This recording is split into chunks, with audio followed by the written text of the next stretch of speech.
talk like a fag, and your shit's all retarded. Oh, you sound racist. Good. Yes. Yes, I am. Enough. I will hear no more of this Hebrew nonsense. A Methodist and the son of a bitch! What is the major problem, do you think? Too much hormones. You can act like a man! What's the matter with you? Oh no! Oh jeez! Oh, buddy! What? I'm white, you know? I'm white. You little bastard, you attacked my stepson? Well, I can't understand none of it. This one begat that one, and that one begat this one, and begat, and lo and behold, someone says some shit to someone or another. Just how retarded are you? In certain extreme situations, the law is inadequate. In order to shame its inadequacy, it is necessary to act outside the law, to pursue natural justice. This is not vengeance. Revenge is not a valid motive, it's an emotional response. No, not vengeance. Punishment. Tonight we have a chance to say, yeah, you're right. We're too extreme. We're too wild. We're too out of control. We're too full of our own shit. Or we have a chance to say, hey, fuck you, you're wrong. Fuck you, we're right. Because you have all made it to the dance. Because believe me, this is the dance.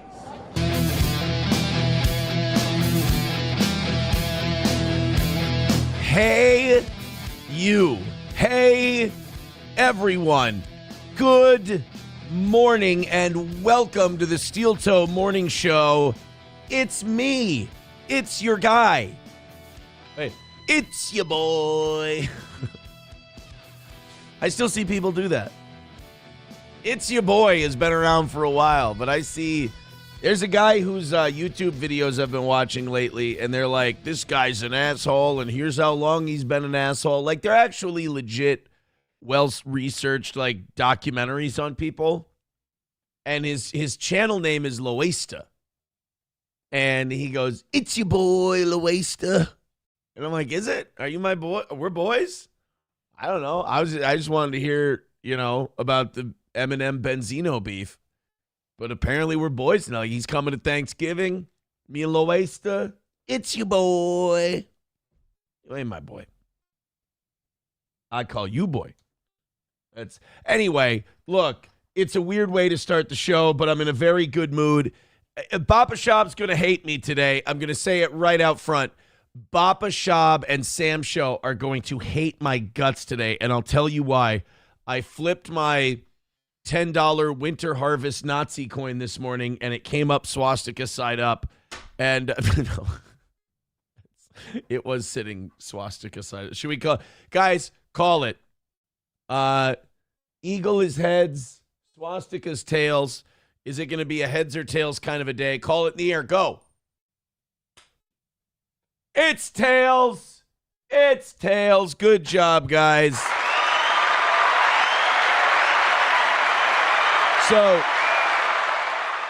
So now, and thank you, Brianna, for becoming a member on YouTube. I appreciate that. Thank you, YouTube. It's going to be, I have hope today. And I know I shouldn't. I know hope is a deadly thing. I know Red in Shawshank Redemption told us that hope is dangerous and hope will get a man killed. But, then again, Red escaped prison or got on parole and jumped parole and met his buddy Andy in Zihuatanejo, Mexico, and they probably had gay sex. So is hope really that bad? They also became patient zero for AIDS. People don't know that about the Shawshank Redemption. But anyway, it's not important. The important part is that I have hope today because Joe Rogan had RFK Jr.'s wife on yesterday. And then Robert F. Kennedy Jr. called in and he said that he's going to be on Joe Rogan in a couple of weeks. And they're going to talk about how unhealthy everyone is in the new food pyramid. So he had Cheryl, did I say Cheryl Crow? Cheryl Hines. He had Cheryl Hines on, RFK Jr.'s wife. And Joe Rogan was talking about the Epstein files, and Joe Rogan wants Kash Patel arrested for lying under oath. This is better. I'm not saying this is perfect. I'm not saying that Joe Rogan is redeemed. I mean, I made a video just like this weekend, or clipped a video from last week's show this weekend that said Joe Rogan has turned his back on his audience. So I understand I'm being a little bipolar with this, but calling for arrests is a good first step. Also, get ready to fall further in love with the hottest congresswoman alive, not Nancy Mace, Lauren Boebert. Get ready. You know what? Time out. I'm gonna get back to this in a second. I didn't text my baby good morning, and that's something you have to do. That's one of the secrets. There we go. So Lauren Boebert was on mainstream television yesterday. She was on mainstream news, and they asked her about the Epstein files, and she said on mainstream news, she brought up the idea that our elites were eating people. This is good, guys. No, this is good. We've got Congress people saying shit your crazy uncle said at Thanksgiving 5 years, 10 years, 15, 20 years ago. This is good. They're eating babies. And Lauren Boebert's asking about it on television. So we need to protect Lauren Boebert, Ro Khanna, Thomas Massey. Dude, Thomas Massey for president. I've been on the train for a while now. I'd love to see it. If he starts doing really well in the polls, I know they're going to kill him, but let's see how far we can ride this train. By the way, switching to Mountain Dew Zero in the morning. I know drinking soda in the morning is so terrible for your system. It really is. But, dude, the Celsius is just leaving me too, just way too jacked in the morning. So, something with a little lighter caffeine, because they have 250, and this has 68. So I'm bringing down the caffeine count. And really, I haven't had any of this shit yet until just then. And I'm already feeling shot out of a cannon. So there's a good chance that the caffeine's not even necessary in the morning. But who wants a headache? Am I right? So welcome to the show. It's going to be a great one. Also, we've got the Somali president saying that he wants Somalis in Minnesota to claim land for Somalia. No. Look, I hate Nick Shirley. But you're gonna fuck around and make me side with Nick Shirley. What are they going to do? Plant a burning tire on a flag post and say, I claim this for my home country?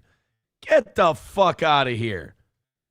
Okay, fine. There's parts of Minneapolis that maybe we'll let you have if you take on the tax burden. But the point is, no, you can't come here. By the way, not good for Muslims to start talking about claiming Christian land. Not beating the stereotypes there, bub. Anyway, some stuff to keep an eye on today, but mostly celebration that we're starting to catch these pieces of shit. People are starting to talk about cannibalism on the news, and Ro Khanna and Thomas Massey made the Justice Department unredact 6 co-conspirators, proving that Kash Patel lied. Howard Lutnick is a creep. Our Commerce Secretary went to Epstein Island and was writing creepily worded emails to Jeffrey Epstein.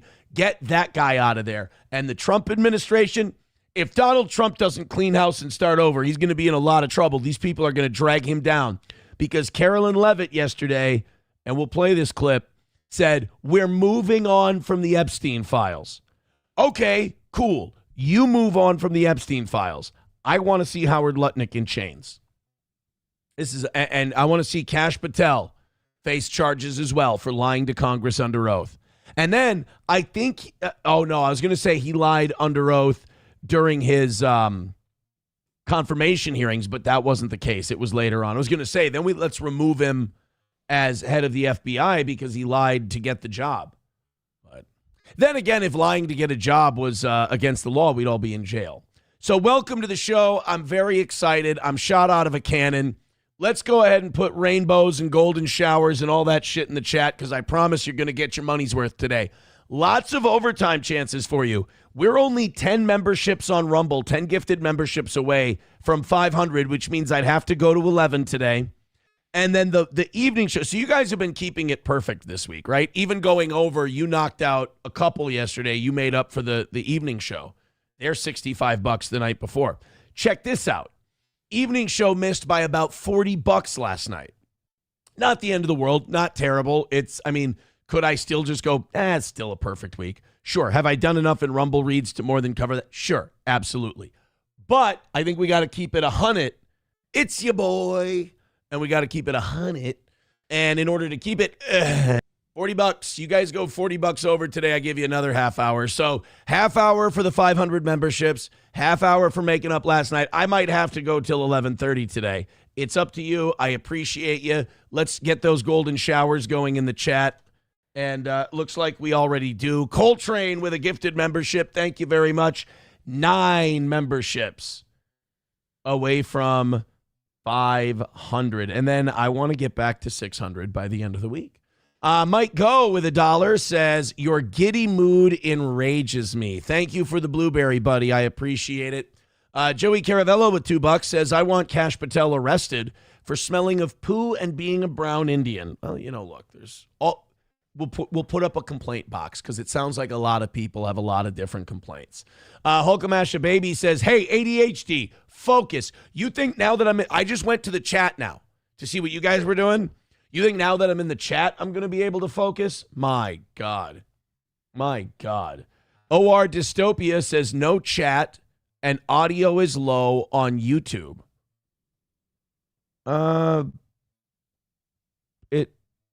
YouTube is complaining. Oh, yeah. Okay. YouTube is, everything's good on my end. Everything's good over here. And everything looks good here on YouTube. I don't know. I wish I could see what you guys are seeing. But it looks good from my rocking chair. God damn. God of the Sea says, God damn it, Aaron, stop throwing me under the bus. Crazy uncles win. Who's laughing now? Look, crazy uncles were right. They're all goddamn cannibals. Yeah, OR Dystopia says no chat and audio is low on YouTube. I'm seeing the chat. No Pen 15 Fathead says everything is good on my end. Power Windows says sounds fine to me. Well, go boost up our YouTube numbers real quick. Go over there from Rumble, hit thumbs up, get us featured. Come back to Rumble, hit thumbs up here, and get us on the front page. Let's roll, baby. Let's roll. You'll be back on the Celsius soon enough. No, Meg B says Celsius is definitely my crack. Better than in it, am I right? It's your boy. Sorry. So stupid. No, the YouTube seems, I must be behind in the chat because YouTube seems fine now. Joey Caravello says that's why Hollywood is full of sodomites and pedos. This is a curse. Coltrane says you won't see any of them in chains. Look, I'm not saying that I believe it. I'm saying that I have hope today. Is it okay? Is it okay for me to have, I just want to have hope today. Dude, we can go back to being black-pilled tomorrow, okay? But I literally have a clip today of Lauren Boebert talking about cannibalism on the mainstream news. That's never happened before. And not talking about it like, wouldn't that be crazy? She's like, no, I've read the files. I'm pretty sure these people are cannibals. Meow Meow says, someone send money. We need Epstein talk. Oh, you'll get your Epstein talk, and thank you very much for the money. Rational Redhead said, and Netanyahu is in D.C. Oh, yeah, we got to cover that today. Don't let me forget about Netanyahu in D.C. Send me your best news link on Netanyahu in D.C. because I have it in my notes. I don't have a article or a clip for you today. Meg B did get a membership. That makes me happy. MSO says, I think you should end the show right now. I can't end the show now, MSO. It's your boy. I did it the other side that time. Did you see that? I've been doing it this side. I did it on this side. What do you guys like better? Do you like, it's your boy? Or do you like, it's your boy? I've got one for the Jews. It's your boy. It's a hook. It's called an angle. It's called marketing. Silver Wolf gifting a membership. Who got that one? Lich Gal got that one. All right. Snigger Niggardly in the chat says Reddit leopards, man. Oh, yeah. Do you guys want to hear something sad? This one, I mean, this is, it's really sad when people can't let go. And they pine for the past. And when people reject them, they never get over it. People did some digging yesterday. I saw this on Twitter. People did some digging yesterday. I'm not celebrating this. This doesn't make me happy. This is just a sad thing. This is from... It's kind of weird when you put things in your past and the people that you put in the past are like, no, don't go. People found out that, what is it, like spotted leopard or crazy leopard or skinny leopard, some damn thing, some leopard screen name on Reddit. People found out that it's Ricada. He's been using a Reddit sock account called like Steamy Leopard or some damn thing. And all he's been doing, they looked at this leopard account, and he's only been posting in subreddits about me. I mean, obviously, like, you can never heal and you can never get better from your mistakes of the past if you don't just move on. And thank God I have the ability to do that. I have so many friends and family who have been supportive and said the coolest, most loving shit ever to me over the last couple of years. And I'm so glad to be healed and better from where I was a couple of years ago. But I don't take like solace. I don't celebrate this fact. This isn't like, oh, you're winning or anything. This is sad. It's like spotted leopard. Snigger Niggardly will know it in the chat. But yeah, I don't want to spend a lot of time on this today, but he created a Reddit account just to talk about me. And the only things, and like the subreddits that he's posting in, these are like Aaron's the most evil guy who ever lived subreddits. And even they're deleting some of his shit because it's too far and they don't want to get banned. But it's like early leopard, spotted leopard, something like that. It's a brewery name, basically. And he's using the account exclusively to go on subreddits pretty much every day and write about me. That's fucking wacky. That's, again, I think it's beyond wacky. So I don't know. Snigger Niggardly will know it in the chat. People are saying, was it Def Leppard? I don't think it's Def Leppard. No. People saying creepy, how sad. Aaron is Nick's one true love. Annoyed Wawa Supervisor says that's untrue. That's patently false. He also posted an r/brown substance. Oh, Annoyed Wawa Supervisor, I'm glad you're here. Did you see that our boy Andy, it's your boy, our Korean pervert, Andy from Purple FTW, did you see he protected his tweets? I was wondering if you knew anything, because you're the guy who knew about him being a bisexual sex pest. He protected his tweets, so I don't know if he got caught, rubbing balls or something. I don't know, but I thought of you when I saw that. People are, God damn it, people are commenting on what other subreddits he was on. These are not. I didn't bring it up so it would be funny. I brought it up because I thought it was sad and somebody mentioned it in the chat. Someone this retarded would want to make 20 sock accounts on Rumble, says Bigot on socialist media. That's a good point. Wawa Supervisor says, I told you about Purple FTW months ago. It's because anytime he'd post something, Packers and Bears fans would call him a pedo. Oh, come on. He's not. He's a bisexual sex pest. That's way different than being a PDF. Don't call the guy a PDF. That's bad. But what he is bad enough. Get it right. Our boy Andy is a bisexual sex pest. And there's a big difference. It's your boy. Veldrain with a blueberry. Thank you very much. He says, Aaron is evil. Was there a critically endangered donut he made extinct? Fuck, that's mean. God damn it, that is fucking bullying. That is really, really shitty. And creative and clever. Like, I don't want to be proud of you, but I so am. Is there a critically endangered... Put that back up on the screen. Everybody deserves to see that. Was there a critically endangered donut that he made extinct? That's a good joke. But it's mean. And for a blueberry, you couldn't give me herpes for that one? By the way, we've color-coded our Rumble donations. Blue is a blueberry. $2 is gangrene. $5 is a golden shower because it's piss. Did we name $10 and 5 gifted memberships the orange ones? I don't know if we did. Pus, infection, whatever. The red boys, the pink ones are pink eye, and that's 20 and 50.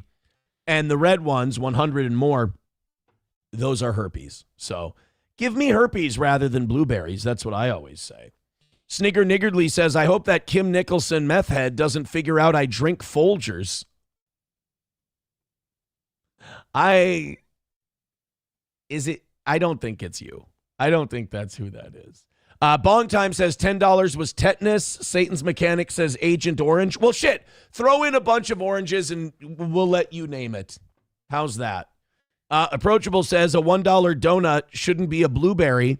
It should be a blue waffle. Can we have one thing, though, that's not like disgusting and perverted? Like, I'd like the $1 ones to be innocent blueberries. I like that better. You guys are 8 gifted memberships away from getting a free half hour out of me today. So go for it. We all win when that happens. Oh, man. I don't know. I think that morning. And no, Edward Jones, as much as I love your name, no, Johnny did not die. Johnny, Johnny has the week off. He had a loss in his family, and we're giving him as much time as he wants. If Johnny's gone for a month, he's gone for a month. But something really, really bad happened with Johnny, and we're giving him as much time as he needs. So anyway, let's get down to business today, because it's your boy. Honky says, blue balls. You should call them blue balls because it's disappointment. Again, can we not make them all gross? Meg B with $2 says gangrene equals gang green. Oh, like the Jets? Well, thanks for the gangrene and the $2. I appreciate it. Chips and Diff says the blue one is Jew hate. Oh, yeah, we're blocking out. It's our blue square. Of course. Dirty Jew. They found out that kid wrote it on his own backpack. Did you know that? All right, let's go with our first. We always start with something silly and nonsensical to start the show before we start getting into international cannibals and pedos and things like that. But the title of today's show is Joe Rogan Waking Up? I think you're going to be very pleased with what we hear out of Joe today. A lot of Joe Rogan clips lately. I'm trying not to become a Joe Rogan clip guy, but he's been saying some encouraging stuff. So, oh God, I have one guy who just commented. I have a Ben Shapiro video that's starting to take off. It started taking off overnight, and it's continuing to take off this morning. I keep getting comments to thumbs. I always thumbs up the comments. This person said Trump is literally the only good person in the files. Bro, okay, easy on the bullshit, okay? Look, there's nothing in the files so far other than like people going to like crazy people going to the FBI and saying wild shit. But there's nothing in there that shows he's a good person. You got to remember, he was still in the vicinity of these people. He was still running in the same circles as all of these people. So like, if you're running around and hanging out with crackheads all the time, just because you're not a crackhead doesn't mean you're doing all the right things. So easy on the Trump is the only good person in there. I think that comment might have come from Cat Turd or the Quartering. All right. Annoyed Wawa Supervisor says it is just funny, and he sent me something. Oh, no. Yeah, okay. That's why Purple FTW locked down his tweets. November 23rd, 2025. Every time he posts something on Twitter, it's Bears and Packers fans. Have some shame, pedo. Okay, pedo. You must not have been young enough for Andy Carlson's liking. That's Purple FTW's name. You a pedo, bro. Didn't follow him, so now I can't call him a pedo anymore. Jesus. So he locked down his tweets because the Packer and Bear fans were getting to him. You know what, though? The nation is healing. At least we're fighting online about football, which is normal. $1 from Give Me Tips. It's a blueberry. And he says, here's a blue waffle for you. Take it, bitch. I want to call him Blueberry. I'd like it to be innocent if we could. Streamlabs, PayPal, Venmo, Super Chats, Rumble Rants. Thank you very much for your generosity to start the show today. Keep it going. Again, 8 more gifted memberships on Rumble, and we are going until 11. So let's start with something light, and then we'll jump into our heavier stuff. A man was caught urinating in front of someone's apartment. It started a whole white trash drama that I can't wait to share with you. It involves the guy pissing, the husband confronting him, the wife following him. It's like a goddamn Hanna-Barbera cartoon.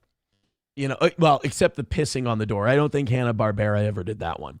But the guy starts pissing on the door, so they start chasing him, then he starts chasing them, and it's like a Foghorn Leghorn sketch. Let's go ahead and check this out. Step number 1, like, don't piss on anybody's door.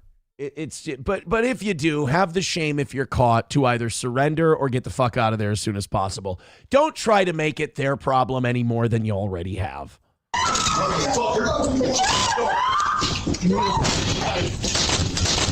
So that's the pissing guy. He peed on their door. They ran out to confront him. He starts chasing them back into the house.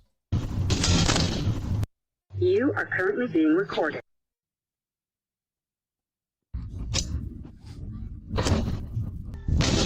Fucking serious? Did you just fucking piss right here?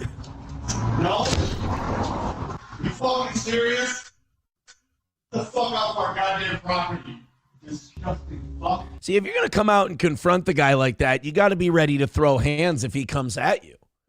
Can't just run back in the house like a bitch. Either go out there and confront him, and if he tries some shit, beat his ass, or stay in your house, film him on the Ring camera, and call the police if you're not. Look, if you're not about that shit, don't try to act like you're about that shit. But if you're about it, let's go. I have no camera. I have no camera. All right, no, wait a minute. Did you hear what she said? She said, call 911. Ma'am, he didn't stab anybody. He pissed on your door. Please don't involve emergency service. They've got a lot of shit to do. You look like you live in a meth or a crack town. Okay? They've got a lot of shit they need to do. They probably got a homeless encampment not too far from where you live. They've got fentanyl ODs all over the place. How about you just call the police department, all right? They'll send somebody out when they can. Maybe they'll swipe a piss sample, find out who it is for you. But, geez, let's not call 911. 911, what's your emergency? Somebody's been pissing on my door. What is it you'd like us to do? Are they currently pissing on the door now? No, they're not pissing on the door now, but they were, and we've got them on Ring camera. You want me to send someone out right now, don't you? I mean, if you could. Jesus Christ. All right, fine. Can you collect the piss in a jar? Will that help you catch them? No, I just want to make you do that because I'm really pissed that you called us. You know, I was just on the phone with someone saying that their 17-year-old son was found in a homeless encampment dead from a fentanyl overdose. No, but that sounds very sad. Doesn't make your little crackhead pissing on your door problem seem that big, does it? I like that. You know what? I know you'd be fired if you handled a 911 call that way. But that guy that I just made up in that scenario where I was talking to myself for a few hundred people, I would be okay if someone handled it that way. Get back in the fucking house! Get in the house! Get in the fucking house! What the fuck?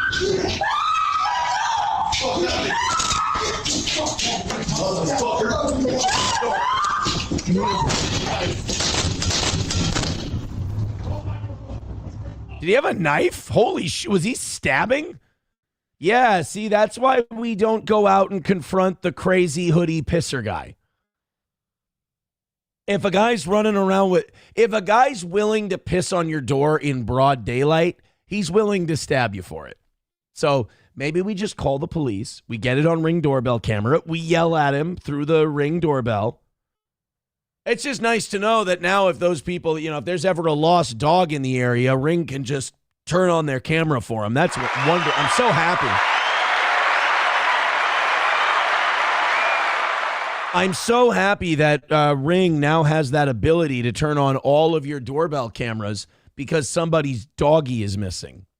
Yay. Halada for China says, honey, the gorilla is chasing us. Oh, no, it was a black person. It's a black person. Mikey Two Milk says it's an apartment. It's not his property. All right, his rental abode. How's that? He's just marking his territory. Well, in fairness to him, the president of Somalia said, do go forth and claim land for the nation of Somalia. And I think in Somalia, that is how they conquer territory. They show up, they piss on it, and everyone understands that means it belongs to them. So it's just, you know what it is? Cultural differences.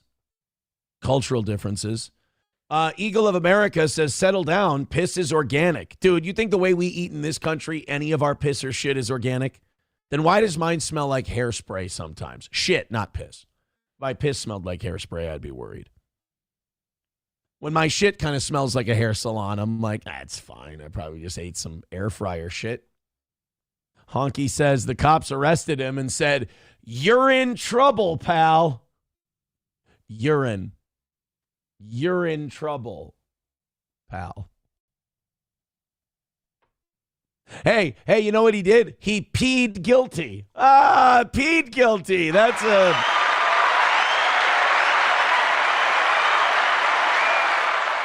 So he was chasing him with a knife. Yeah, don't go out there.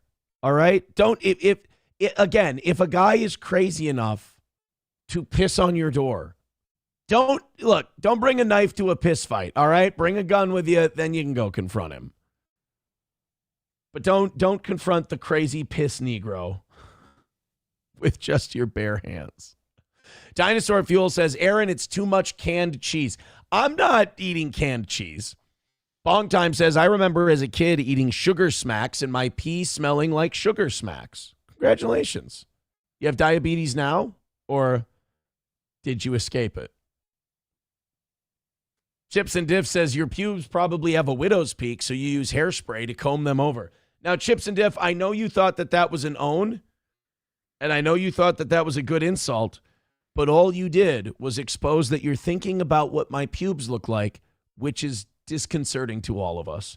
Veldrain with a blueberry, thank you very much. He says, the monkeys are attacking. No, are any of the original band members even still alive? I don't know. Rusty Grammar says, Piss Negro needs to be a screen name. Piss Negro. I mean, hey, your turn, guys. Joseph Larry Bradley joining the Steel Toe Show. Good evening from Siem Reap, Cambodia. I think he means Cambodia. Get that man a membership. Hit like, hit subscribe, hit follow, Mr. Larry Bradley. Appreciate it. Chips and Diff says, no, I thought it was dumb and I still decided to write it. Fair enough. Fair enough. Get those memberships in. I'm excited to get to 500 today. I do appreciate it. Loaded Wrench says, my pee smells like Monster coffee. You know what? This was not the point of what I was trying to do today. I'm sorry I brought it up. I was not asking what everyone's piss smelled like. So YouTube chat, especially, behave yourself. Rumble chat, could we not? You know what? Why don't we move on? You know what? I don't usually say this. Let's switch to Jews. Let's do that. Let's switch to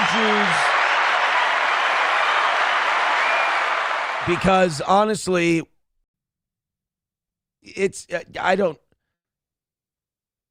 telling me what your piss smells like is not how I wanted today to go. And I do have at least some semblance of control of where the program goes. So hit like, hit subscribe, send us some cash, and let's call it a win for the toe. You're not going to like this. A lot of you are going to see what I'm about to put up on the screen, and you're going to go, of course they did. You know how the United States kidnapped Nicolas Maduro from Venezuela literally while he and his wife were sleeping? And they took him out in the middle of the night, and it just didn't make sense to any of us. We're like, why the hell are we kidnapping Nicolas Maduro? This seems kind of silly. And all of a sudden it starts coming out that, Trump might want the oil, international companies, globalist companies want to go in and drill, baby, drill, because Venezuela back in the 70s nationalized their oil. Venezuela was also supplying Cuba with basically their only oil supply. So we figured if we cut off Venezuelan oil to Cuba, Cuba might fall and we could have that back. It's basically the United States trying to slow colonize Central America. Well, there's another reason why we went and got Nicolas Maduro. Around 2020, Venezuela stopped sending oil to a certain Middle Eastern country. I know, just guys, wait, hold on. I know you know the punchline. Just let me get through this. In 2020, Venezuela stopped sending oil to a certain Middle Eastern country, believing that they were committing atrocities and in violation of international law. So Maduro might not be the best guy, but blind squirrel finds a nut every once in a while and all that. Well, guess what happened after Nicolas Maduro was captured? Venezuela sends oil to Israel for the first time in years after Maduro's capture. That's so weird. I mean, why, after the United States spent its taxpayers' money and used its military to go and get this bad guy Maduro and arrested him, why did that instantly end up becoming something that benefited Israel economically in the long run? Oh, you know, just when you sit down, you read your Epstein files tonight, I want you to remember this story. And when you're asking yourself, oh my God, why are these people eating babies? Why are these people going to this island? Why are they sex trafficking people to Jewish billionaires? And why are they blackmailing these people with human sacrifice and stuff like that? And then think to yourself, oh, that's right. Venezuela sent oil to Israel for the first time in 6 years. And then ask the satanic pedophiles, was it worth it? And you want to know the sickest part? They're going to look you in the eye and say, yes. All the blood we've drank, all the people we've slain, all of the rituals we've performed, and all of the crimes we've committed, more than worth it to get a few barrels of oil into Tel Aviv from the Venezuelans. It's a goddamn humiliation ritual. Papa Shab says, hopefully Netanyahu packed some jerky for his trip. Oh, I hear that Benjamin Netanyahu is, flush with jerky. I mean, he's a jerky packing son of a bitch. You know, Netanyahu always says, better to have jerky and not need it than to need jerky and not have it. That's what I believe Benjamin Netanyahu likes to say.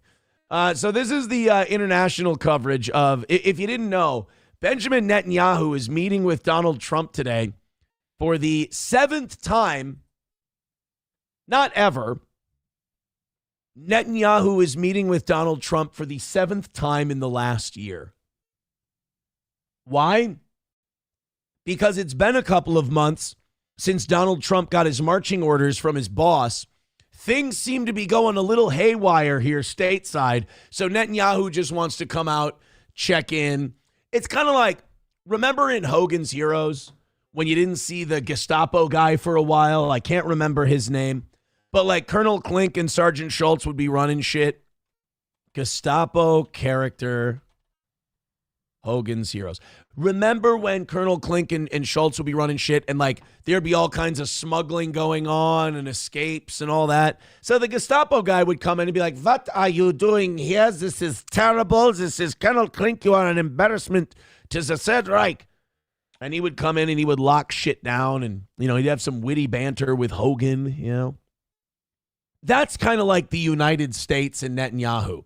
So like Trump and Kash Patel are, Trump is Colonel Klink and Kash Patel is Sergeant Schultz. I know nothing. And then once in a while, these retards get to run the camp way too long. And all of a sudden, a bunch of files come out about international Jewish sex traffickers blackmailing and controlling America. So then the Gestapo character, Major Wolfgang Hochstetter, see, I found it, played by Benjamin Netanyahu, he has to come in and just whip everything into shape. So Hofstadter is coming to Washington, D.C. to make sure that Klink and Schultz aren't burning the fucking place down, which sure as shit they are. And that's why Netanyahu's here. But let's see how the media portrays it. Now, a lot of people are thinking that these Epstein files are getting serious. Names are actually coming out like Les Wexner and 5 others, including an EU politician. By the way, Europe's taking this way more seriously than we are. The UK's government might collapse over this. So we know that Netanyahu's here to lock shit down over the Epstein files and probably to kill Thomas Massie with his bare hands, or at least cut his brakes. The BBC, the British Broadcasting Corporation, not that one, calm down. This is how they report it. Netanyahu to meet Trump as Iran nuclear talks reach critical stage. Oh, guys, he's just here to talk about Iran. You know, that country he's wanted to overthrow for about 40 years now and keeps pretending that they have nuclear weapons. You know what the dirtiest thing Netanyahu ever did? Is he got Trump to pull out of that JCPOA, that Obama nuclear deal. Now, conservatives like to go, the Obama-Iran nuke deal fucking sucks. But it actually was a really awesome deal, and Iran was sticking to it. The deal went like this.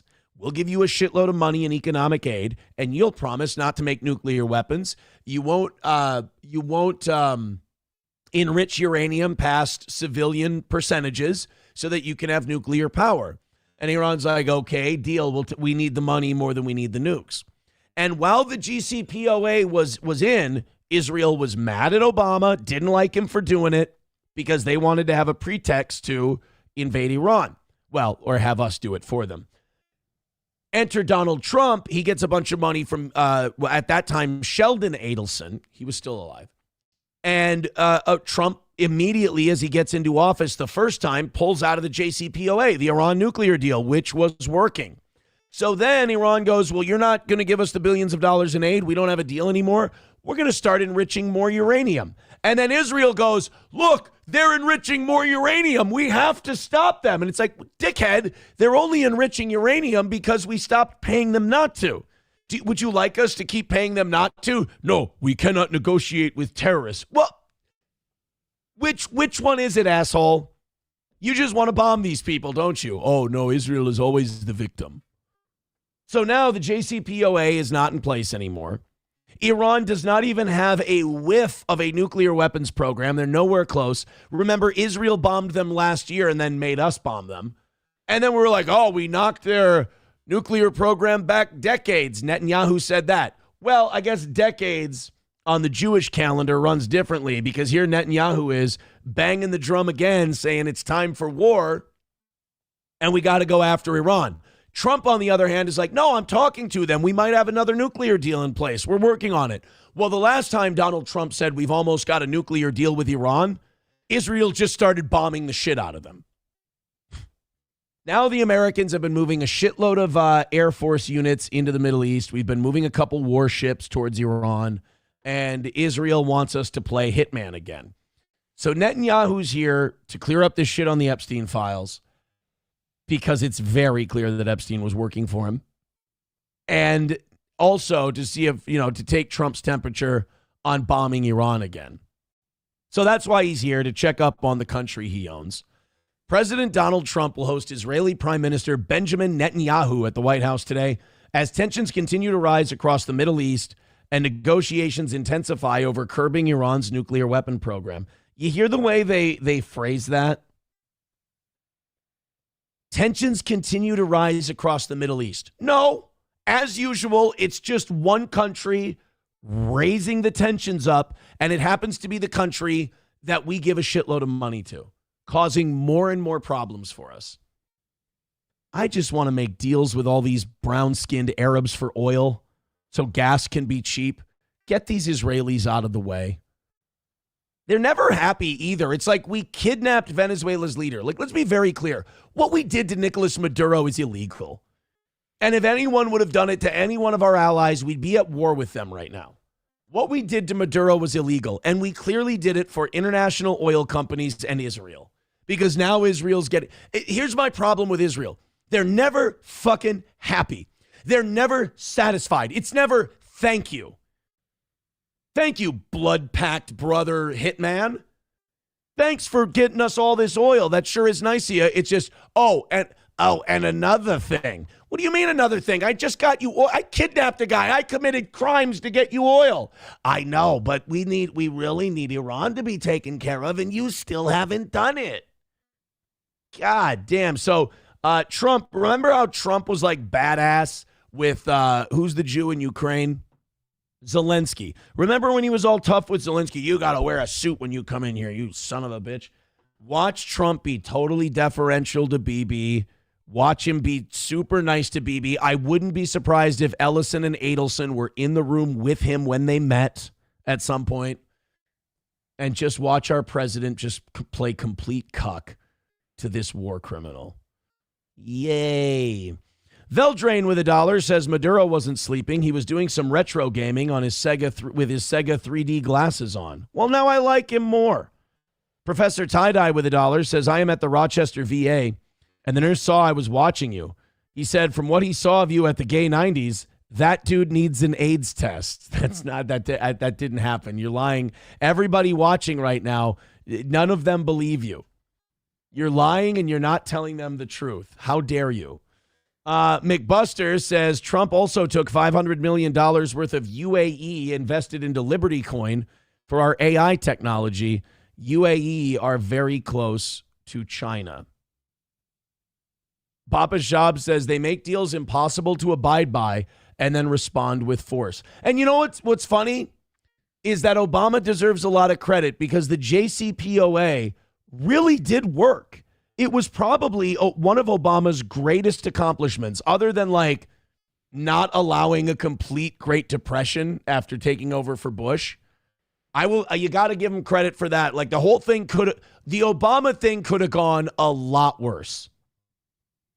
But he did like the Anwar al-Awlaki shit in Libya and kept the wars going. And he was a dog shit. He was a piece of shit. But the JCPOA was a good one. He went a little rogue. But don't worry, Israel got Trump in there, and he cut that deal off. And that's the problem. Like, yeah, Iran, they go, hey, play by these fucking rules. And Iran can't even go, hey, you let Israel have secret nukes. They don't even have to tell the world that they have them, or they blow your president's head off in the middle of Dealey Plaza. Can we just have some actual nukes while they have secret ones? No, you got to play by these rules. And Iran's like, all right, we'll play by those rules. And then they do, and they get bombed anyway. I agree with Bapa Shab. I hope Iran levels Israel. I do. If there's a war between Iran and Israel, is it wrong to say I'm on Iran's side? I hope Iran wins. Because here's the deal. Without our backing, Iran could kick the shit out of Israel. Iran's far bigger. Iran has a bigger military. Iran could beat the fuck out of the Israelis. But here we are. Here we are. I'm rooting for Iran in that war. Hulgamasha Baby says, we know you're clean. SP didn't trust your ass when you got together and had you tested. I'm a good boy. I'm a good boy. So yeah, don't worry. Trump's boss is in town, so I'm guessing he'll behave. He'll be a good boy. Trump will, I'm sure we'll hear. I'm sure as soon as, well, you know what? Before Netanyahu even leaves, we'll hear about how the Epstein files are ridiculous and how somehow Israel's a victim. We'll also hear about how Iran needs to start behaving themselves, even though all Iran's doing right now is dealing with a fucking revolution in their country. They're not doing anything to anyone outside their own borders. But we'll hear about how they have to keep complying. I mean, Iran really is that black guy that the police arrest and is laying down with his hands behind his back, and they're whacking him with a billy club going, stop resisting, look at this guy resisting. And like, we're all getting it on body cam footage. And we're like, we can see that guy not resisting. You're just beating the shit out of him. We're like, no, we got acquired immunity. We're fine. Not acquired immunity. What is it? Acquired immunity is diseases. What's the immunity that cops have? What is the immunity that cops have?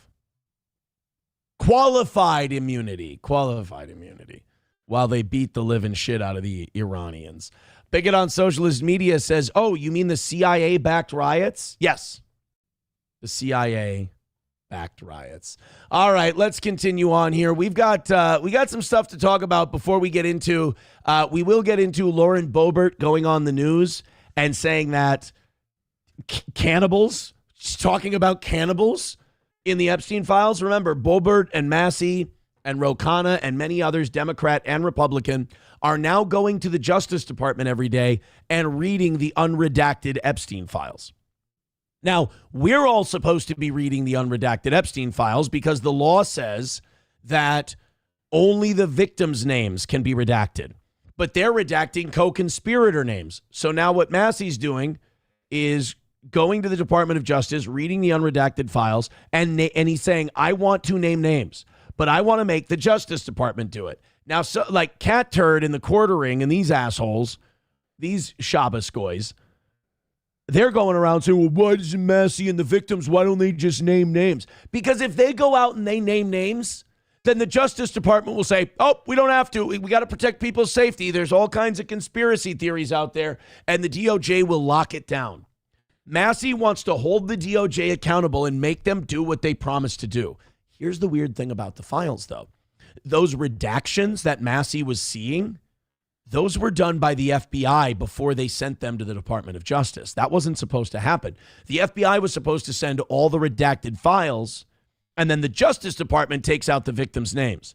The co-conspirators like Wexner and others, they were redacted by the FBI before they were sent to the DOJ. We're living in like a weird Nicolas Cage movie at this point. Bigot on Socialist Media says victims' names can be redacted. They're the only ones pushing for all the information to be released. Exactly. Hockey says the UK government is straight up deleting court hearing reports covering the Paki rape gangs. Yeah, that's true, but at least the UK is the only government that's standing up to these files. Nova says if you're going to wear a mohawk, at least shave the side of your head. What? Nova now is like, I made you look, bitch. You really did. You really did. All right, guys, hit like, hit subscribe, and hit follow. We're climbing up there nicely. We're not even done with the first hour. We're up over 500, heading to 600. Rumble, you're climbing nicely. YouTube, I heard we had some problems with YouTube early in the show. You guys keep hitting like, keep hitting subscribe, and keep hitting follow. Pump us up, get us featured. Rumble, keep hitting like, and get us on the front page. That would be great today. And let's make a whole bunch of money because that evening show failed you again. Not by much, but just everybody right now get in the habit of throwing in 2, 5. We'll knock this out in no time. And again, 8 gifted memberships away from me doing an extra half hour today. So Kid Rock, and I feel like I'm part of the group of people that made him do this, wanted us to know that he was not lip syncing at all during his Super Bowl appearance. Not the Super Bowl itself, but the Turning Point USA Super Bowl appearance. Now, I don't buy it. Unless Turning Point USA did such shitty pre-production on their pre-recorded Super Bowl halftime show that the video and the audio were lagging, that they weren't matching up with each other. Everybody at that thing was lip syncing. Because here's a couple of ways you can tell. And I have a video where I could prove this to you, but it's video from me at an Eric Church concert. And it shows you how someone sings when they're singing live at a concert. It's a little pitchy. It's a little off note. And it's breathy because they're moving around. They're running around the stage. They're not singing every word. Their backup's helping them a little bit because they're trying to put on a show. At this Turning Point USA Super Bowl halftime show, like Lee Bryce and the others would pull the mic away from their face, but the audio was still the same. Or they'd pull the mic away from their face and the words would keep going. Or, you know, they never took a breath or anything like that. Like it was clearly there was some lip syncing going on. Kid Rock says we're all fucking crazy. Kid Rock's defending himself. Now look, I've admitted I'm wrong before. I'm not a music tech expert. So, but all I know is Kid Rock made a 5-minute video defending himself from accusations of lip syncing. And if a guy's going to make a 5-minute video saying he's not lip syncing, then I think we owe it to him to hear him out. What's up, people? We're here to address the fake news media and all the trolls that are piling on trying to say I was lip syncing. I'm not a troll. I bought Devil Without a Cause from mowing lawns and unloading the dishwasher and doing the dishes for my parents. I bought Devil Without a Cause when I was in middle school. How dare you? On the Turning Point USA halftime to Ball with the Ball. First, I got to say thank you to my DJ, Paradigm. We call him Freddie, who flew down from... And why didn't you just call him Freddie? Yo, this is my DJ Paradigm. Call him John. No, you don't. You just called him Paradigm. Can we call him John? Can we call him Freddie? Then why did you call him Paradigm?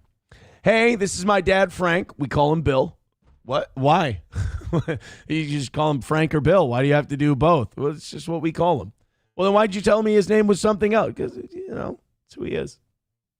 This is DJ Paradigm. We call him Frank. What's up, Frank? I don't know why he called me Paradigm. All right, hey, this is my cousin, Assalamu Alaikum. We call him Jeff. Detroit this evening. It's Monday night. Flew down from Detroit this evening just so we can make this video for you. And we get to hang out and drink a couple beers. So all right, here's what this means. If this guy flew down from Detroit to make this video for Kid Rock, I'm willing to believe him. I'm one of those people who says, look, make a 5-minute video to address the accusations that you were lip syncing. You might genuinely be pissed off that people would insinuate you were lip syncing and you want to prove that you didn't. I'm the opposite of most people do this really weird gaslighting thing where they go, oh, if someone's being defensive, that means they're guilty. No, I would say most of the time people are being defensive because they're being accused of something. I think people who ignore it and just kind of toodly-doo, maybe it'll go away. I'm nervous about those people too. I think both groups are like 50-50 lying and telling the truth. But sometimes you're really defensive about shit because you know that the people saying shit are wrong. So 5-minute video, I didn't lip sync. I'm willing to hear them out. Tell us what you think in the chat. Attach some super chats and rumble rants to it. So the turning point of that Ball with the Ball, you know that song's Chaos. And the first thing is, if I was ever going to lip sync, which I wouldn't, that would be the last song I would ever have to bring in the fold to do it to. We've performed this song every night on tour since 1998. Yeah, it's been almost, dude. Ready to feel old today? This is your feeling old moment. That song has been out for almost 30 years. Been out for 28 years. 28 years. I was 11 when I first heard the majesty of Kid Rock's music. Ode to the, what is it? Ode to the Old School. Love that song. My name's Kid Rock. I'm a Capricorn, and Detroit City's where I was born. When I was young, I knew I'd always be a super fly body rockin' MC. I'm TNT, I'm dynamite, and I'ma rock this party all damn night. I got the gift to gab when I learned to... Oh, no, fuck. Shit, I can't remember the rest of it. It goes, goo goo, gaga, I got a lot of time to eat MC like piranha. I'm a pro at this, the ultimate, because I don't spit. My rap's too quick. I'm a ladies pick all around the world, but I only got eyes for just one girl. I don't twirl around like a ballerina. I roll through towns and I rock arenas. Give me money and I'll stop. At least. So the turning point event. So they sent me a first cut. You know, we taped it, and then they sent me a first cut. By the way, I think he's the first person who's admitted, and I think this is kind of shitty. Unless I missed it because I don't pay attention to Turning Point because I think they murdered Charlie Kirk. I think he's the first person who's admitted that they pre-taped this and then were you not under the impression that they were doing a live Super Bowl halftime show? I know the first thing I noticed when I watched it, I'm like, this looks like shit. This looks like one of their Jewish donors gave them their private jet hangar to perform in. And this is pre-recorded goy slop. And my comment was, the sync is off. They were trying to line up. Oh. First off, if we would have done it, if we would have recorded it and then played like we were singing it, lip synced it, it would have been pie. It would have been pie to line up. It was very difficult for them because somebody clearly wasn't super familiar with the song. Also, when I asked him, I go, you know, Freddie raps that song with me, my DJ. And they're like, he does what? And I'm like, oh, no.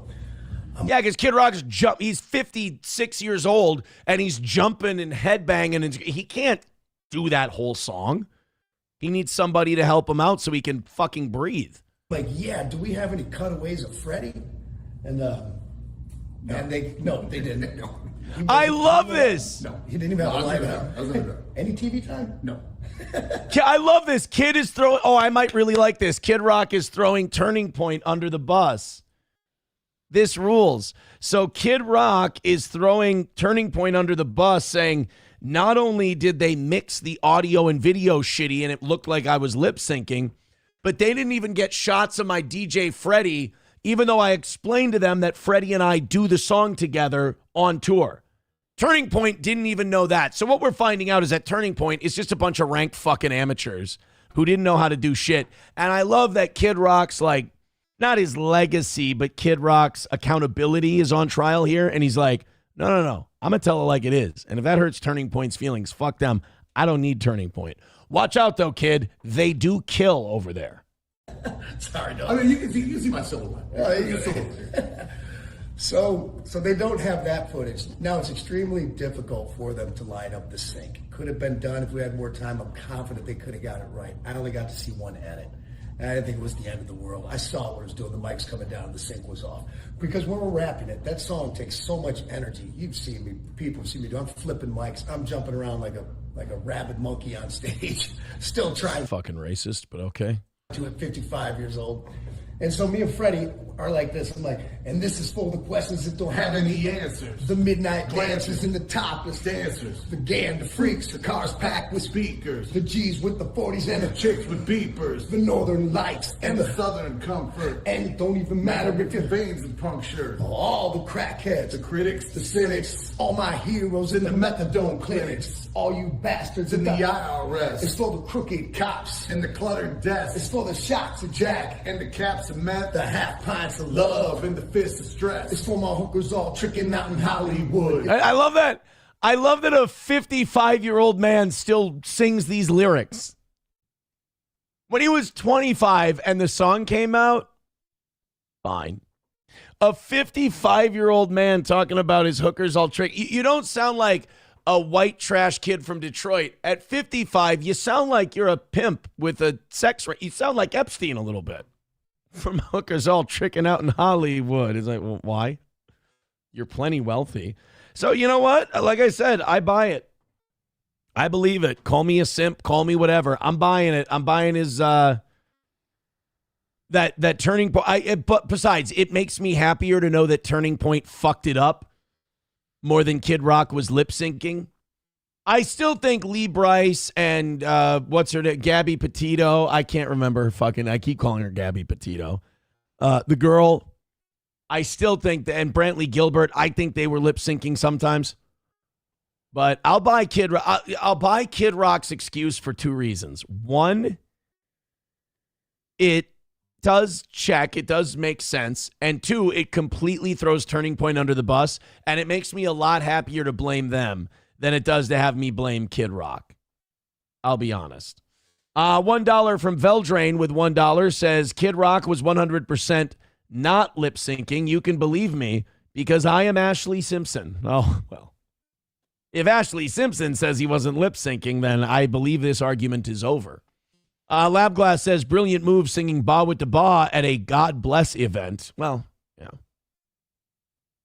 Brittany Boo says Gabby Barrett does not lip sync. Is that her name, Gabby Barrett? I'm going to stop calling her Gabby Petito. So, Kid Rock saying that Turning Point mixed it like shit because they're a bunch of amateurs. You know what really pisses me off is these pieces of shit have taken in hundreds of millions of dollars since they murdered Charlie Kirk. And Erica Kirk gave them the thumbs up. They couldn't take $10 million out of that money and put on a great production and hire outside sound people that would do a good job mixing and producing this thing. You're going to put on a Super Bowl halftime show and you're going to try and do it on the cheap because you have an Israeli donor who has an airplane hangar? Could they have bottle fucked this any harder than they did? I don't think so. Good for Kid Rock. Dr. Doom says, whose head's getting blown off today for the... Hey, look. You know me.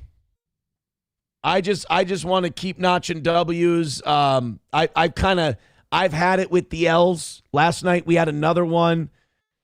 I just like it when you guys... I mean, you guys have been knocking them out early both days this week. I'd like to see that keep going because then I just get to do this. I think the only complaint you can have about this show is the telemarketing, is the telethon-ness of it. I hate that. Believe me, I hate that part.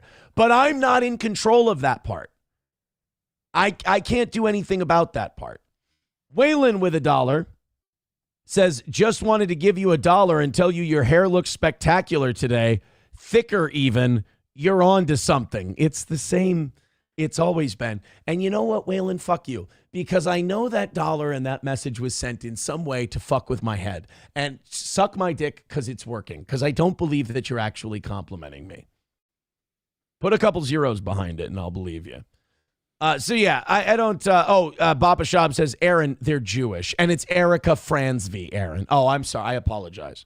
Hey, what's this deal about Erica Kirk and possibly messaging an underage person?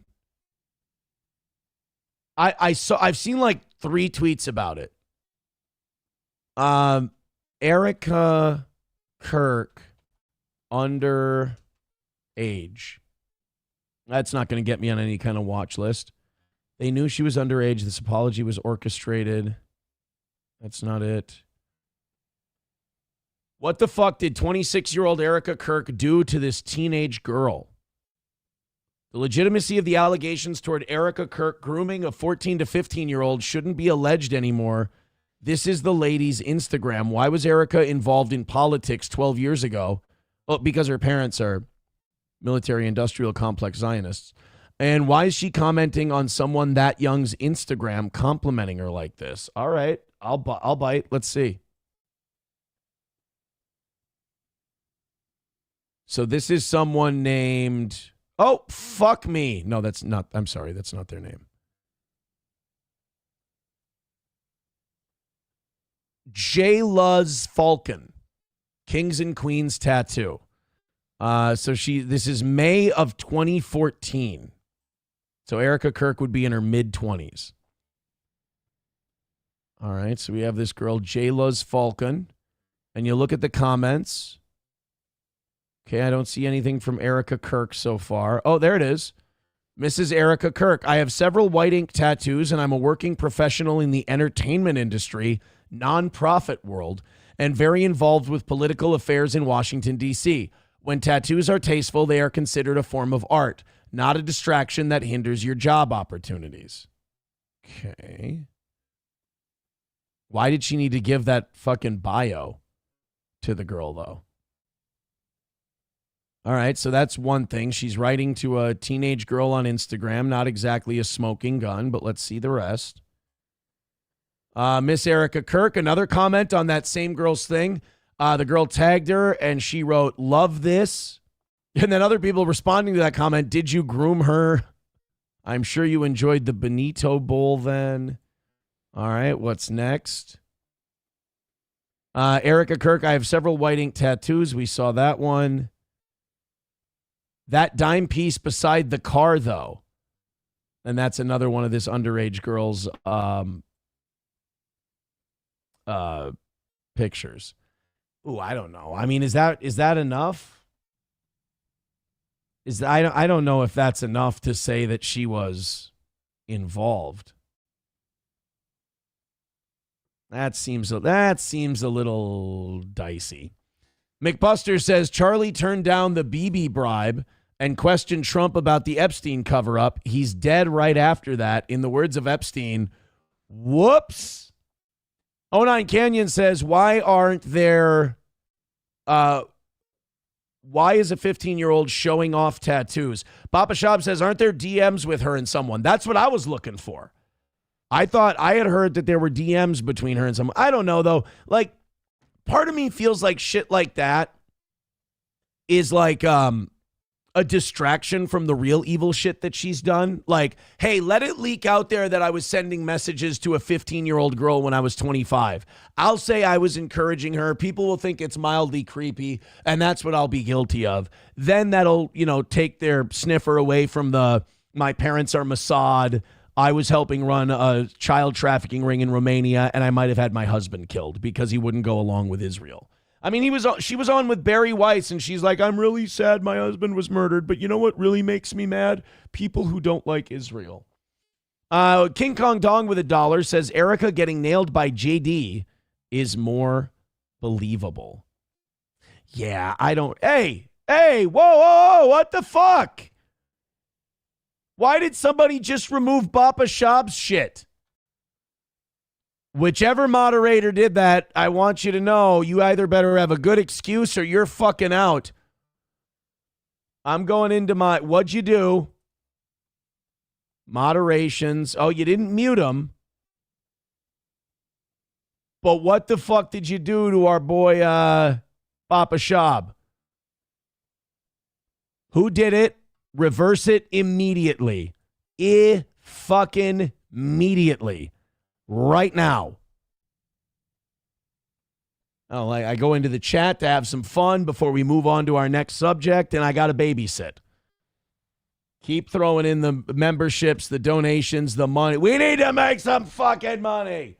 Streamlabs, PayPal, Rumble Rants, etc. Come on, let's go. Let's get ourselves a win for the toe.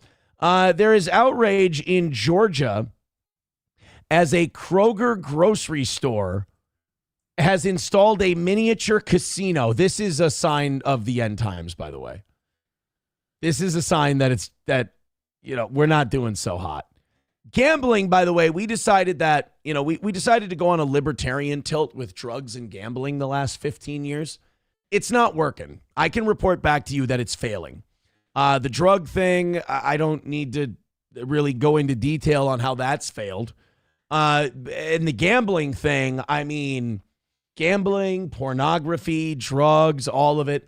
It's not harmless vices. It's incredibly destructive, not just to the people who do it, but to the community around them. I mean, the economic blight of a casino, of the people who go there, I don't think it's something you want. Also, gambling addiction is fucking nasty, man. Go look at the stats around gambling addiction when it comes to self-harm, self-deletions, things like that. It has about the highest self-deletion rate of just about any addiction. Brings shame upon your family. People steal money from savings accounts, joint accounts, kids' investment accounts, things like that, so they can go get their gambling fix and go chase losses. Gambling's a bad one, dude. I think we should be limiting it as much as possible. And that's coming from a guy who I like to gamble. I don't do it very often, but I enjoy playing blackjack. I enjoy playing craps. Not so much slot machines and shit like that. But I don't know, man. It's just the juice doesn't seem to be worth the squeeze. And now we've got Kroger stores putting casinos in there in Macon, Georgia, which is kind of a more poverty-stricken minority community. This is not a good idea. The installation of coin-operated amusement machines, commonly known as gaming machines, in Macon Kroger stores has sparked controversy among residents. L.J. Malone, a vocal opponent, criticized the move, questioning the role of local grocery stores.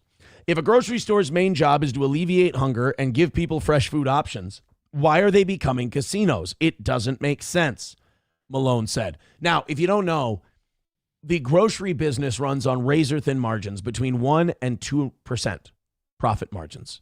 So I'm guessing the casinos are there so you can, make a little extra money, spice things up. But why don't you do what other respectable businesses do and just start laundering a little drug money on the side? Why does it have to be gambling? Why can't you just take money that's already done damage in the community and wash it a little bit? Jesus. Now, this is a terrible idea. We shouldn't be putting mini casinos in grocery stores. We shouldn't be. I think we have more than enough gambling. Like, if you want to gamble in this country, you can find places to get. I mean, shit, it's on your phone now, which I don't think is good. Here in Minnesota, it's not, because in Minnesota, it's still illegal except on Indian reservations, tribal lands.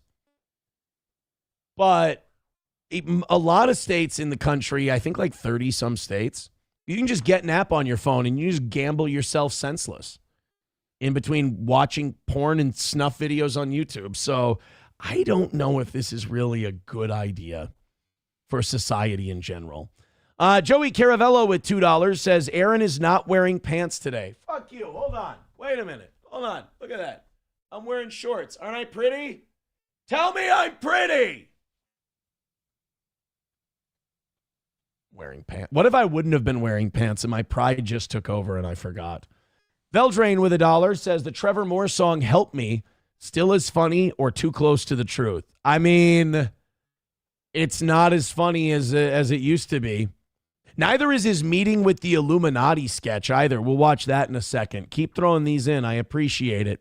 Rexstart parody account with $1 says, back off, man. Another couple hands and I can afford my groceries this week. Oh, sorry. I apologize.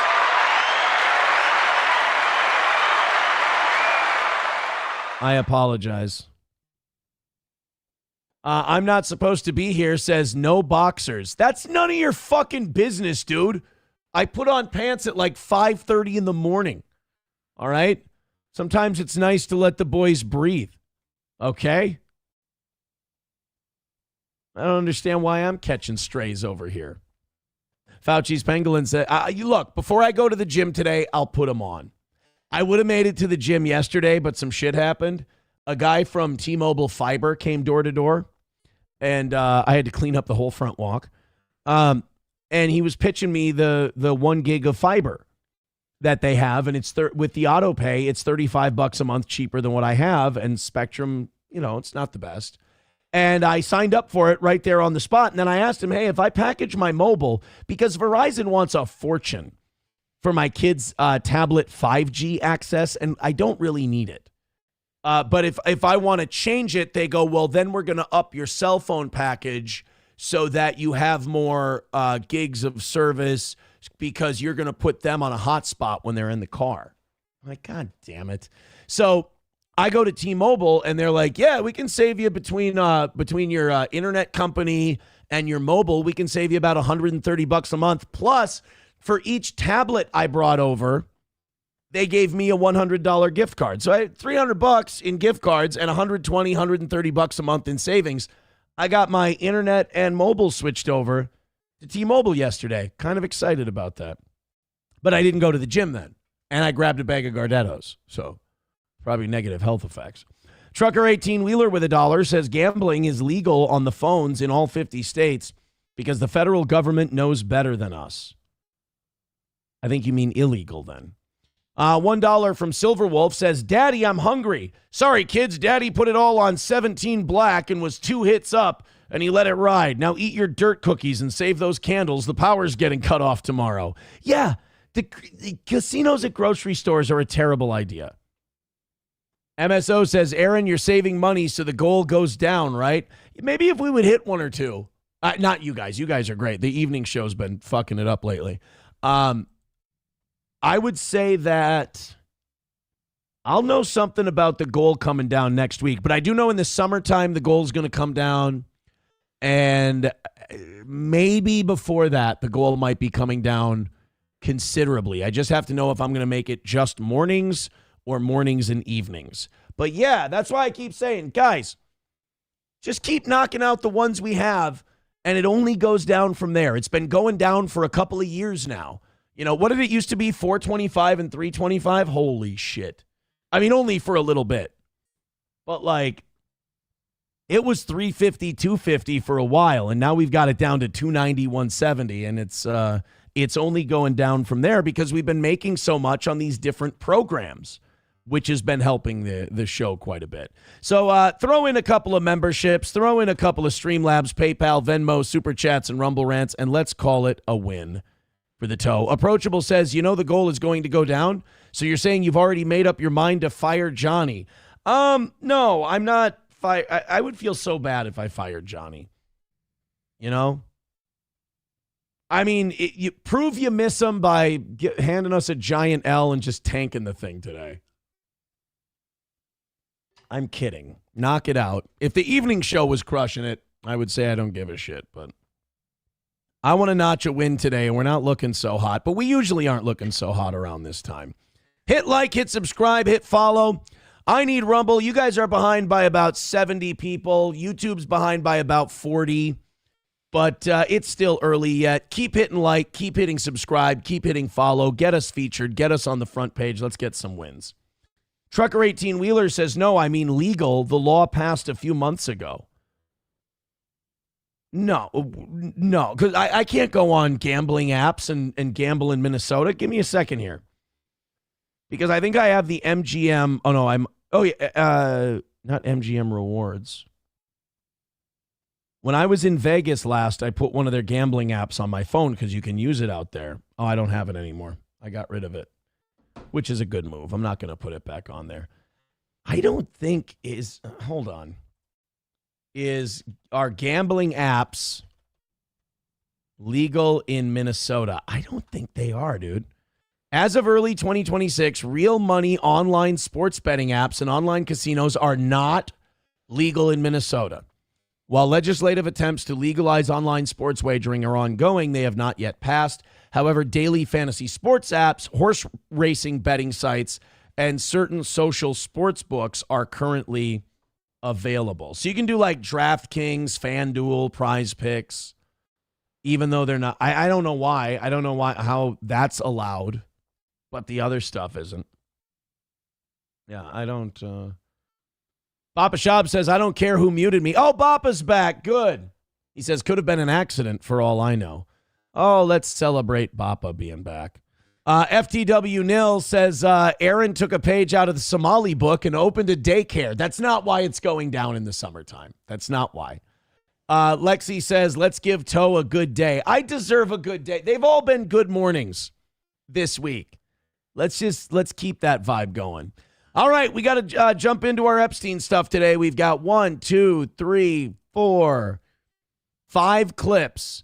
And one of them is Lauren Boebert on the mainstream news talking about cannibalism. This is great. I never thought I'd see this. I was listening to Dave Smith's show last night after the evening show. And Dave Smith asked his co-host, he said, have you ever seen anything like this in your life? Like, of all the news people have talked about, of all the like conspiracy theories that have gotten like actual mainstream play, have you ever seen something like the Epstein files before? And while I don't think it's getting enough attention, and while enough normies don't know about it yet, it's the virality of it has been stronger than I thought it would be. I was kind of pessimistic. I thought it would be absolutely nothing, but I do think it means something that a guy like Les Wexner is publicly out there as an Epstein co-conspirator. I think people are being called out like Howard Lutnick, the Commerce Secretary. I didn't expect that to happen. They're talking about charges for Kash Patel. That could happen. I'm not saying it will, but it could. And I got Lauren Boebert on TV saying that all of these people were cannibals and doing human sacrifices. I'll tell you this, like I'm not saying that it's going to go the way we all want it to go, but it's already gone a lot further than I thought it would. So let's go ahead and get started on this.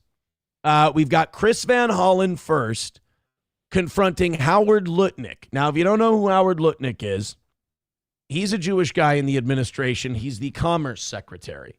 And the Trump administration is the Trump administration is defending him at this point. At this point, the Trump administration is defending him. They're saying, we like Howard Lutnick. He's our guy. We like Howard. And people are starting to question, why is he in these files? He was at the island. And here's my thing. I don't care if you were at the island and all you did was sit on the beach and skip rocks on the sand. You went to all of these guys went to this island after this guy got out of jail for soliciting and being involved with underage prostitutes. And these people still hung out with a guy like that. We played a Rogan clip last night where Rogan goes, Lawrence Krauss asked him to go to Epstein Island. And Joe Rogan said, all I had to do was Google the guy. And I was like, fuck no, are you out of your mind? And I hope that Krauss hasn't been on the Rogan show since. Because the emails came out and Krauss was emailing with Epstein. Epstein was a comedy fan. And Epstein was like, you think you could get Joe Rogan here? And Lawrence is like, I'll talk to him. And then he goes, Joe is being a little skittish, or he's not being as receptive as I thought he would be. Like, it was really kind of like groomer speak. And Joe Rogan was like a 40, 50-year-old man at the time, which is fucked up. He's talking to him like he's grooming a kid. These people are monsters. So, like, I don't care if you didn't do anything while you were at that island. You were on that guy's island accepting gifts and parties and vacations from him after he was convicted of something like that. If one of my friends who are 40 dates a girl who's 20, even though that's legal, I'm like, I can't fuck with you guys. Like, I can't hang out with you. It's too uncomfortable. So this is Senator Van Hollen questioning Howard Lutnick on his appearance in the Epstein files. Files show you coordinating a meeting and planning a visit with Jeffrey Epstein on his private island in December 2012. After jail. Thank you for the question. I'm glad to be here to make it clear that Iran did this to me and we need to have them attacked. And you know, I think Trump needs to be held to account on this stuff too. You got to cut these people. I think Trump sends a very powerful message if he just starts shit canning people who were involved. But he won't, and that's going to be to his own detriment. And I'm sure he's getting an earful from Benjamin Netanyahu right now about this stuff. Glad to be here to make it clear that I met Jeffrey Epstein when I moved to a house next door to him in New York. Right? And I met him then. Over the next 14 years, I met him 2 other times that I can recall. 2 times. And that is none. 2 times that he can recall. So that's 7 times. At least 7 times. 2 times that I can recall. Because 2 times that I can recall, if you say that I can recall, you're not lying under oath when they go, well, we released 3 million more pages and it shows that you hung out with him 5 more times. And he's like, well, I don't recall those times, so I didn't lie to you. Fucking weasel. For 6 years. So 6 years later, I met him. And then a year and a half after that, I met him, and never again. You moved in next door to a guy and you didn't see him once in 6 years. I'll believe that when me shit turns purple and smells like rainbow sherbet. Probably the total, and you've seen all of these documents, of these millions and millions of documents. There's still 3 million that haven't been released, bub, so take it easy. Don't spike the football quite yet. Trump, fire this asshole. Maybe 10 emails connecting me with him. Probably about 10 emails connecting me with him over a 14. Hey, that's 10 more emails than I have with a convicted pederast. So I'm going to judge you because you have 10 more emails that we know of with a pederast. 15-year period. I did not have any sexual relations with that woman, Miss Lewinsky. Any relationship with him. I barely had anything to do with that person. Okay? You went to the island, bro. You went to the island. You don't even deny that. I barely had I don't go to someone's vacation island if I don't know them. If I don't know a guy, I don't go to his vacation island on a lark. Especially if I Google him and I go, no, I'm good. I'll go on a more goyish vacation this year. Secretary Lutnick, I think you understand the root of concern here. It's the way you described very emphatically your first encounter with him in his apartment, said you were disgusted, would never have any contact with him again. So you lied again. Did you, in fact, make the visit to Jeffrey Epstein's private island? Oh, good for Chris Van Hollen. You know how I say that this is not a struggle between Democrats and Republicans? You guys got to drop your Democrat and Republican stuff until we kill all the satanic PDFs and we win the war and we take back our country. Because you're not going to hold these people in a jail cell. Like, it needs to be a war and we need to win. It's God versus the devil. And there are no atheists in this. You're not allowed to be an atheist. All right? Because you've seen the devil in its form. You can't say there's no God and you can't say there's no devil. If anything, as odd as this sounds, this Epstein file stuff has made me more strong in my faith and more strong in my belief in God. because I know God has to exist if the devil exists. And we're seeing the devil in front of us. And to deny the devil is to deny God. You can't deny the existence of Satan because we see him now.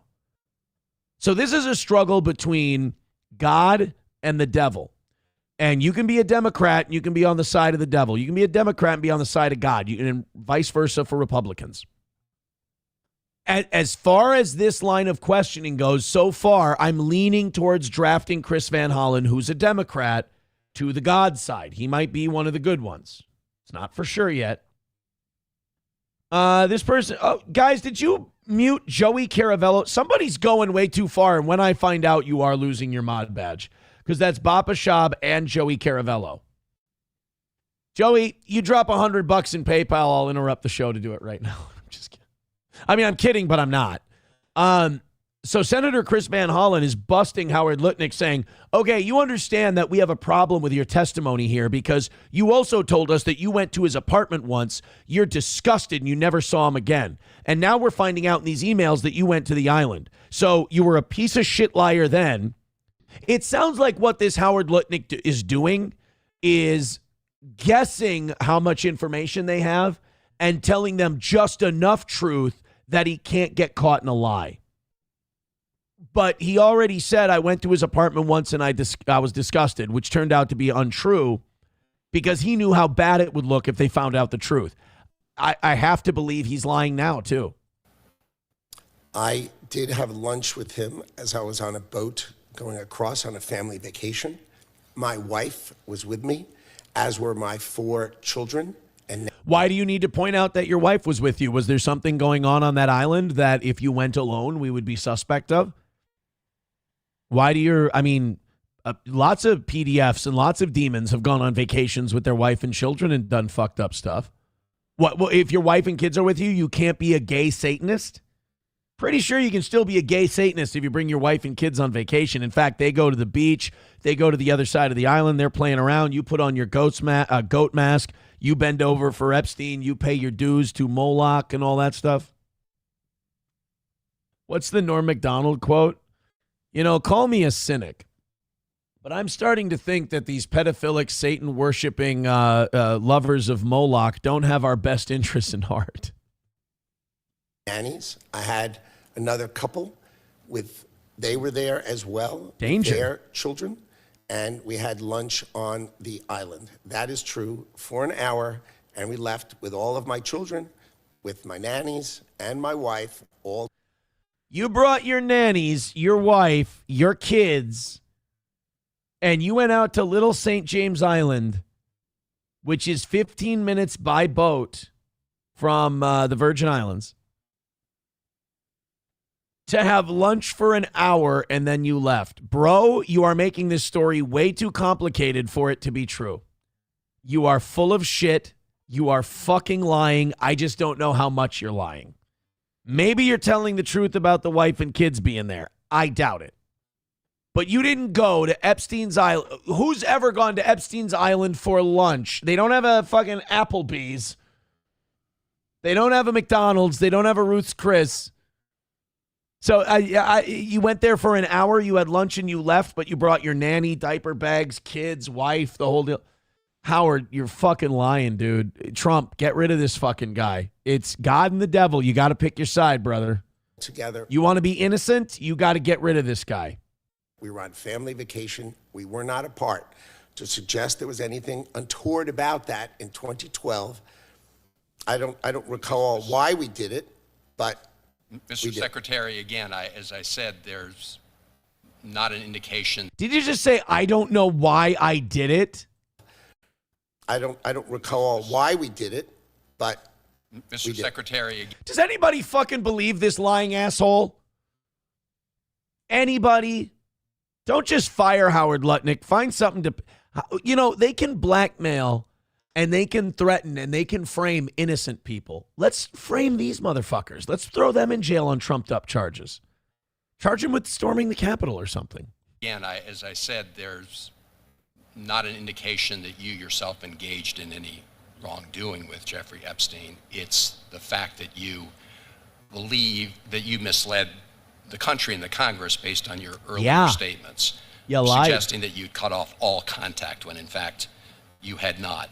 When you visited the private island, This is like watching a guy getting caught cheating and his dick smells like pussy and he's trying to explain to you that he didn't do anything. This is uncomfortable. This is like just watching a guy get caught.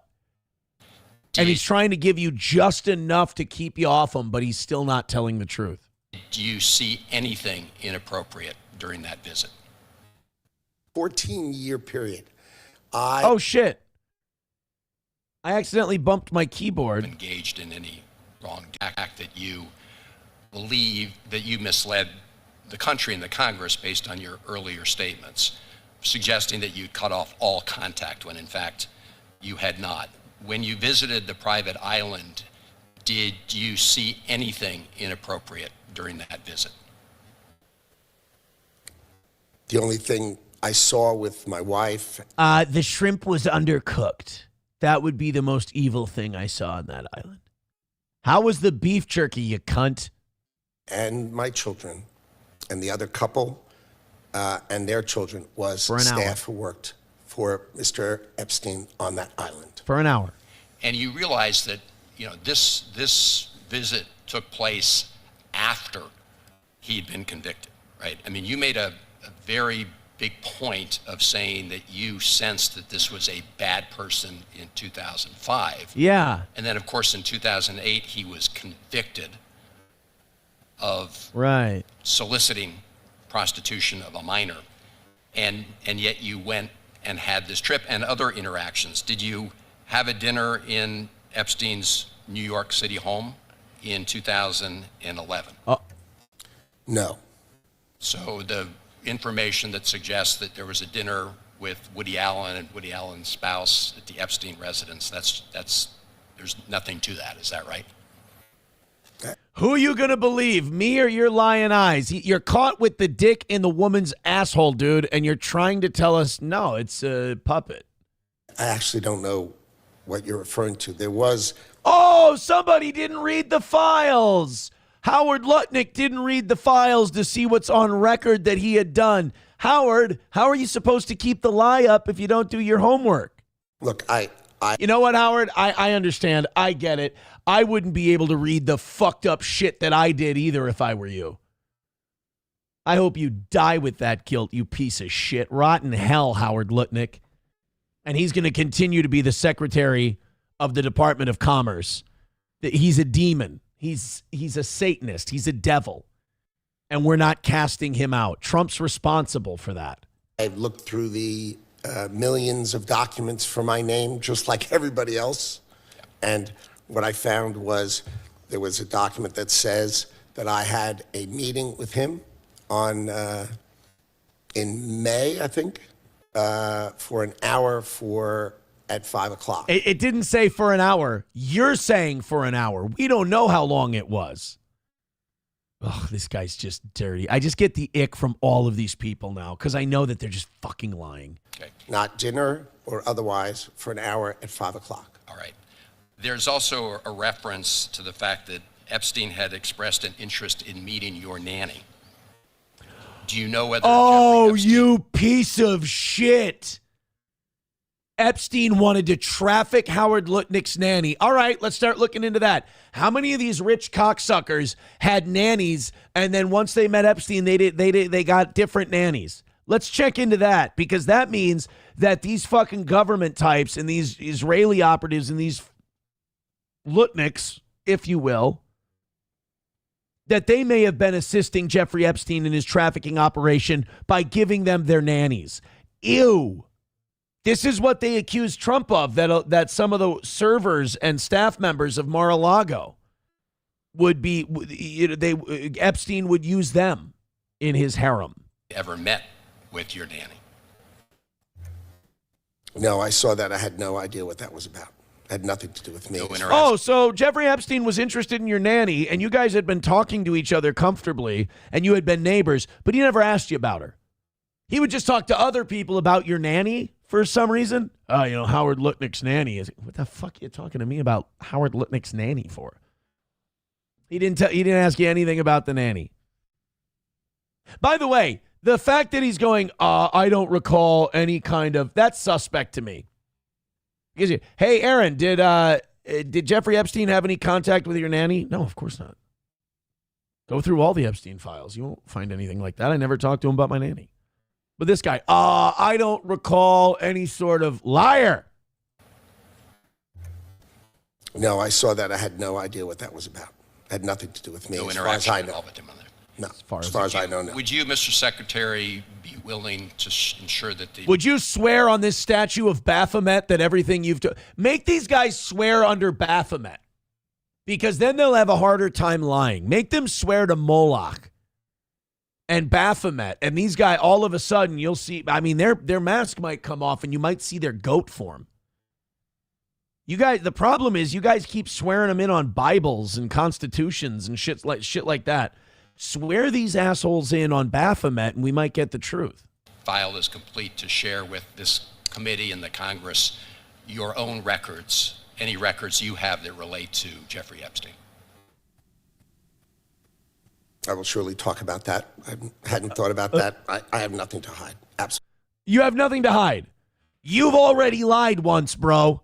And the only reason you're saying anything now, you're changing your story, is because documents have come out that show you're a lying piece of shit. Ew. Just fucking ew with these guys. 591 of you checking out the toe right now. Hit like, hit subscribe, hit follow. YouTube is climbing nicely. Rumble could use another 50 or so. Hit like, hit subscribe, hit follow, and let's go, baby. Let's go. Joey Caravello says Baphomet is not a goat. She is a beautiful Aryan woman in human form. The Jews portray her as a goat because they're fucking bastards. Oh, my goodness. All right, $1 from Coltrane says Aaron just goes with them to his house and guest house in spite. It's not a bad one. Jfish with $2 says worse than the island, the brownstone and the compound. Saying haven't been there was a get out of jail card that Donnie used while worse acts happened in his towers. Okay. Chips and Diff says here is more of the Erica Kirk underage texting. Video a little too long for the show probably. Can skip around or watch on your own time. We'll skip around a little after this. $2 from Joey Caravello. Oh, okay, that's where we left off. Aaron is not wearing pants today. All right, guys, we are we're well behind today. I would appreciate it. I thought I would go for about 15, 20 minutes, not say anything about the money, just do the show and see if anything rolled in.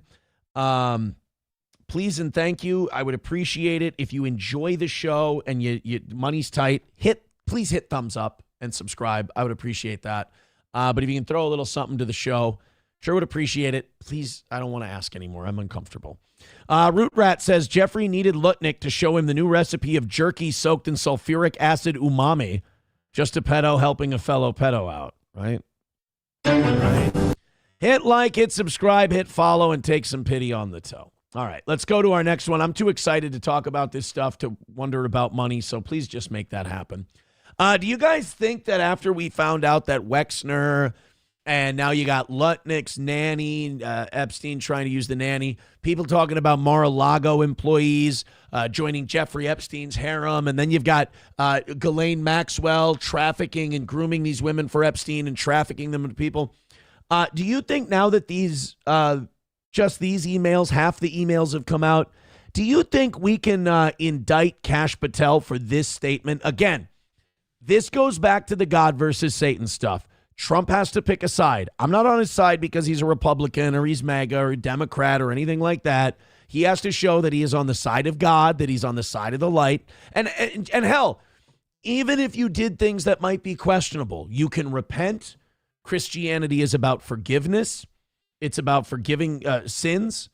So even if you did something bad, if you turn to the light, admit what you did, accept your punishment, and then you want to help us, I'm okay with that. But you got to admit what you did. And if Trump wants to help, he can start by firing Lutnick and firing Patel and firing Bondi and possibly bringing them up on perjury charges. Because Kash Patel, when he said this, we know this from the Epstein files now, he lied. These people claimed after looking at the Epstein file, I've seen the Epstein files and I conclude X, Y, and Z. Let's replay this statement and tell me if I'm crazy, because I think Kash Patel can be tried for this. There's no credible information. None. If there were, I would bring the case yesterday that he trafficked to other individuals. And the information we have, again, is limited. So the answer is no one For the information that we have in the files. in the case file. Okay. It's not what we're seeing, bro. Why is Howard Lutnick named in the files as, and I quote, a co-conspirator? Why is he a co-conspirator? And why was Jeffrey Epstein in a jail cell when he quote unquote died anyway, Cash? Do you remember? And that case was never tried, so that was still open when he died. He was awaiting trial on that one. Why is Lutnick in trouble? Why is Wexner a co-conspirator? That was just a fucking lie. And the guy should be charged for it. Kash Patel was up all night tweaking his own nipples around high on ice. Yeah, something's got to be done about those bug eyes, man. They're fucking creeping me out. So how did the Trump administration respond to all this? Everyone's talking about the Epstein files. Let's listen to the press secretary, who is the spokesperson for the president of the United States. What is the Trump administration stance on this? Are they going to get Lutnick? Are we going to see some heads start to roll? Is Trump going to show that he's on the side of the American people and not these Moloch worshiping Satanists? Come on, Carolyn. What do you got for us, honey? And that remains true. And this call, if it did happen, corroborates exactly what President Trump has said from the beginning. And I'm sure many of you, when you read that alleged FBI report, probably thought to yourself, wow, this really cracks our narrative that we've been trying to push about this president for many years. So we're moving on from that. Reagan. There's the quote. We're moving on from that. By the way, if you're wondering what Trump's goal with all this Epstein shit is, if you thought it was to get to the bottom of it and seek justice, you're wrong. All they give a shit is that he's vindicated. So they're going to cherry pick everything out of the Epstein files that show Trump's hey, look, guys, we're vindicated. So we can move on now, right? Hey, cunt, this was never about you. This was about finding out the people who were involved and removing them by any means necessary. We weren't on some protect Trump shit. We weren't on some prosecute Trump shit. We were on some let's go headhunting, find out who they are, call them out by name, and take them out. If it's Trump, it's Trump. If it's not, it's not. But this egotistical idea that, hey guys, look, the Epstein files came out and it shows Trump called the Palm Beach Police Department to say that Ghislaine Maxwell is evil. All right, that's great. So we're done now, right? No. This was never about whether or not Trump thought they were evil. This is about finding out about the human sacrifice and the cannibalism and the jerky and the pizza and the grape soda and the restaurants. It's about that. And if you're not willing to do it, step down so we can find someone who will. Because we can't let this one go to bed. You can't. Too many people's eyes are open.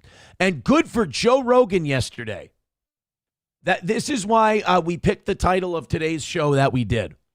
Joe Rogan might be redeemable. And I look, all the black-pilled people that like this show, watch this show, love me, love the show, whatever. And they love that I've kind of been black-pilled lately. One of the biggest complaints I get from that side of our audience is, Aaron, you're naive, and sometimes when you get hope, it makes me sick. Guys, I can't be on a roller coaster that only stays down all the time. I got to come up once in a while. Look, I've been having hope my whole life and having it dashed at the 11th hour, but I've never regretted the feeling I've had when I had the hope. You know, having the hope and then having it dashed is better than just staying in that valley where you don't think anything's going to happen. And I also believe as a Christian that all people are redeemable in the eyes of God. And Joe Rogan has not done anything that can't be redeemed. All Joe Rogan has done is put the elite on his program, allowed them to use him as a fleshlight and just dump their bullshit into his audience's ears. It's not anything that Joe Rogan has done with cause, with intent. Joe Rogan's a big dumb ape and they're using him. But if Joe Rogan snaps out of it, if Joe Rogan wakes up like he did with Lawrence Krauss, or like he's going to in this next clip, don't give up on people, all right? We're going to need as many people as we can with this. This is him yesterday with Cheryl Hines. Guy was not into that. If he was not into high school girls. Right. Like, if he was just into grown women who were sex workers and he ran the same operation exactly the same way, it could probably go on to this day. Yeah. And if everybody kept their fucking mouth shut, and if all these guys, you know. Oh, yeah. I mean, look at some people that are in the. There was nothing going on, so. Oh. FBI concluded Jeffrey Epstein wasn't running a sex trafficking ring for powerful men. File show. You know what's great about this is that they tried to make that happen on Sunday or Monday. The FBI concludes that Epstein wasn't running a trafficking ring. And I love that the media and the people went, all right, the FBI's not serious now. They have no authority. We're setting them off to the side. We'll get them later. But the FBI's full of shit. We're going to look into this. I like that because in days before when the media was more controlled, the FBI would come out with that statement and everyone would just go, well, I guess that's the end of that then. I love how the FBI was just dismissed. We can do without an FBI and a CIA. We can do without them, I think. So there you go. Oh, there you go. Who says that? What's that source? Yeah, it's going around. I just found the place that was showing the headline. It was going around the internet today. Oh, today? Yeah, the AP. It's the AP reporting it. Yeah. Today. Oh, I thought that was. I thought that was from 2005. This is like the FBI. I was like, that's the gaslighting shit I've ever heard in my life. Whoa. What do they think is going on? Just a bunch of fun, bunch of guys hanging out. That is being fellas, having cocktails, talking about science. They're still looking into it, but they don't have any evidence. Oh, look into it. Maybe see. Get Eddie Bravo on the case. Joe seems annoyed. And by the way, he never brings up Eddie Bravo anymore. So that's interesting. Joe seems annoyed. And I hope Joe is annoyed. And I hope Joe is taking this very personally. Because these people have used him as a cock sleeve to get their propaganda out on this. Remember when Kash Patel came on his show and just lied his ass off? I'm hoping, like, Rogan's redeemable, guys. I'm telling you. And if Rogan turns on these people and he says on his show, I'm really fucking pissed that these guys came onto my show. They insulted my intelligence. They used me. They gaslit me. He's getting close. I'm looking into it. That is the name of his show. Crazy. Look into it. It's so crazy. But there's probably a lot of that's gone on forever. Yeah. And it's also probably a way that they can secure business deals and make sure that people do things they want to do. They have a little something over them. They do a little bit of this, do a little bit of that. For sure. Yeah. She does not want to talk about Cheryl Hines is like, I don't want to get another Kennedy killed. I can't do it. Yeah. I mean, and that's what Epstein was all about, was manipulating people and, holding it over their head and getting them to do something. Allegedly. It certainly seems like that. Oh, Joe, don't. It certainly seems like that was a big part of it. I mean, is it possible that people didn't know what was going on? Maybe initially. Yeah. If someone got lured in like they tried to lure me in and they didn't do a Google search, and also they're meeting with this eccentric billionaire supposedly who's just not political. All right, Joe, come on, man. Come on. He's getting close. You can tell he's starting to get a little annoyed. You can tell Joe's starting to get a little upset that he feels like he was lied to, that he feels like he was used. Go with that, Joe. Use it. Embrace that. Go forward with that. Don't pull back on us and be like, well, allegedly. Well, I'm not sure. Come on, man. Come on, Joe. Lander says, who wants to take bets on which organization goes rogue first? Wow, that's a good question. Who goes rogue first? I don't have any hope that you mean a governmental organization will go rogue first? Congress. Congress has already gone rogue.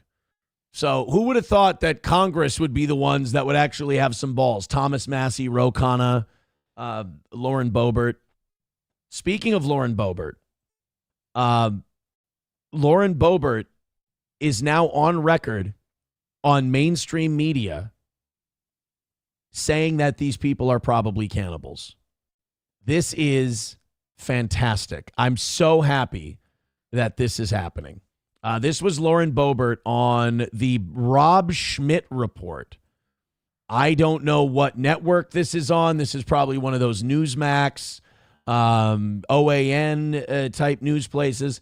But they had Lauren Boebert on. And remember, we played that clip yesterday where Lauren Boebert was walking out Monday night of the Department of Justice after reading the unredacted Epstein files, and she looked mortified. She looked like she'd really been through something, and she was disgusted.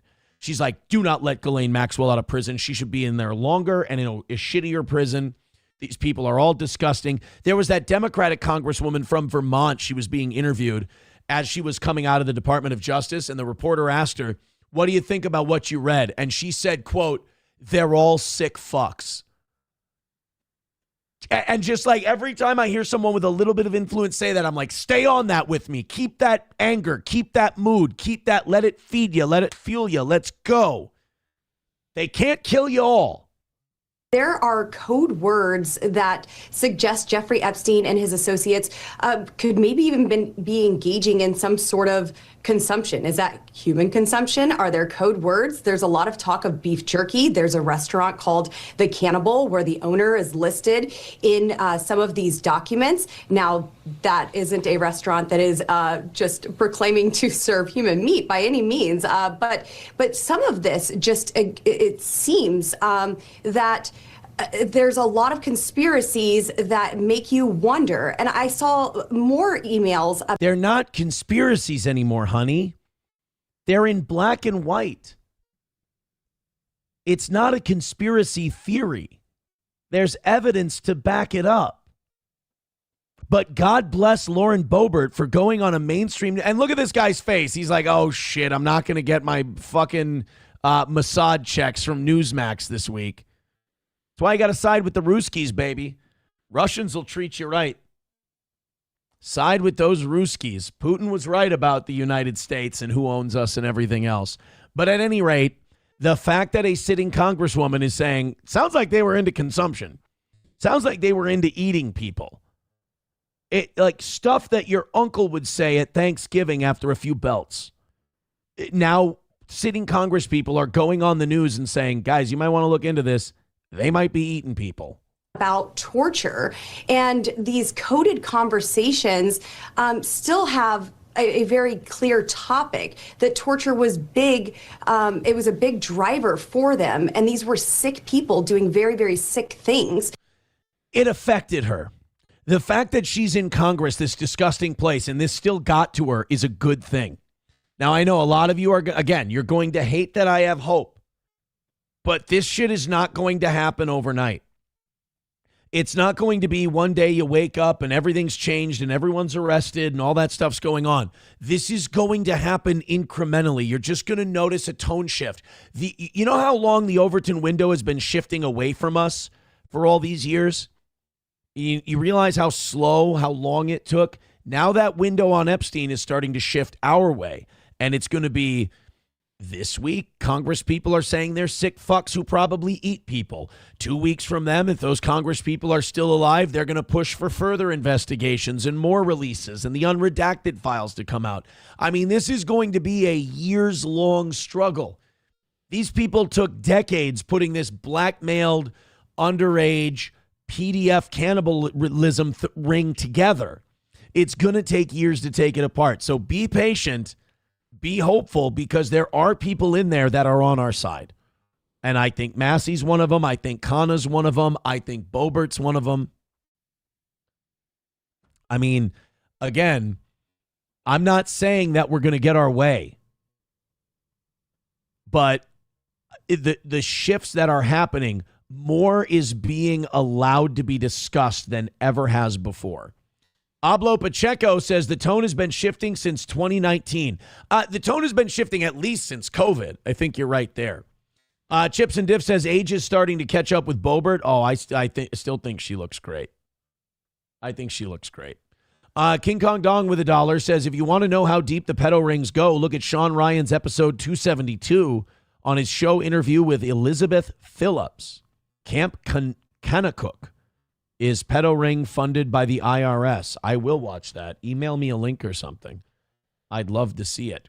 Long way to go here, guys. Thank you, Leah, for the $1. She says, this is the most uniting thing in our country at this point. Yes. And if people will connect the dots, you know, one thing people are scared of is they're scared to call the devil by its name. They're scared to say Israel because they saw the Super Bowl commercial and they're like, well, am I being anti-Semitic? No, that is not the Israel of the Bible. That is an imposter state. Benjamin Netanyahu may, in fact, be the Antichrist. Mikey Two Milk says $7.50 an hour ain't bad wages, Imholt. Say thank you. Hey, look, man, I thank everybody who chips into the show. I do. But if you think me stressing and missing is funny, I don't know. Like, I don't know. You and I just ain't the same. The show is better when I don't. So please, thank you. I appreciate it. Help us out. The mornings have been great so far this week. We're 40 behind from the evening. That's not bad at all, but let's notch a win. All right. We're 8 memberships away from 500. We're a long ways away, but you know, little rallies here and there helps a ton. If you like the show I do, send a message by throwing in a membership or something like that. Show your appreciation if you can. If you don't appreciate the show I do, then why are the subscribers and viewership going up? I can't figure it out. Well over 600, heading towards 700 people watching the show. I think Rumble's got another 20 or 30 more. I think YouTube can go up another 50 more. We've got 700 on the docket today. Hit like, hit subscribe, hit follow. And let's see some money numbers start coming out of this because, yes, we do have money we need to make on a daily basis. I'm sorry. I apologize. Just want to notch a W if we could. If we could. Youngling Slayer with $1 says, morning, Aaron. Ghislaine Maxwell needs to be sent to Alligator Alcatraz. Also, I am still sussed out about Rokana, not because he is left, but because of his ties to tech oligarchs and Silicon Valley. You know, I'm not going to shit on you for that take. The only thing I guess I would say is everybody has a master. And, you know, I'm not even saying Thomas Massey doesn't have people that, you know, he answers to or donors that he kind of plays favoritism to. I just want them not to be involved with Satanism, cannibalism, and stuff like that. But you're right. Tech oligarchs in Silicon Valley, those are real problems, too. So thank you for that. I appreciate it. Leah, thank you for the 5 gifted memberships. I appreciate that. I want to see some more names in there. Leah's very supportive of this program. Keep those gifted memberships going. Wanna fuck? Let's fuck! Thank you very much, Leah. I appreciate that. That puts us 3 memberships away from 500. 3 more of those memberships, and we have to do... we get to do an extra half hour of overtime. Plus, if you guys knock out the 40 we missed from last night along with tonight or today, we go until 11:30. So this could be a 5.5 hour show today if you guys really crush it. Thank you. Thank you for those contributions. I appreciate it. Anybody who contributes to this show keeps it on the air, and I appreciate that. All right, let's continue on with the chat here. Joe's here to normalize the ghouls. He was paid handsomely to do so. I hope I am wrong, boss man, but it's a dark space we're in. Hey, being nervous about people and being suspect of them is okay nowadays. T. Jefferson says, Camp Kanakuk looks like a nasty rabbit hole with minimal searching. It looks unpleasant. You guys want to take a look? You guys want to do a little deep dive here? Keep those memberships coming. Make me feel like we got a chance today. Hey, we're featured on YouTube. Hit thumbs up, hit like, hit subscribe. Camp. Why can't, it won't even, here we go.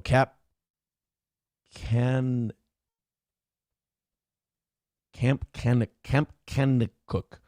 4-hour interview. We can't do that right about now. Abused at Christian summer camp. Survivors say they've been kept silent. This was 4 years ago. I grew up across the lake from Kennecott. So as a kid, I could hear it every summer. And I always wanted to go. I always thought, oh man, it'd be so fun. Hey, Camp Kennecott. That's what you get when you put Nick Rekieta and I in a can.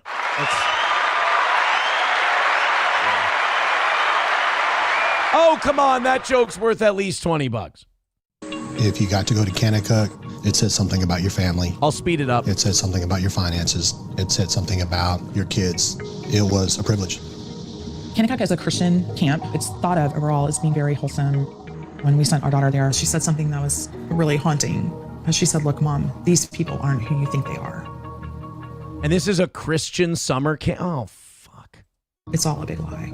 Amanda Tackett's daughter was 10 years old when she came home from her Christian summer camp and said she'd seen a staffer sexually abusing a young boy in the woods. I called the camp. They told me, oh, thank you so much for telling us, and we're going to fully investigate this, and we'll get back to you. And they called me the next morning. They said that they had completed their investigation, and they said that they were very concerned about our family, and they were very concerned about my daughter's spiritual walk. So when people found out about it, they gaslit the shit out of the families and said, your daughter's just got a really active imagination. She's possessed by Satan. These people are fucking evil. With God. And I was just furious. Because that's not an investigation. No. The camp employee was Director Pete Newman, who continued to work at Kennecott Camp in Branson, Missouri, coaching and ministering to kids each summer. Until in 2009, he admitted he'd sexually abused young boys. He was then fired, arrested, and charged with multiple counts of child sexual abuse. And he went to prison. Newman pleaded guilty and has been serving back-to-back life sentences since 2010. Good. A judge later found that parents had tried to warn the camp about Newman for years and that he abused nearly 60 children, including Brandy and Joe Alarcon's son. Okay, but that means then that there's other people that need to get arrested and go to jail, because you don't do that and just get away with it for that long and nobody knows about it. These people fucking knew. We need to, Ro Khanna, Thomas Massey, they need to get legislation, federal legislation, that if you know of children being abused and we can prove it and you don't say anything, it's a mandatory minimum 15 years in prison.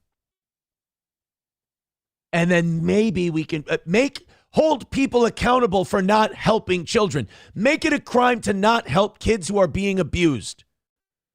Because if all you're going to do is go after the people doing the abusing, if those people are powerful, they can use a network of people that they control to cover up what they're doing. Punish the cover-up. Make somebody who would make excuses for that person go to a really nasty federal prison for 15 years minimum for every lie they covered up. 60 victims of this Newman, that means if somebody knew about it and they covered up for it, each one they covered up, that's a count, and that's 15 years minimum to run consecutively. That will fix this problem. Make people afraid. There's not enough fear. Fear of God. We keep saying this is God versus Satan. The fear of God needs to reign over whatever we build in the wake of this. And if that fear of God is expressed through prison time, find out what these people are afraid of and threaten them with that. One of the biggest questions I get all the time is, but what's happening today? What's happening at the camp right now that makes it unsafe for my child to be there? The leadership that allowed Pete Newman to be there and sexually molest, sodomize, and abuse children, that same leadership is still functioning and at large be in there jail at camp today. So why would you want your child to be there? Who's responsible for what happened? The entire leadership, Joe White, the board, Kennecott. Good, name names. From what we have learned, they all played a part in that decision. And who's been held accountable? Nobody. For evangelical families like the Alarcons, the camp has been a nearly 100-year-old tradition. Almost 500,000 These are Satanists. These are Luciferians who are using Christianity as a lure to abuse people. And then at the same time, they can then denigrate Christianity, make it look bad, and then make the rest of the country lose its faith. This is a Luciferian plot. Have passed through its gates since it opened in 1926. And every year, over 20,000 kids travel to its sprawling campus. Parents pay thousands of dollars for their kids to get the Kanakuk experience, led by Joe White, a high-profile evangelical speaker. On your behalf, Father, forgive them, for they know not what they do. Oh, this piece of shit. Is that not, I don't know how you feel as a Christian. Everyone's different. That's sacrilegious, what he's doing. Like, only my Savior can carry that cross that way. I'm not okay with somebody else reenacting that. I don't care how pious you are. You're not worthy to do that. That upsets me, actually. This Joe White guy putting that cross on his shoulder as a show. It wasn't a show when Christ did it. It's fucking disrespectful to what he did for Joe White and his immortal soul. That's fucking, I don't like that. Started sending their son Ashton to camp when he was 10, where he began spending time with Pete Newman. Here I am, a little slower than everybody, a little shorter, maybe a little weaker. We're the ones that get targeted. You feel like you were picked off? Oh, absolutely. Absolutely, I was. And so Pete had asked my parents if it was okay if I spend 2 days or so with him. Oh. And so Joe White, the owner, vouched for Pete and said, yeah, like that's fine. Like tons of kids do it all the time. Of course, I was super excited at the time. And then that's when like any parent's worst nightmare, any kid's worst nightmare came into reality. All right, I'll watch this a little bit later. This is about 17 minutes long. It's a Vice report on this Camp Kanakuk. One thing I keep wondering, is this place still open? If this place is still open, let's drone bomb it. Fucking ew. Gross. Are you serious? Begin your best summer ever. Is there a phone number? I need to see here. We're calling these fucking people.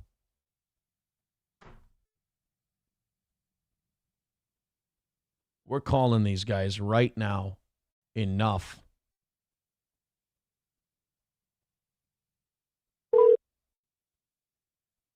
They're not going to answer. Hi, you've reached Kanakuk Camp's registration voicemail. Fuck. I'm guessing they open at 9. We're calling them today. That's gross. I'd never even heard of them before. Does Joe White still own Camp Kanakuk? Purchased Kanakuk camps from his father Spike in 1976, and he is still the director. Ugh. Fucking gross. All right, well, let's get them too. Let's get them too. What do you say? Thank you. Oh, boy, we got some things to get to here. Veldrain with $5. Says, Aaron, if the Cannibal restaurant closes, how are you going to get your favorite item on the menu? You know, the cream of some young guy. It brought me right back to earth, didn't you? Easy Money's wife gifting a membership. Wow, thank you very much, guys. There we go. That puts a smile on my face and gives me hope for today. You're only 2 memberships away from 500. Thank you. 2 memberships away from going until 11 today. $1 from King Kong Dong says, when you watch the 4-hour video, you'll find out that the victims were forced by camp lawyers to sign harsh NDAs. Yeah, you know, fuck Barack Obama, because like that guy was remember when he was drone bombing American citizens like Anwar al-Awlaki? I could forgive him for that if he would have drone bombed this place once the kids left at the same time. But it, you know, it's always the overseas people that we go after. Tim the Toolman Taylor says, you could learn a lot from Sean Ryan's podcast. You wouldn't let your kids on Roblox if you knew what was actually going on. It's worse than you think. My kids asked me this weekend, actually.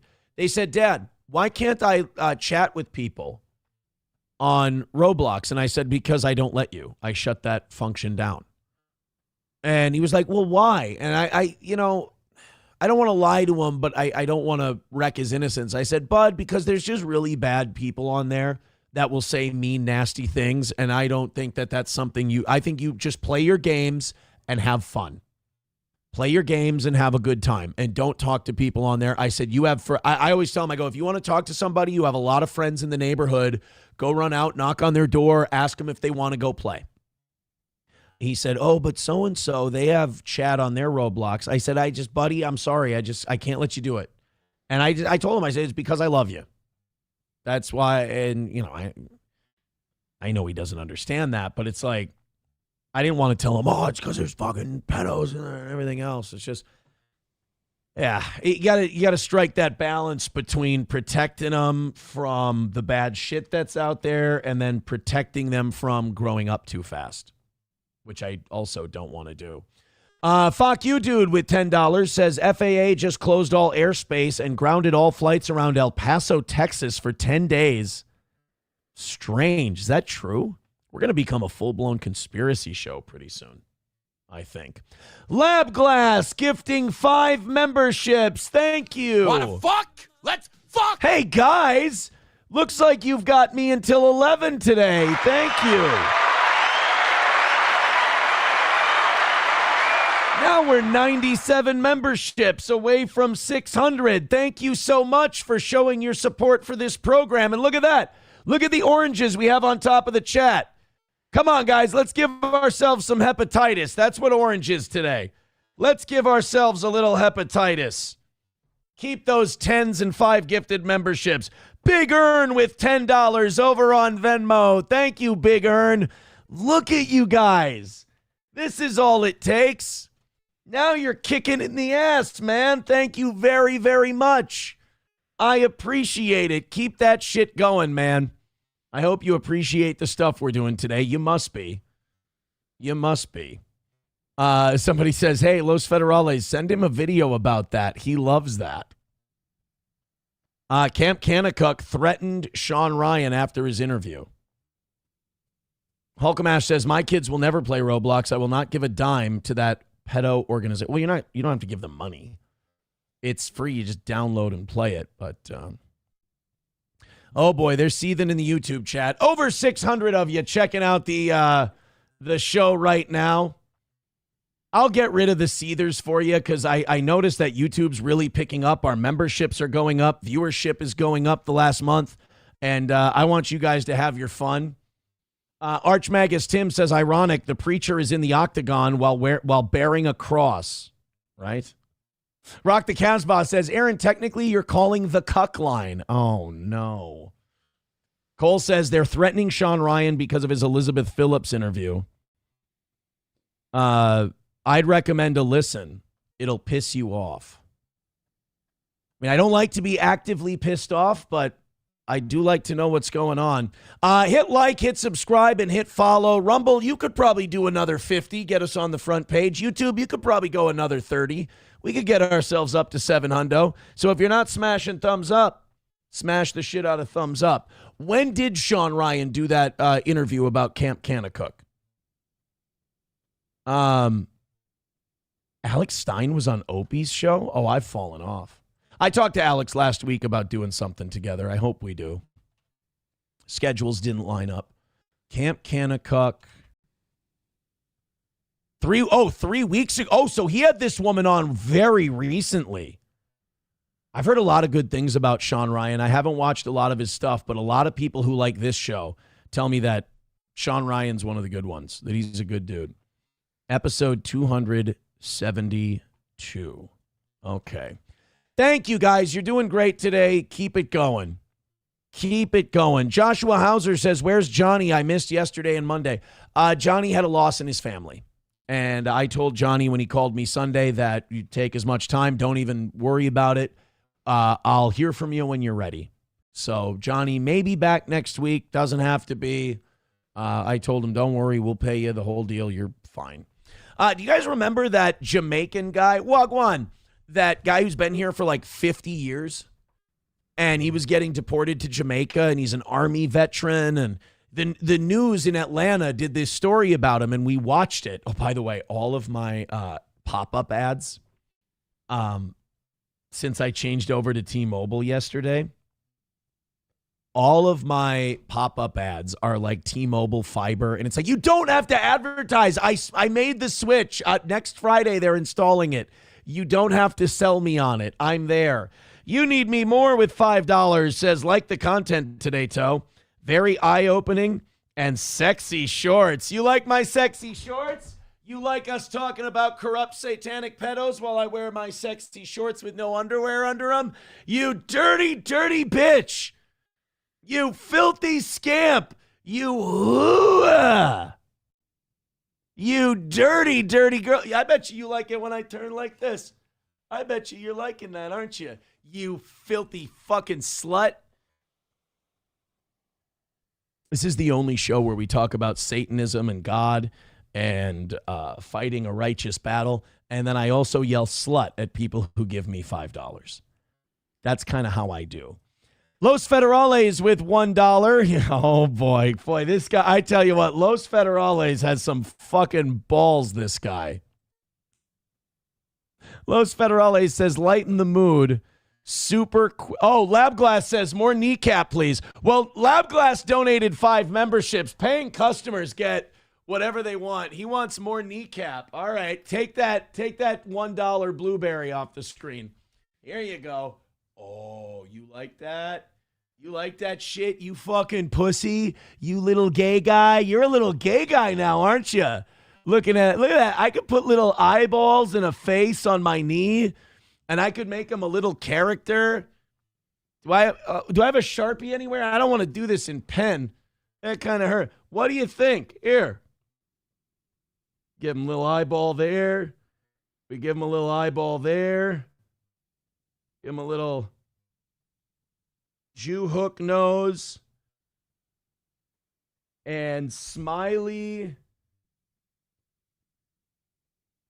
There we go. Look. I have a Negro. Hey, let's give him a little hair. I've lost my fucking mind. A conditioner on my D says, I hope they see this at your gym and kick you out later. Well, who knows?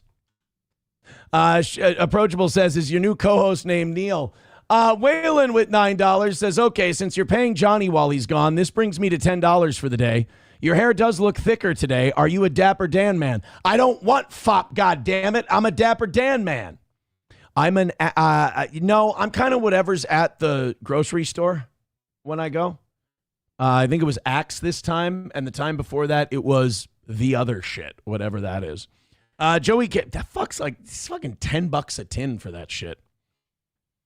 Joey Caravello with $2 says, for Aaron's trip to Jesse Lee Peterson's Christian spa and sauna room, I would trust Jesse. Beta. King Kong Dong says, I hope Kanakuk answers the call at 9. Yeah, guys, throw in. We're gonna talk to Kanakuk at 9 o'clock today. Kyler says, Axe, what are you, 12? It's all there was. I like the jar. I don't like the tube. I like to finger the jar, not stroke the tube. I just drew a character on my knee for funsies. It's kind of adorable. Take a look at that. Look, he's sideways smiling at you. He's like AJ Lee. Anyway, thank you, guys. The money is fantastic. It's flowing like wine right now. Keep it going. Appreciate it. Fuck you, dude says, why don't you just use the bacon grease you kept? Oh, quick question about the bacon grease thing. It's still sitting on top of my sink. Am I supposed to put that in the refrigerator and cover that? I should probably just dump that, shouldn't I? Garbage is going out today. So I should probably just dump. I think I'm supposed to keep that refrigerated. I don't know much about bacon grease. You know me. I usually just dump it down the drain with hot water running, which is fucking horrible for it. Should bacon grease be it's autocorrect. That means yes. Can technically sit on the counter for a short time. Refrigerating it is highly recommended to maximize freshness and safety. Storing strained, sealed bacon grease in the refrigerator lasts 3 to 6 months, while the freezer extends this to 6 to 12 months. Oopsie. Onawall says it's fine. 09 Canyon says toss it and start fresh. Your Destiny says bacon grease. Ask a black guy. Give it to the birds. Thank goodness I came before he defamed that luscious kneecap. T-Baby says, well, you are built like a pig. That doesn't help answer the question. That just makes you feel better. All right, moving on to the Georgia Army veteran. We've talked about this guy. This was the guy they tried to make us feel sorry for a minute and a half in this story, and then said, oh, by the by, he has a criminal history of assault and other shit going on. And that's what they do. Like halfway through the story, we're like, This man's been in America for 50 years and he was a U.S. Army veteran and now they're sending him to Jamaica. Isn't this terrible? And we're like, oh, yeah, that is. How could you do that to an Army veteran? And they're like, well, he's got a shitload of mental problems and he's got a couple of convictions for assault. And it's like, okay. So get us invested in the story and then tell us why he's being deported. So let's, this one's CBS News in Atlanta. We've got an update on this Georgia Army veteran. It looks like he's losing his battle. Here we go. From the U.S. despite an veteran from Covington is now in Jamaica, deported from the U.S. despite an active appeal. This morning, his family and attorney are fighting to get him back and reopen his case. And Latasha Gibbons is tracking this for us in the studio. And Latasha, I know you've been following this story since the beginning. That's right, Javina. His family is still hoping for the best. Now, right now, Godfrey Wade is in Jamaica, a country he says he hadn't been to in more than 30 years. And today, his legal team is appealing his deportation, saying he was removed before the case was fully heard. Now, here's what happened. Now, they show you, notice they show you the picture. Army veteran. Look at this picture of him with his 4 children. Look at these fucking ICE assholes taking him away in handcuffs. You know what we found out in the last time we checked on this story? He wasn't in Jamaica back then, by the way. This is an update. He's in Jamaica. They've deported him now while his case is being heard. That's a different arrest for him being arrested for assault a couple of years ago. Yeah. Up to this point, take a look at this video recorded by Wade's fiance. It shows a traffic stop from last fall that led to his arrest. Now, shortly after this, ICE took him into custody. Again, was not okay. Sorry, this was the traffic stop arrest, driving without a license or whatever. This was not them picking him up for anything immigration related. Nothing. He was breaking other laws. Citing a decades-old removal order. Wade's attorney says that order was issued after he missed a hearing, but Wade says he was never notified. Now, from Jamaica, the Army veteran is asking for his case to be reopened and for a chance to be heard. We are trusting in the justice system of my beloved country, the United States of America, that I loved very much and served. And we want one hearing, one opportunity, one chance to be heard. Attorney says an emergency stay was denied, but the case is now under appeal. We will continue to follow this case. They didn't even report, like, this guy, like, I could understand allowing him to stay. He's been here for 50 years. He served his country. That's fine. Just don't, I don't like it when they lie to you like this. It's like, I would be fine with this story about letting him stay here, even with the convictions and everything else. But you guys, when you report it, you purposely don't, you purposely leave that stuff out. Jamaica, deportation, Ryan, assault. Let's see here. Was deported from the UK to Jamaica. That's a different guy. I'm looking for Godfrey Ryan. America, deportation to Jamaica. Based on available reports, they keep going back to this guy, Ryan. Here we go. Army veteran faces deportation. Blah, blah, blah, blah, blah. It's been an emotional roller coaster. Honorably discharged September 15th, 2025. He was pulled over for failing to use a turn signal. Service, blah, blah, blah, blah, blah. Linked to a 2007 bounce check and a simple assault charge from 2006. So he assaulted somebody. He bounced a check. And so they said, you can't stay in this country anymore. We're going to remove you. We're going to deport you from our country because you have committed a couple of crimes. That you always run that risk when you're not a citizen in a country. They can ask you to leave. Now, the attorney says the assault was nonviolent. Oh, his attorney said that. Well, I mean, well, then you got to believe him, right? So they don't include that in their story. Now, I'm still willing to let a U.S. Army veteran who's been here for 50 years stay in the country if he's economically productive and everything else. My problem is when the news doesn't want to mention the assault and the bounce check, which are the reasons he was asked to be removed back then, and he didn't show. So he would have been removed, but he didn't show up for his removal hearing. So he's just been living in the United States since then. Living in America. But the news doesn't report that part. And it's like, this is what makes people not like you and not trust you.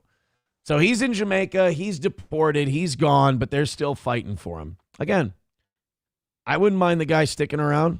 I wouldn't mind letting the guy stay here. But again, you just fucking lie. It's what you do. You're lying. Thank you very much to Spina with $10. Might as well use this 10 for this instead of losing on Kalshi, where millions of worldwide mercenary and foreign armies waiting for a call to attack when the power goes off. No one likes discussing that. Yeah, look into both. I got all wide-eyed at that. Look into Kalshi and look into Poly Market. They're both fucking evil, dude. They're both really, really evil. This guy, Rubbishman, you lie to us all the time, dude. I love that anti-steel toe cope. And then when I go, what have I ever lied to you about? And they make shit up in their brains. They go, oh, you've lied about this. I'm like, that happened. Like, I don't know what to tell you. I'm sorry my show's still on the air. Let's get to the bottom of what this is really about. I'm sorry I still do a show. You can choose to not watch. All right, this is more information on the Erica Kirk texting an underage person thing. By the way, thank you for that $10, Spina. You guys are doing great today. Keep it up. Finish it up. Awesome. Thank you so much. People are saying the quartering is addicted to Poly Market. Oh, really? Yeah, I've heard Poly Market and Kalshi are fucking evil. But, I mean, who isn't at this point? So, Erica Kirk's old texts, and apparently she was reaching out to some underage people. This is a longer call story. You on hold, sweetheart. Give me a sex. Wow. Okay, laughing emoji. Sex too, but not from you. Lol. Holy shit. You always make me laugh. Erica responds, I don't bat for the other team just yet. Erica Kirk. Ew. That's one thing about Erica Kirk that is very see-through. She's not this prudish Christian mom woman. Like if you just do a shallow dive into her history, she's wild. She partied, which is fine. But I don't like this character that she puts on for the rest of the country. Might just be one of the darkest figures in American politics today.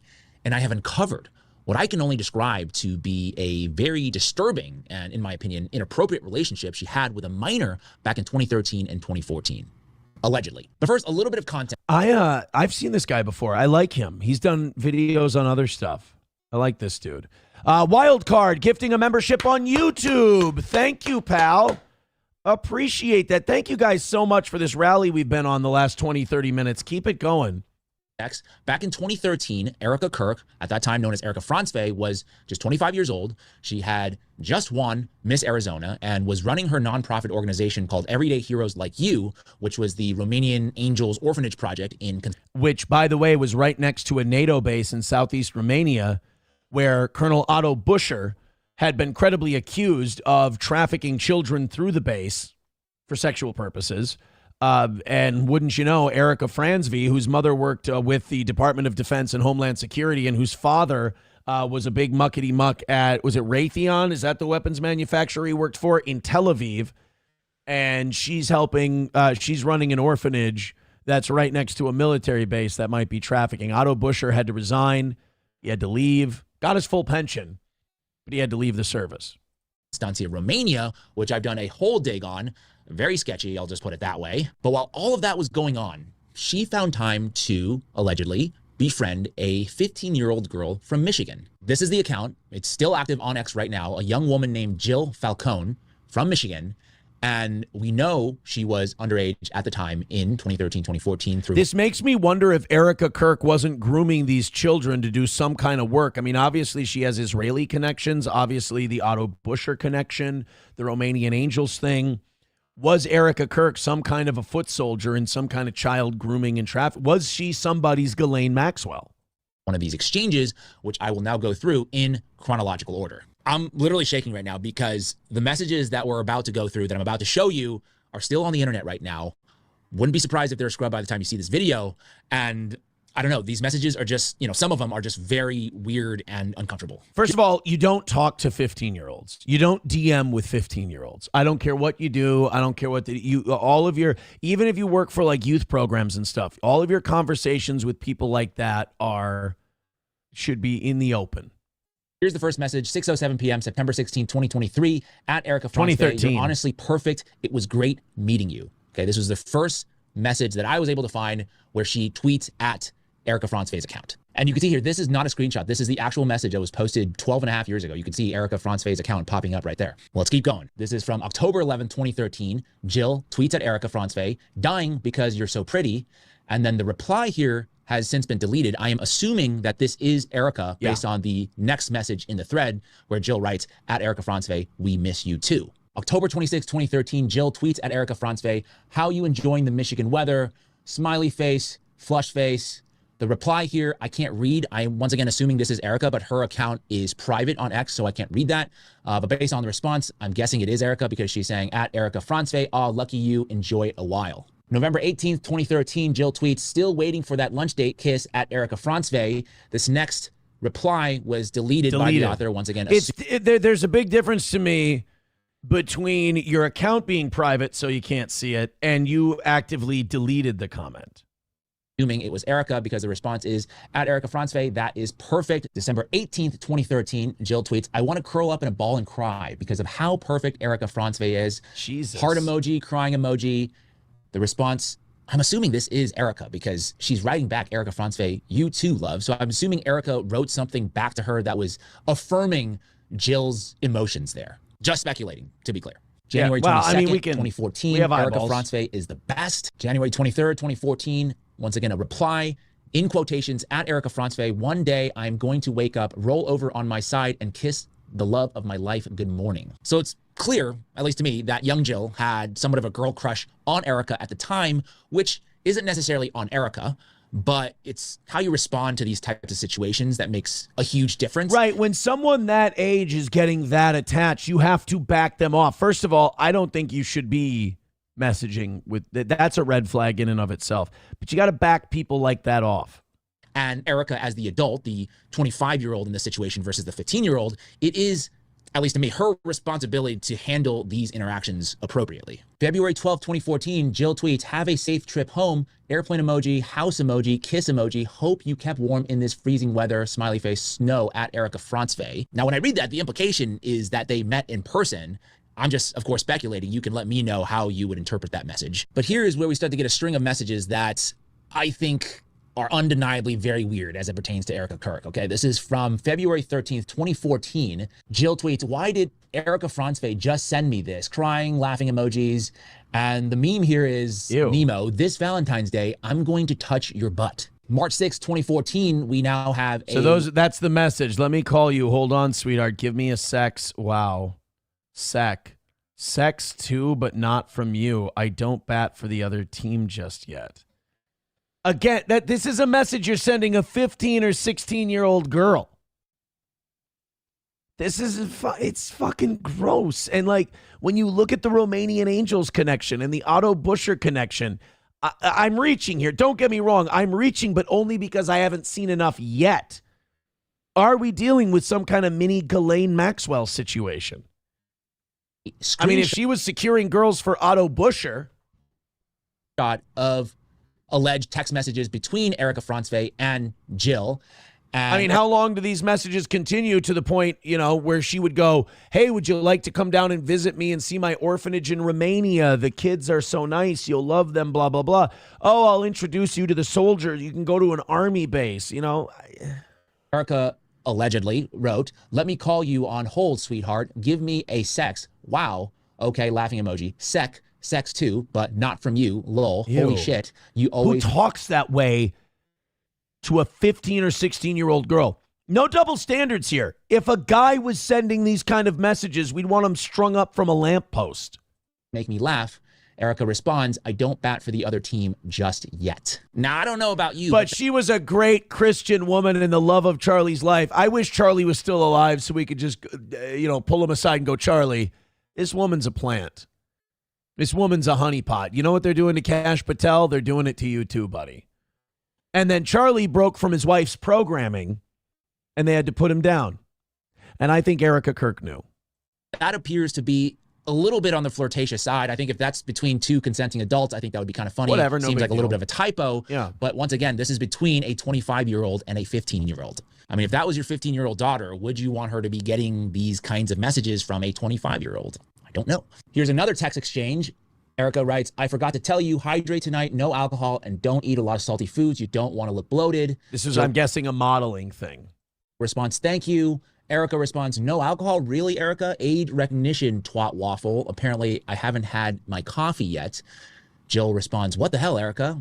Erica responds with, well, on that bite, note, damn you, Siri, come on, hashtag the struggle.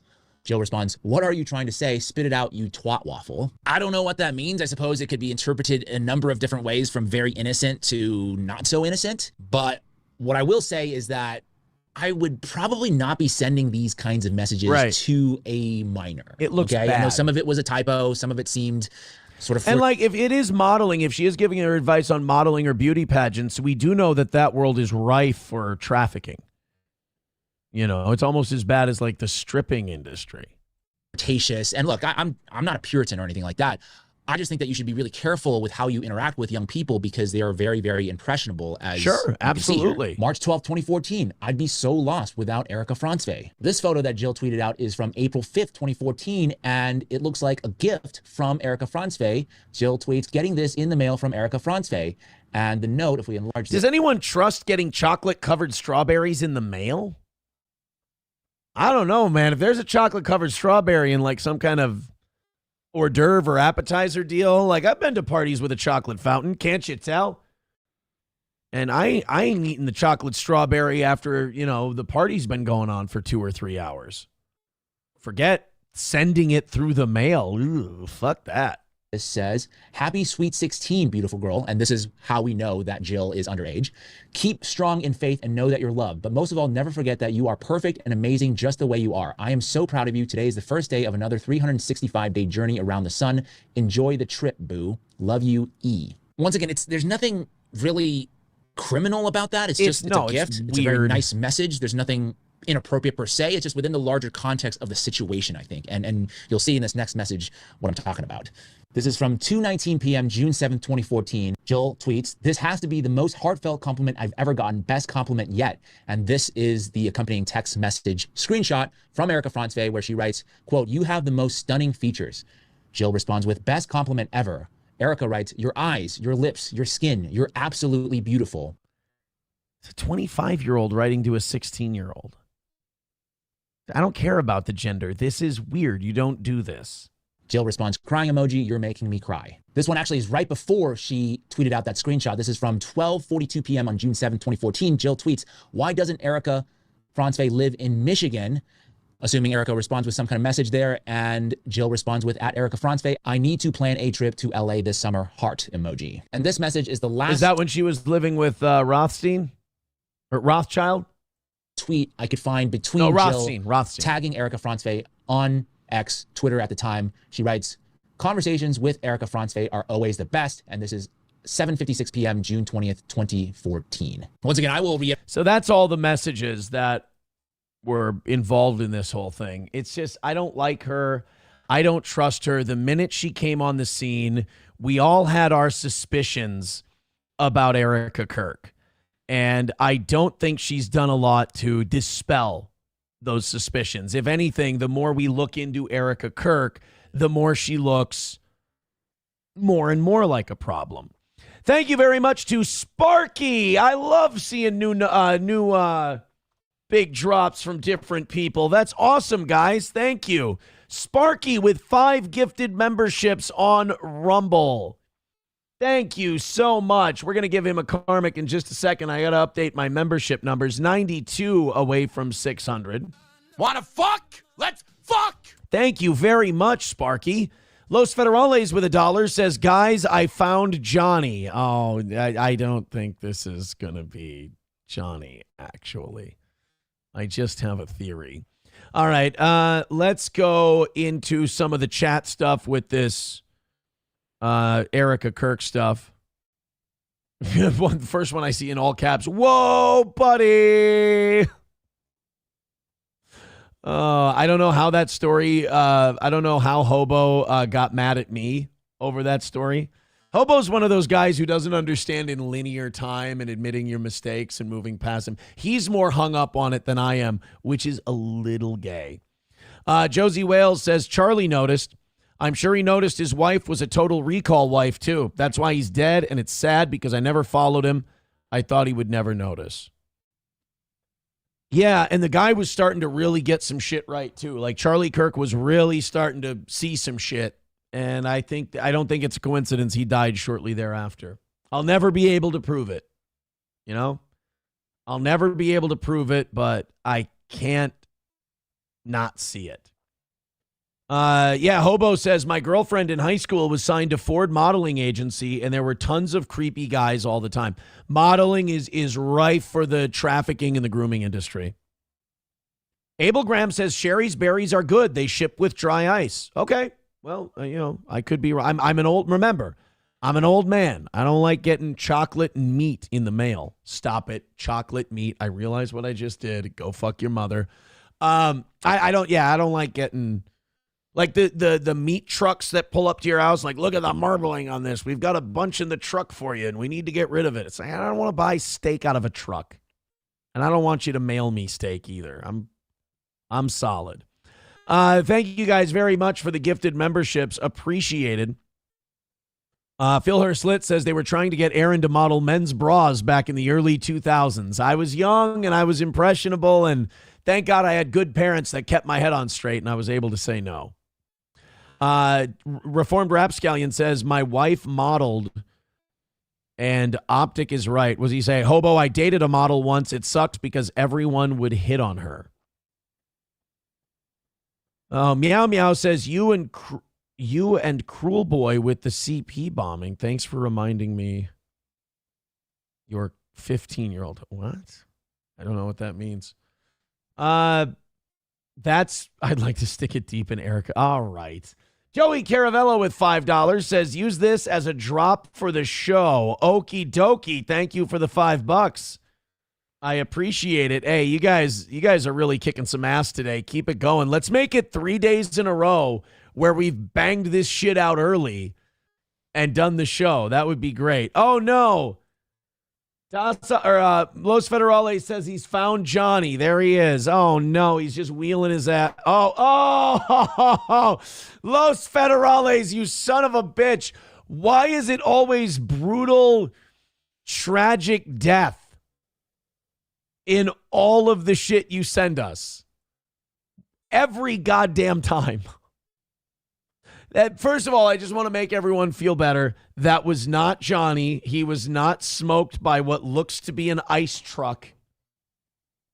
And he was not wheeling his ass down a dark road at night.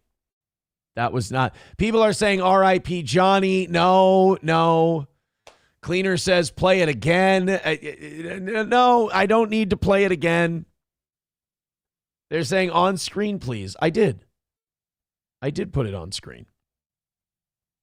What do you want from me? What do you want? I'll play it one more time since you guys are so enamored. Here we go. This is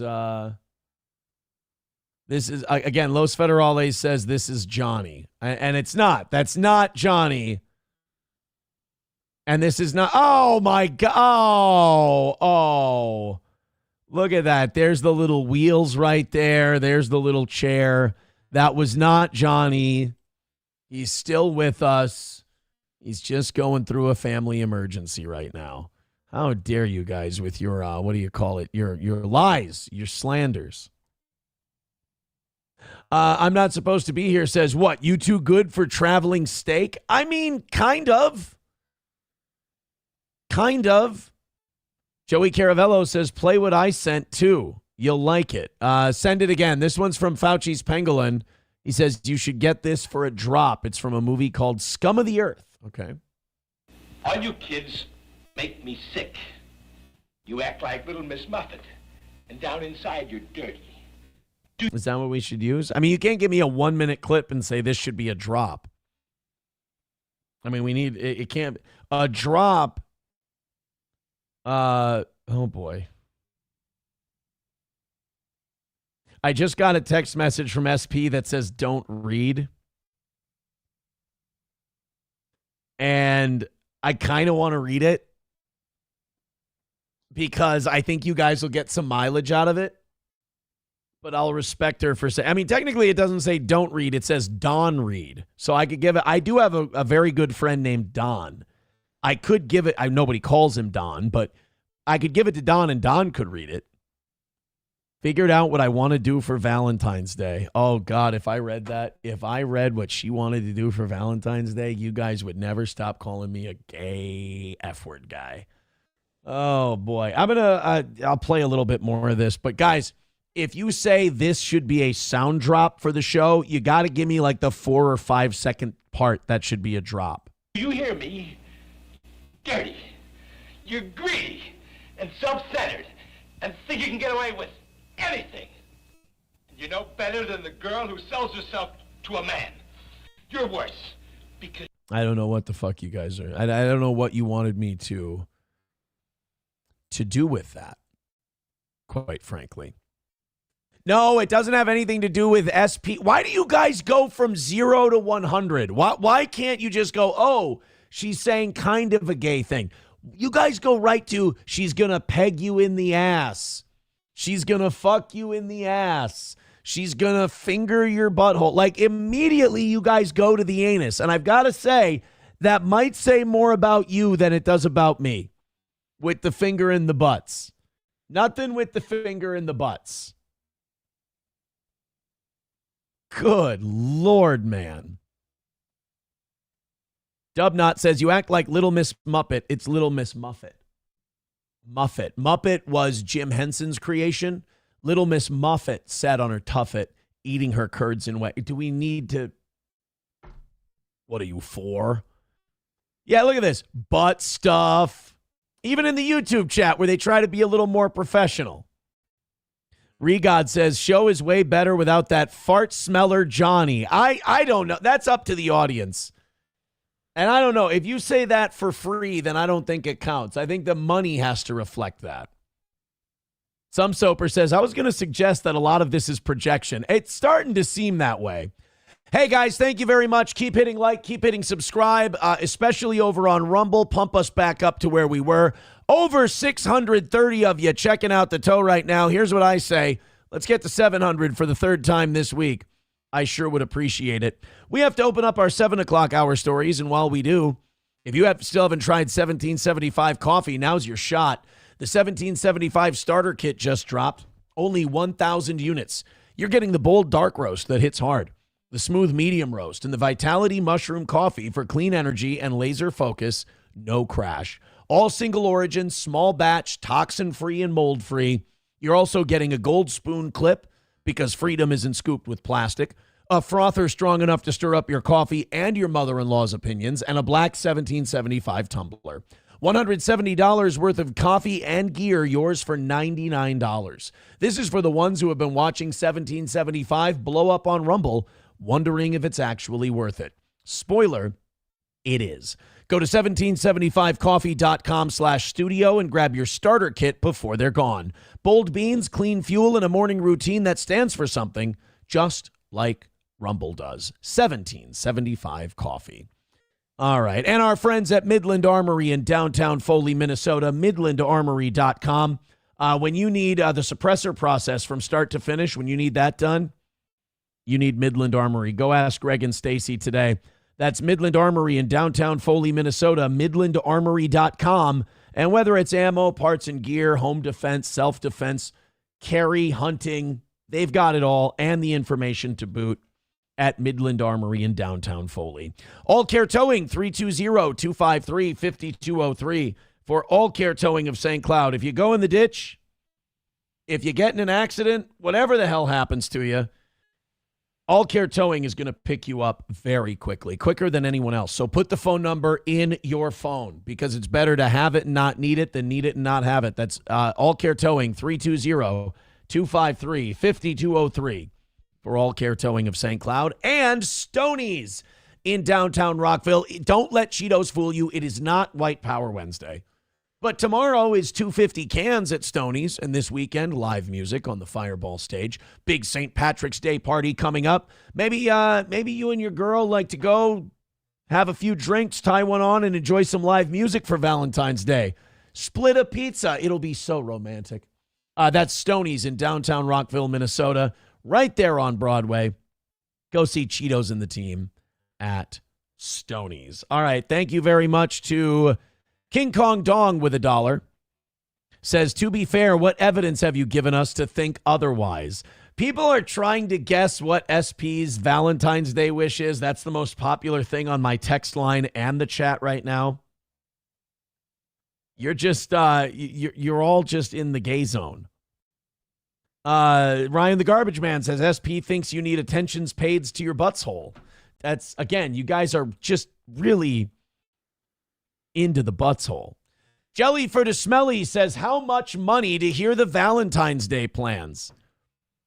You know what? In the next 10 minutes, $100. If by 9:02 you guys have thrown in $100 collectively, then I'll let you know the Valentine's Day plans. How's that? Fair enough? If you really need to know, you all band together. That's 4 gatherings of 5 gifted memberships. You know how to do math. Go ahead. You got 10 minutes. Put it on the clock. Links are in the chat. Go ahead. Enemas are so hot. Very in right now, Aaron. You should definitely do it. It's, again, you guys are in there with the butthole again. Anal beads for... No, stop with the anal. SP wants Aaron to eat out a black dyke. I don't know. Frog Spring says, nice Letterkenny reference. I thought it was good. Oh. All right. I'm just seeing what your guys' theory is. Bong Time says, when is your next colonoscopy, Aaron? I am 39 years old. I'm not getting a colonoscopy. Thank you very much. So I don't have to worry about it. I'm not supposed to be here says, oh my God, Wednesdays are fucking nuts. It has been a pretty crazy show. Regod says pasta buckets. Still haven't been, but I try to go. I try to go to pasta buckets. It's got to be worth a checkout, right? SP is never going to trust you again, says Loaded Wrench. No, I think she said don't read because she thought it would be best for me not to read it. But if I can monetize the text, I mean, shit, I'll do it. I'll do it. Like, subscribe, and follow. Looking good, looking good. I think we're on the downslide. I think we've peaked for today, just under 700. I appreciate that. Very much appreciated. Hey, it looks like the quartering got community noted. He tweeted something, and he said, during the stream today, I was just minding my own business, scrolling a trending news thread, and my entire audience was greeted with hardcore porn. Oops, sorry, guys. I guess it's not safe to scroll X live. I really fucking hate the degenerate porn on this website. At Elon Musk. Oh, yeah, he likes tweeting at Elon Musk like they're buddies. This got community noted.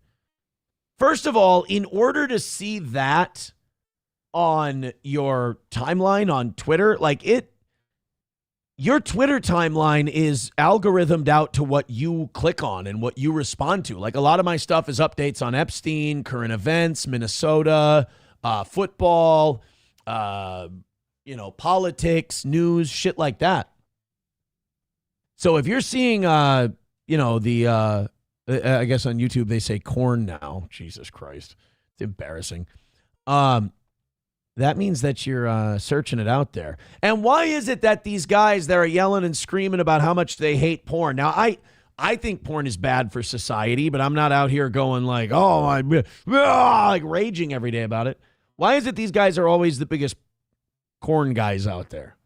Like Turkey Tom had to admit, like he he acquitted himself in the accusations by these money-grubbing whores, but he did have to admit that his no gooning stuff. By the way, I hate the term gooning. Zoomer fucking slang is so gay. Crack me, gooning. It's like, you guys, fucking calm down. That he's jacking off all the time, even though he sells merch that tells people not to be whacking it. He's out there whacking it like a monkey in a tree. Same thing with the quartering. I mean, he just looks like a porn guy.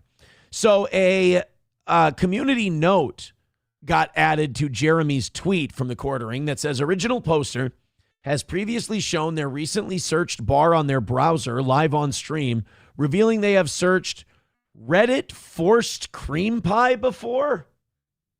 With an explicit search that specific, it's easy to assume they search porn frequently and get recommended porn in their feed. And again, like I said, I don't get that kind of stuff in my feed because I don't, I'm watching shit about Jews and Epstein and politics and shit. So, Jeremy. Jeremy. Just sit Jeremy down there with his magic cards, just whacking away at his balls.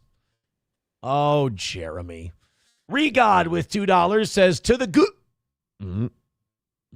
Jeremy, I just have one thing to say, my friend. Oh, buddy! What? That's terrible. So, you guys remember Day from the Friday movies? You remember Mike Epps? And he's in a few other things. I've always liked Mike Epps. I've always thought he was very, very funny. Well, Mike Epps, oh, by the way, 4 minutes for you guys to drop in that hundo to find out what the Valentine's Day plans are. But I think there was only one person who cared, and he may have misjudged the rest of the audience's interest. Sven says, what is a forced cream pie, though? If I had to guess, I would say that a forced cream pie it's like rape, right? Like Jeremy's into rape shit. Because I would, like, a forced cream pie is like you force blowing a load in somebody.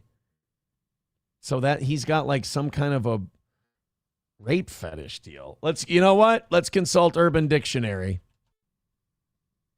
Urban Dictionary, and we'll type in force. I'm doing this under protest.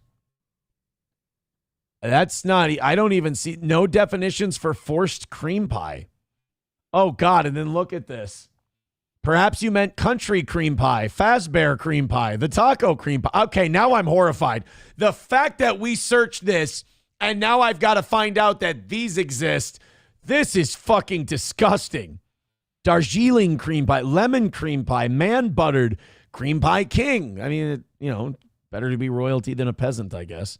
Cream pie facial, poon cream pie squirt, slime ball cream pie guzzling, Cece's cream pie, twice baked cream pie baby style, October 31st, National Cream Pie Day. Cream pie supreme, that was my name in high school. Cinnamon vanilla cream pie, don't even want to know, probably black. Philly cream pie, raw dog cream pie. I feel like all cream pies are raw dog cream pies. Super clean cream pie, impossible. Shoddy pie, baked cream pie, golden cream pie, shitty cream pie, bluff cream pie. Goat meal cream pie, that's probably Indian. BBC cream pie cleaner, and cream pie paycheck. Well, you guys asked, and now we found out everything but the definition of forced cream pie.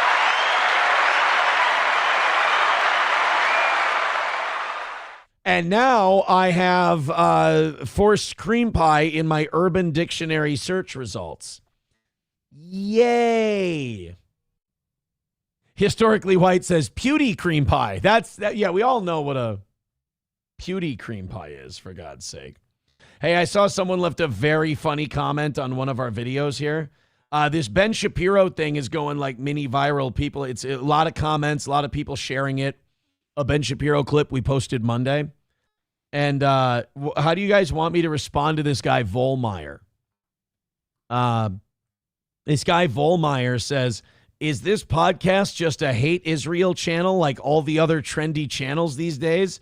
Reality check. Not everything is about Israel. Hold on. I've been hating Israel long before it was fashionable. was fashionable. They are a satanic brood. There we go. That should clear it up. I just want to clarify things for that guy. Josie Wales says, my newfound knowledge requires a confession. Yeah, it probably does. King Kong Dong with $1 says, speaking of cream pie, time to call Canacook. All right, you guys go ahead and gift those memberships and Streamlabs, PayPal, Venmo, everything else. Byron Granger says, the best thing about being fat and a pervert is that I can Google cream pie and be happy with whatever comes up. Byron Granger also writes, he called this show trendy. He's clearly retarded.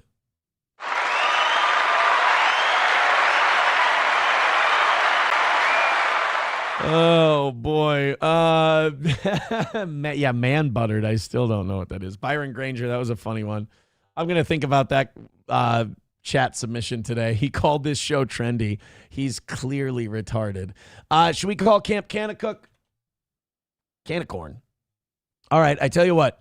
Why don't you guys throw in a few memberships and some PayPal, some Venmos, some Streamlabs? We'll stay ahead of things today.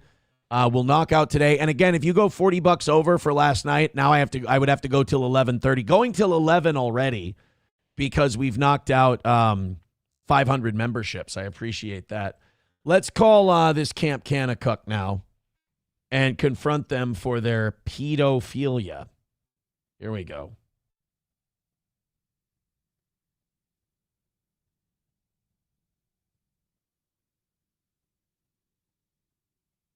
Hi, you've reached Canacook Camp's registration voicemail. Our normal business hours are Monday through Friday from 8 a.m. to 5 p.m. Central Standard Time.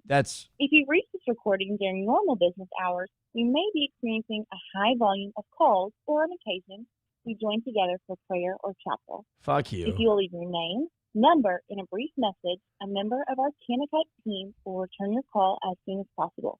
Thanks, and have a great day. Hi, my name is Aaron, and I was thinking of enrolling my children in your camps. I just wanted to know when you have them. I saw you online, and I thought I would call and ask. Could you give me a call back at your earliest convenience? Because I'm calling a couple of different places today. My number is 651-235-5108. That's 651-235-5108. Thank you very much, and I look forward to hearing back from you soon. And then when they call us back, we're going to find out why they're such evil fucking satanic bastards. Those pieces of shit. Meow Meow says, I missed when you hit the membership 500. Oh, it was a while back. A while back. How far are we from 600? 92 memberships? Okay. See, now they'll call us back. I wonder if they're not answering because that Sean Ryan thing was like 3 weeks ago, so I'm sure they've been getting a shitload of calls. And a shitload of people like telling them what evil fucking pedos they are. And so they're taking the messages, listening to the messages, and then calling people back. Aaron just gave his number to a pedo cult. Don't worry. They'll regret getting my phone number soon enough. Oh, you guys ready? Is this? Hello? Hello? Oh, this isn't it. You son of a bitch. I thought it was going to be them, but it was Virginia. God damn it. I was so excited. All right, guys. Oh, I gave out my number. What a fucking retard. I just realized I just gave out my number on...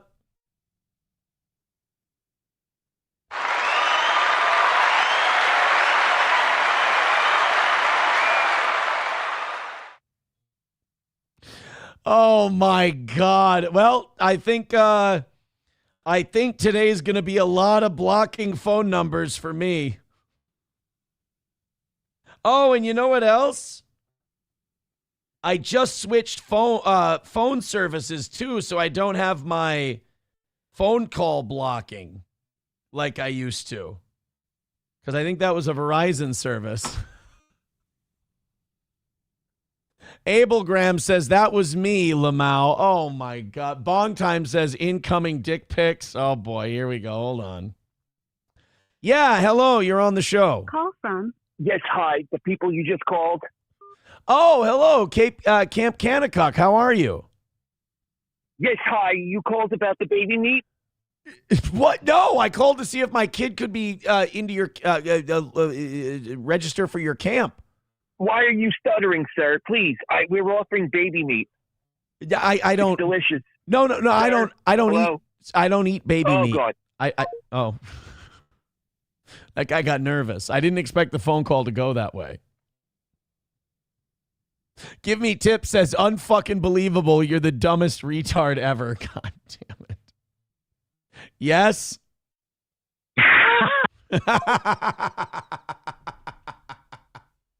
It's just a guy who called in to laugh. Silverwolf with $1 says, slow clap. Yeah. Oh, Hokamasha Baby says, you just realized I love you, but fuck, you're retarded. Oh, that's going to be fun to deal with, huh? Oh, you can do a whole show on phone calls? Ryan the Garbage Man Pro says, yeah, don't worry, Aaron. Most of the longtime listeners have had your phone number for years. That's true. That's very, very accurate. All right, still over 600 of you checking out the toe. Hit like, hit subscribe, and hit follow. I appreciate it. Throw in a couple of bucks. You guys have been doing great today. Just keep that vibe up. T. Jefferson over on YouTube says, twice in this just in case they missed it. Buttshine says, I know who I'm sexting today. Melissa says, I'm sweating from laughing so hard. Oh, we have guys, we have a caller into the show. Let's see who this is. Yeah, go ahead, caller. Camp administration. To accept, press 1. To send a voice. Hello. Yes, how are you? Yeah, we were just wondering, what type of pizza would you like to receive? I'm not interested. I didn't call for any pizza. Oh, I'm sorry. You reached the outgoing for the camp, not the administration incoming. My bad. I'm sorry. I apologize. I didn't mean to interrupt your day. Do you sell any other Oh, they hung up. I like when the audience knows they're not good at improv, so they just get their shit out there and then they hang up. That's always the best. You know, like when I yes and their shit and then I get the hang up noise, it's like, okay, they had a very specific thing they wanted to do. A goal, dare I say. Kyler with $5 says, this is the hardest I've laughed in a while. Bravo. Slow clap indeed. Thank you very much. I appreciate that. Keep those fives coming. Let's, hey guys, golden shower in the chat. Get those yellows up there. Gifted memberships in 5 spots. Remember, if you guys go over by $40 today, I have to add another half hour onto today's show. Oh, hey, some people are texting in. You know, for the people who can't call the show, they can text now that I gave out my number. LOL, haha, dumbass. Have had your number for years. Now have confirmation. Do you still have that couch for sale? That's nice. That's... Frog Spring says, dude, you basically just enrolled yourself in the Obscene Caller of the Month Club. Sven says, when he was saying his number, I actually thought it would be a throwaway. Nope, it became a bit. Abel Graham says, please do a caller segment, Lamau. You know what? Why don't you guys worry about getting that you-know-what down to 0? Then we'll worry about you guys were doing great for a minute there. Let's finish it up. You got really close. All right, Mike Epps, the story I was going into before I gave out my phone number on the program today. Mike Epps, some soaper with $4.99 says, one of the funniest things I've seen in a while. You have won me over. Thank you very much. I appreciate that. $5 at a time is going to get us a nice little golden shower. I appreciate it. Skousko says, Kim might call in, Aaron, and give you a what for? Oh, is that one of her services? I think they call that a number 3 in the meth stacks. Is that what it is? Yeah, hey, baby, you want the what for? I've still got 3 of my teeth left. It still causes friction. You love it. It's okay.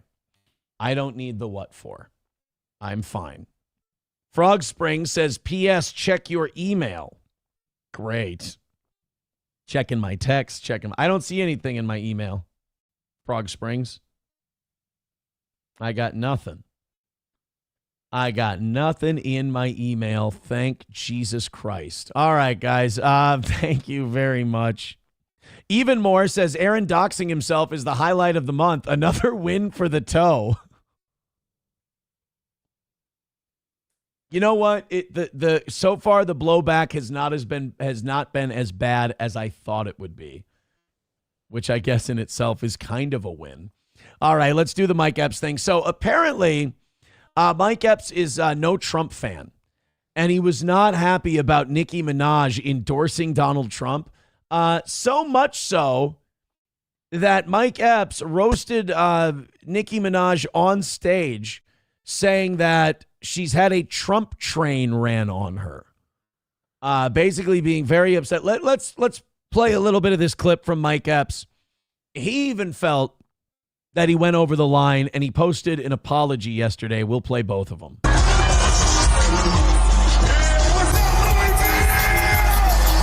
Why do black comedians feel the need to turn hip-hop into like a WWE/rap concert? Like, it looks like a minstrel show. It really does.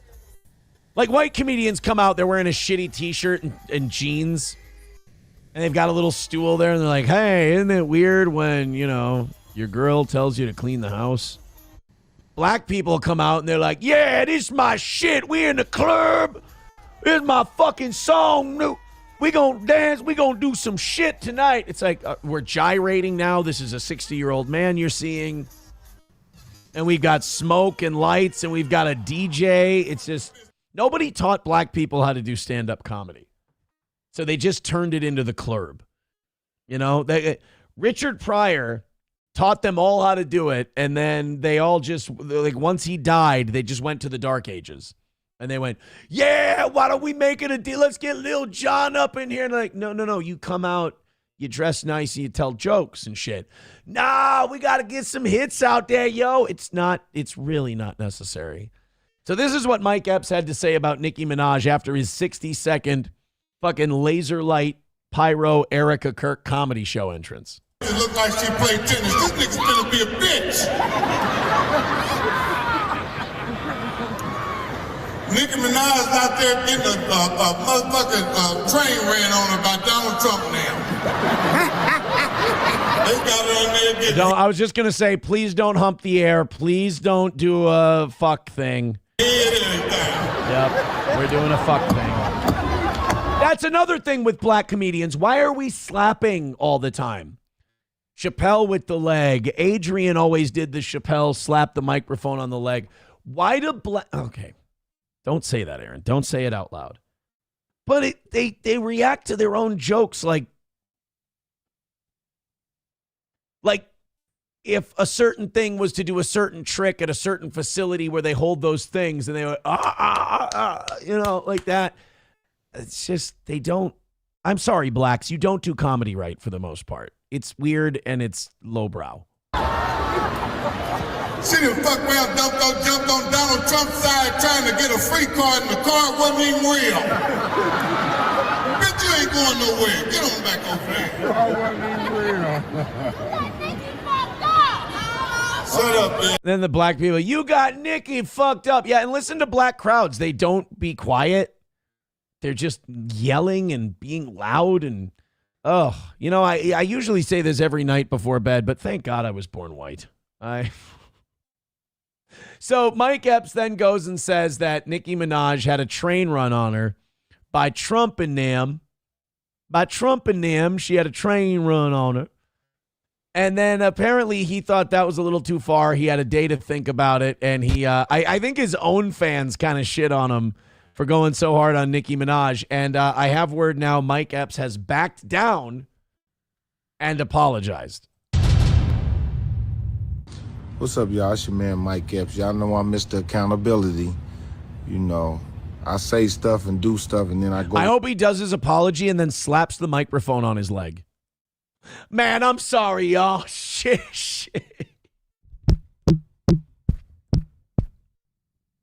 Man, I'd be sorry and shit that I said she had a train run on her.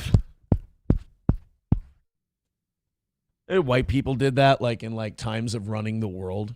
Like, all right, I've got big news. It turns out we're bombing Iran for the Jews again. I'm going to wreck my microphone doing this. Oh, somebody called and then hung up. Still getting phone calls. Oh, I got a phone call from, am I supposed to give out your name?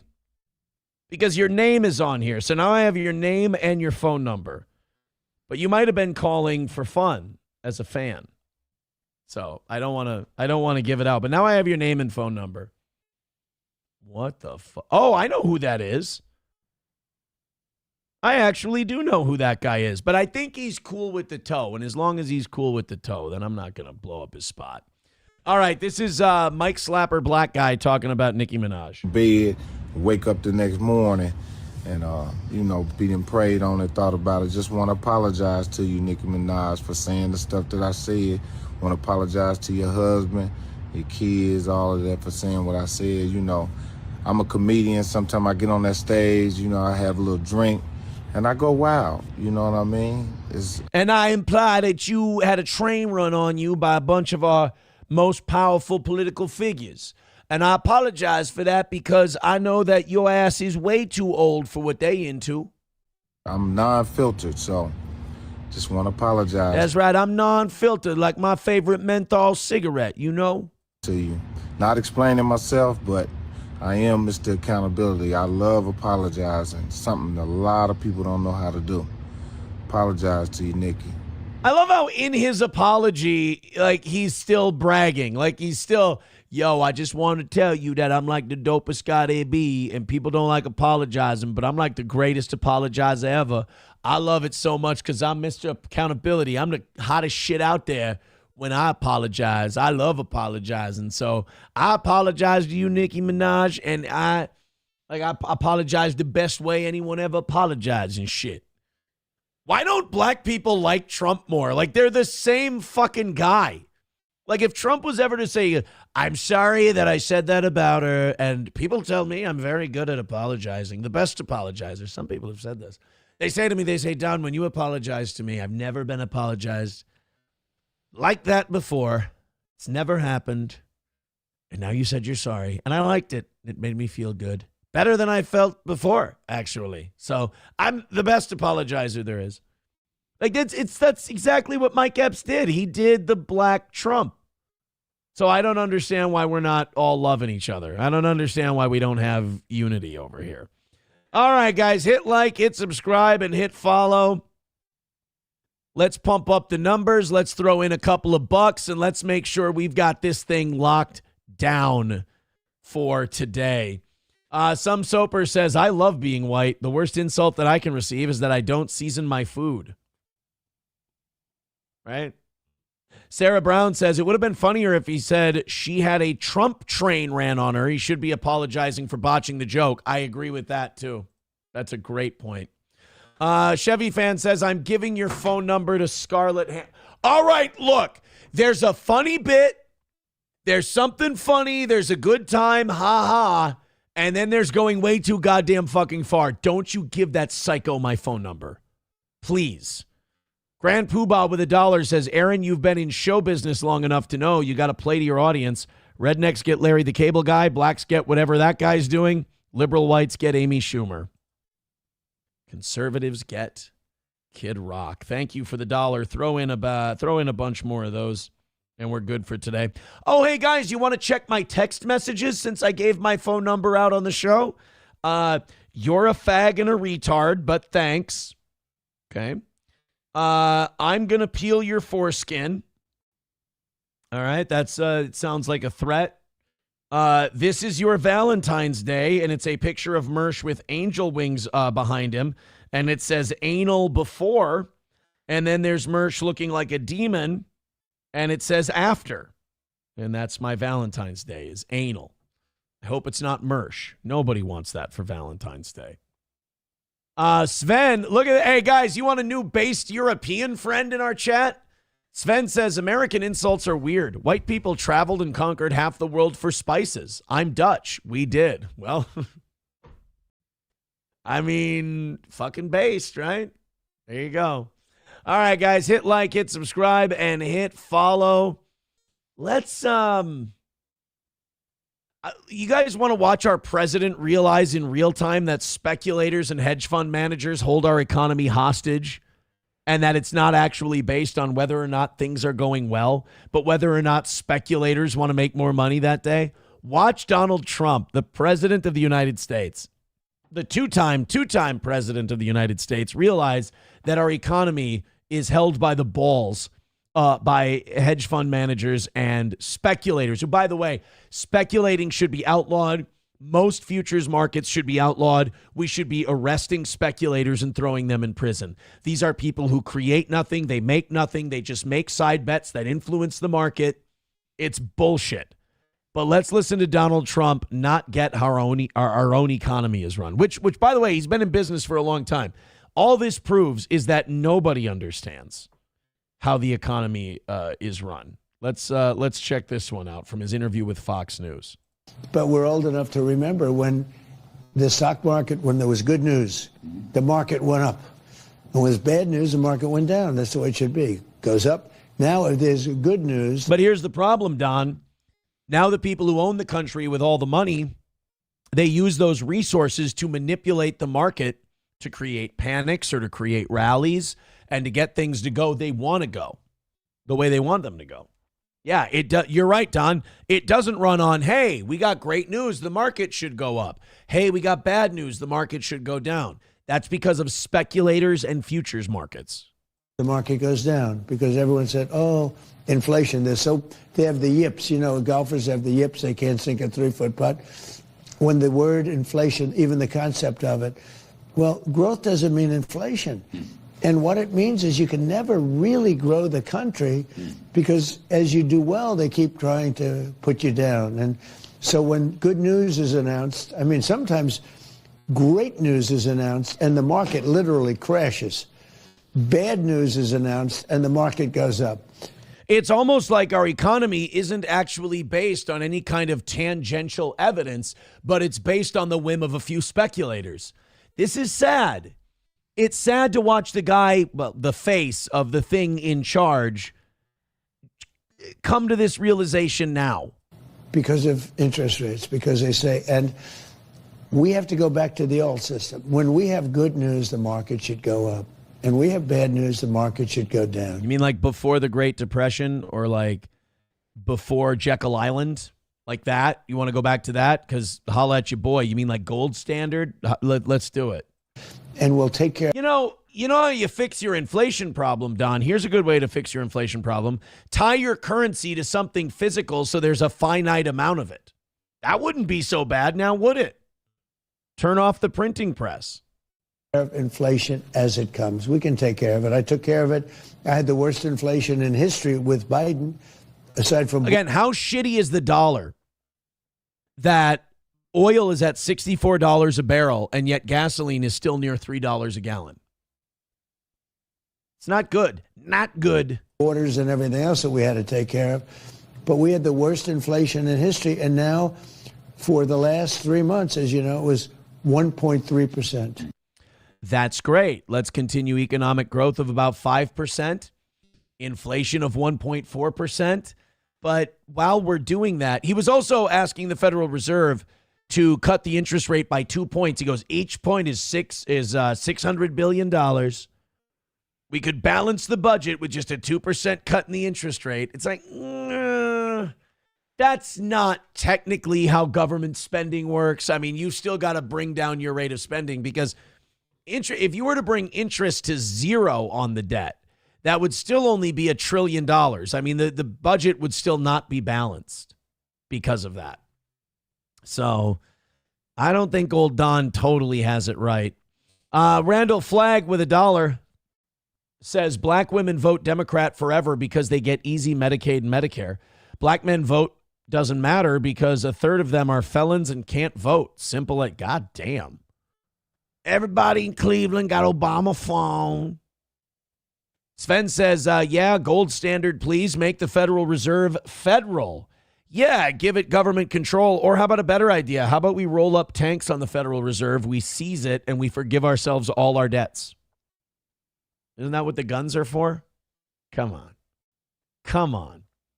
Bong Time says, didn't Trump just give Israel $6.5 billion? Well, yeah, it's our tribute for letting them run our country. Isn't that nice? That's sweet, if you ask me. Did you see this interview of this Norwegian Olympian? The skier guy who admitted to cheating on his girlfriend in a post-race interview. This was fucking madness, dude. This was the Olympics so far have flown under the radar. I think people like the Summer Olympics more than they like the Winter. They're not big on the Winter Olympics so much. But this, I thought the Jake Paul moment was really nice. The moment where he was crying because his fiance won the speed skating gold medal.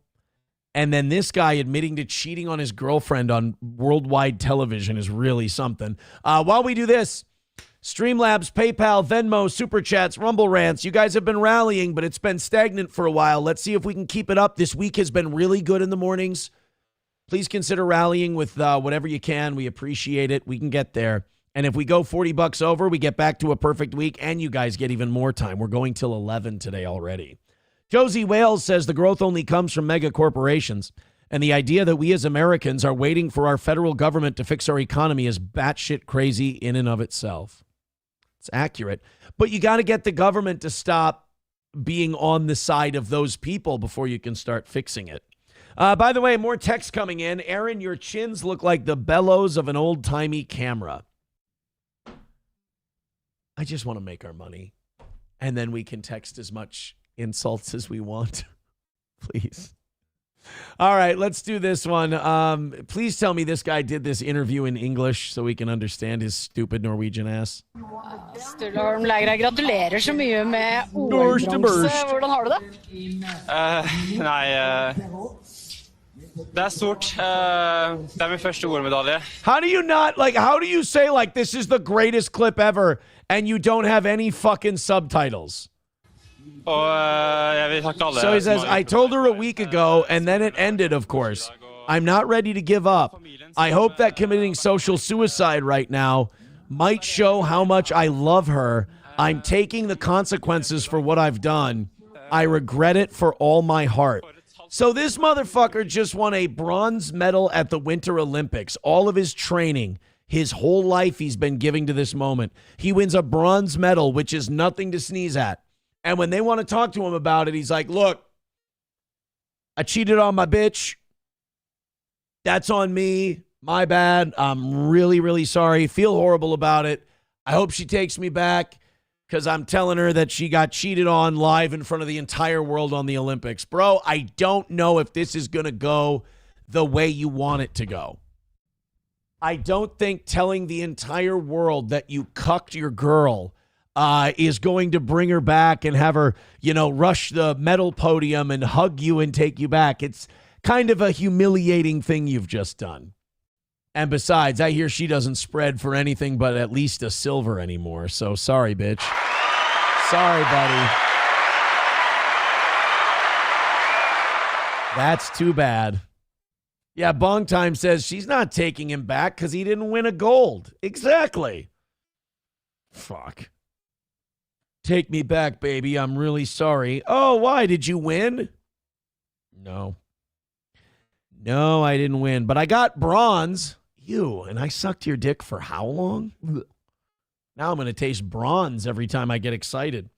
This person texting in, hashtag Tobro for life. Oh, we love the Tobros. Thank you. Thank you. Reformed Rapscallion says, dude, don't mention blue ribbons here. Aaron is still salty he didn't win last year. Oh, hey, do you get it? I'm a pig. I'm a pig. Blue ribbon piggy, oink, oink, oink, oink. Just one. Look, I just remembered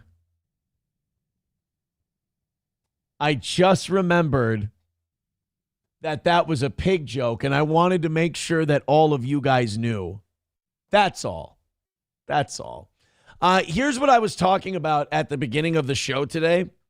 So the Somali government has been, this Somali government guy, this representative, was giving a speech at a Minneapolis restaurant talking about Somalis claiming land in Minnesota for the nation of Somalia. Now, this is all kinds of fucked up and completely wrong and stupid.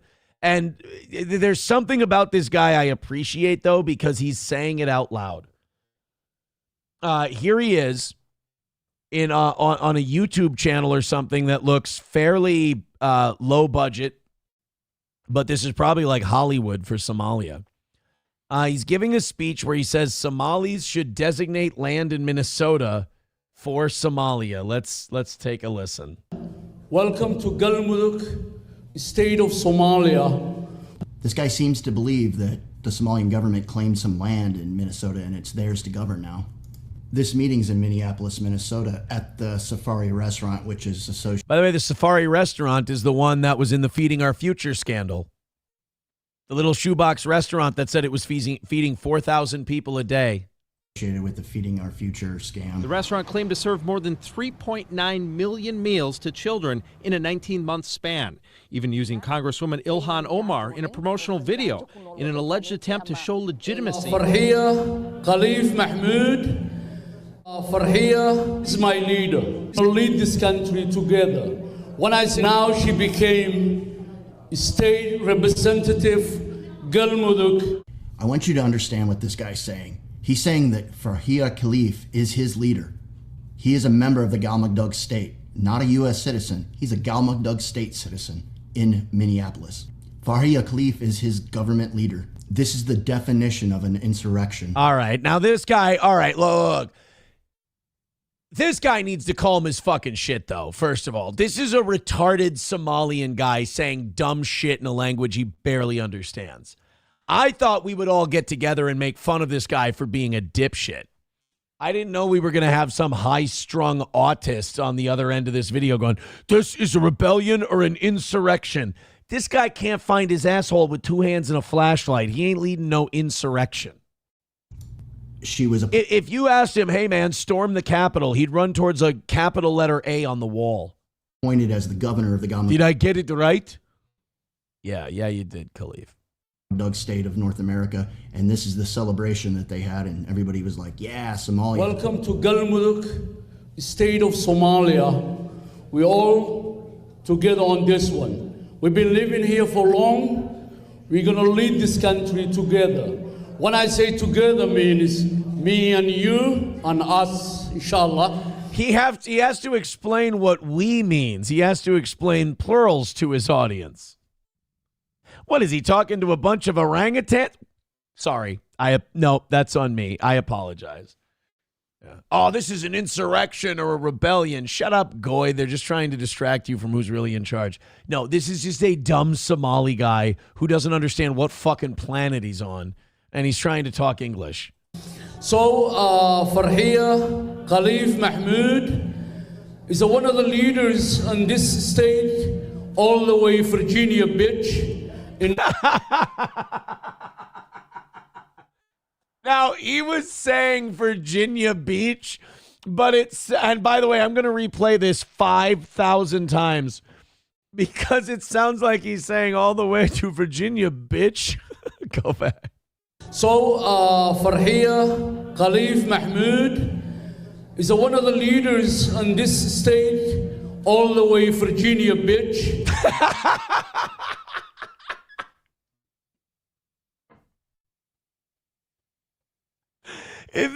If this guy just really did speak like this, now this is, the guy making this video is taking all the fun out of this clip because this is just a dumb Somali guy who doesn't understand how anything works.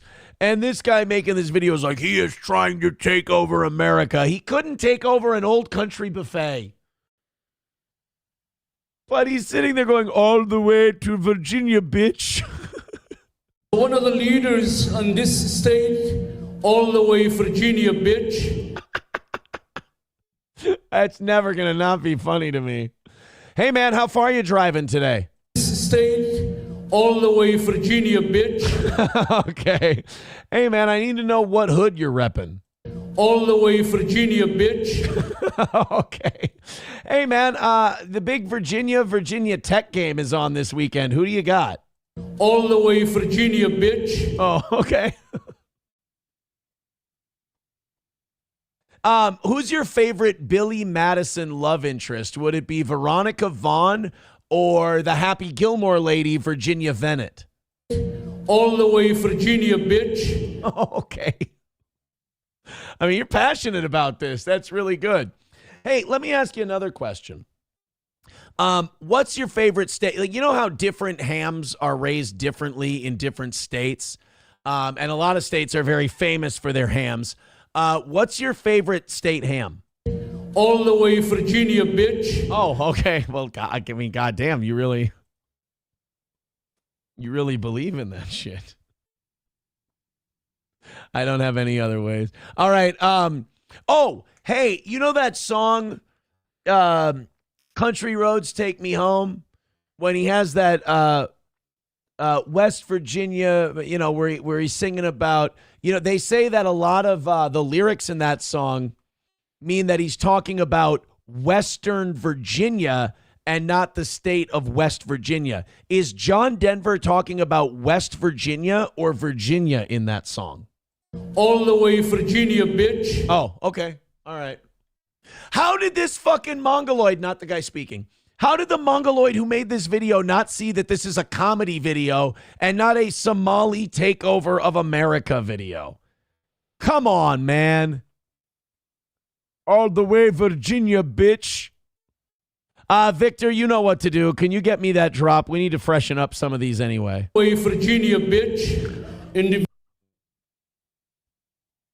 All right. On this state, all the way Virginia, bitch. Individually solo, and now she became state representative Galmudug for USA. She is my leader. When I say that, I know who she is. Okay. I know where she started from. I know where she's going with this.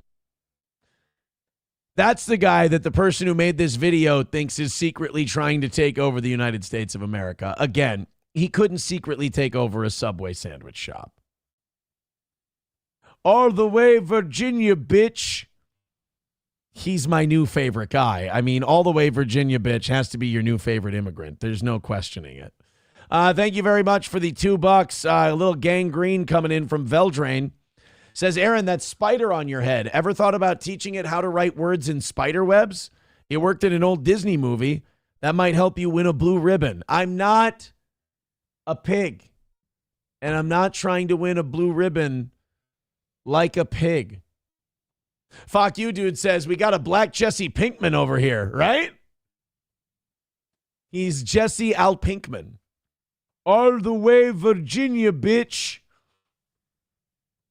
Marvel Arm says, shit just got real, yo.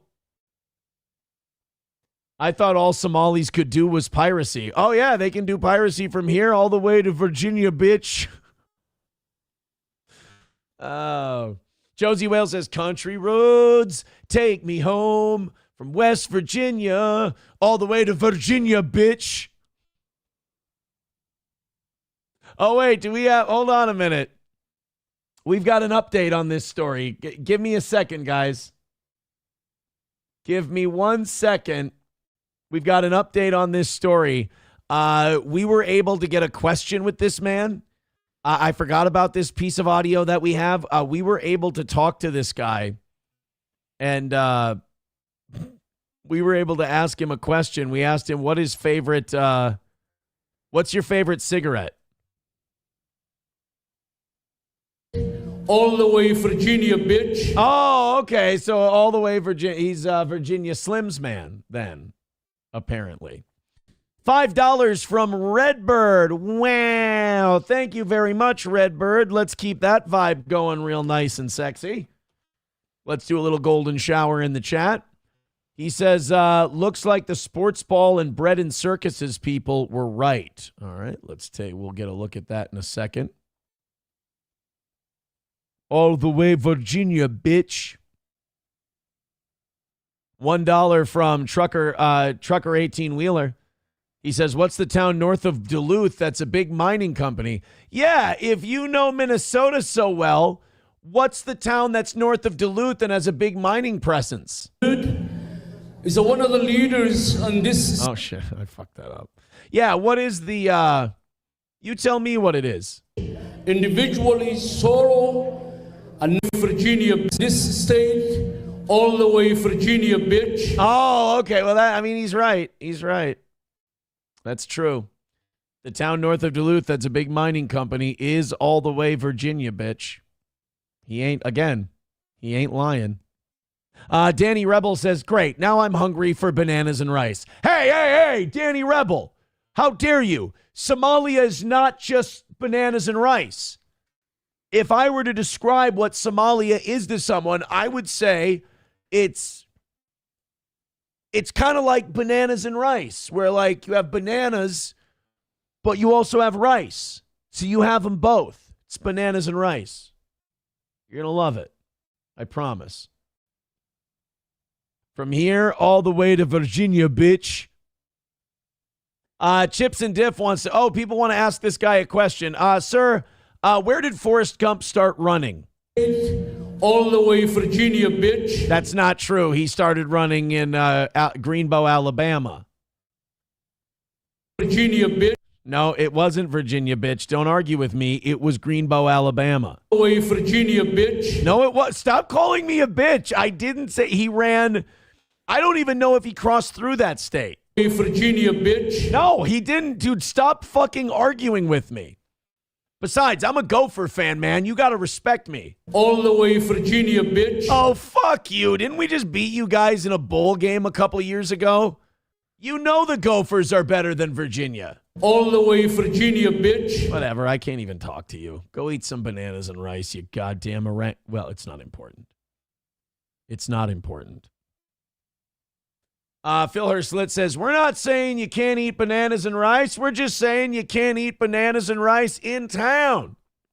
You Need Me More says, is Virginia, bitch, 80 miles from Santa Fe? Yeah, hey, buddy, could you answer me a question? I'm parked out by the lake, 80 miles from Santa Fe. Where am I? All the way Virginia, bitch. I don't think that works out geographically. I just don't. I don't want to argue with you. Joey Caravello says, this bit is officially dead. Is it, though? I think we got a little more life in it. Somebody texting in because I gave up my phone number. He says, show us your snout, Wilbur. Here is a Kino Casino PPP meme. And it says, love the show, boss, but got to ring the retard bell for that one. Oh, buddy. There you go. Good job, boss. By the way, does the 320 number still work since you changed carriers? Yes. Yes, it does. And he also puts up a thing that says retard chamber, and it says get back in there. Right.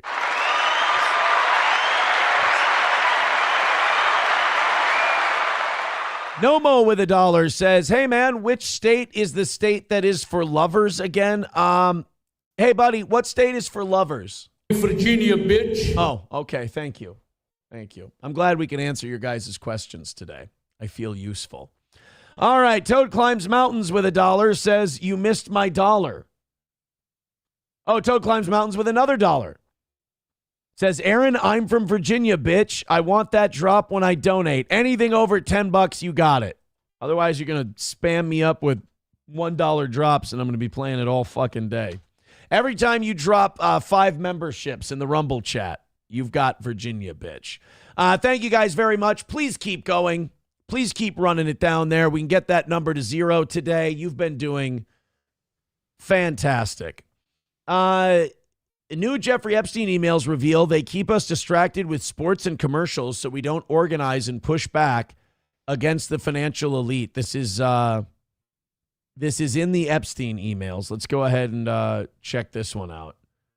Hit like, hit subscribe, hit follow, gift a membership, throw a little Streamlabs, PayPal, Venmo, Super Chats, and Rumble Rants. Here we go. Happy Super Bowl Sunday. Man, those commercials are shit. In an email from 2014, the CEO of Barclays, Jez Staley, laughs with Epstein that the masses are busy with bread and circuses instead of overthrowing the financial elite.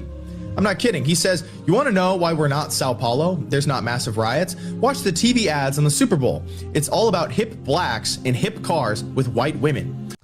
Dude, this is literally just, hey, the goy. We're distracting the goyim. That's all this is. I'm guessing Jess Staley from Blue Mountain Capital is, do I even have to ask? The group that should be in the streets has been bought off by Jay-Z. They're laughing that people are distracted by a halftime show. Now, frankly, I think most people kind of hate the halftime shows now, but you get the point. You can insult me about the sports ball shit all you want. I'm not a nagging millennial. But the truth is, these people genuinely see you as an easily distractible, easily entertained little baby that they're jiggling keys in front. Did you see that news thing there? From 2024, NFL owners vote to allow private equity funds to buy stakes in teams. Cancel your season ticket if a private equity firm buys your team. Baby that they're jiggling keys in front of. The games are probably rigged, and you're definitely losing your money sports betting. Jewish American Robert Kraft, who owns the Patriots, is a weird pervert who goes and gets rub and tugs at random spas and made the Patriots go on a trip to Israel. And Julian Edelman converted to Judaism despite being 1/16th Jewish. At the time I'm making this, the Seattle Seahawks are winning 12-0. Maybe Robert Kraft can pull out some of that Kabbalistic magic and help the Patriots to win. I don't know. I want you guys to hang out with friends. I want you guys to be social. I want you to have a good time, but just be honest with yourself about what this is. Well, yeah, I don't think there's anything wrong with watching sports. Watch it, enjoy it. It's entertainment. You can walk and chew gum at the same time. But please know that these people do look at you and they go, oh, good, we're keeping the goy distracted with blacks and everything. I mean, they're openly admitting in emails that they're pitting blacks and whites against each other for sport so they don't, focus on what they're doing. I don't even know why I'm looking this up. It's just such a stupid thing. Is Les Staley met his wife, Deborah Nitzan Staley, soon after starting work in South America. The Barclays CEO. Do we really have to do this? Are you not going to answer this? Are you not going to answer this question? Jess Staley's wife is Jewish, it says here. Early life, blah, blah, blah. Eventually family out. His grandfather, Edward Staley, was the top executive of W.T. Grant at the time when the merchandiser filed for bankruptcy in 1976. His maternal grandfather was the president of MIT. Come on. You don't think these families are bred? You don't think they're picked and chosen? One of his grandfathers... His father was the president of a chemical company. His grandfather was an executive at W.T. Grant, and his other grandfather was the head of MIT. Get the dog fuck out of here. Jess Staley, not Les Staley. I apologize. God damn. All right. Hey, where should I go on vacation? All the way Virginia, bitch. Thank you. I appreciate that. All right, let's lighten the mood a little bit. Let's throw in a couple of memberships. Things have stagnated a little bit here, and I'm worried. I'm a little nervous. Things were looking good before. Oh, I got to make sure I stay on the morning, people, because you've been fantastic this week, and the evening has just been dog shit. We're going till 11 today because we did hit 500 memberships. So let's remember to throw in our 2s and 5s and help out the Steel Toe Show. Freak says you missed the smoke detector chirp on the Jamaican story. Son of a bitch. Really? I'm losing it. I'm losing my touch. I've got good news for you guys. Looks like Andy Dick is doing much better. He had that really bad overdose not long ago, and after that, they brought him back to life with the Narcan. He's in a halfway house or a sobriety home, whatever they call it now. He's been giving some interviews lately, and he seems okay. Problem with Andy Dick is that while he's in the halfway house, it's going to be easier to stay sober. Eventually, they're going to have to kick him out of there. And after that, does he get picked up by the fucking IP2 IRL streaming RV full of booze and drugs? And they go, come on, Andy, we're your friends. Those people almost got you killed. So I don't really know if you can call them friends. But the problem is, if we remove the hedgerows from Andy Dick, is he going to stay on the straight and narrow? TMZ got a video of him riding a bike, and I don't think meth heads ride bikes a lot. We'll ask him. There he is. I mean, looks healthy enough. Heading out, getting some exercise. Just looks like an old man in his 60s, which I would hope that's how he gets to live out the rest of his life. As just an old man in his 60s, not doing anything too special. Biking around. Boy, I could sure use some crack right now. I'm a little low on energy on this bike. No, Andy, we got to get used to it without the crack, buddy. I'm sorry. You know how this works. Yeah, I mean, this is gay and everything, and it's just a couple of dudes riding bikes together. But again, the guy was ODing on crack and heroin and fentanyl and being brought to life with Narcan.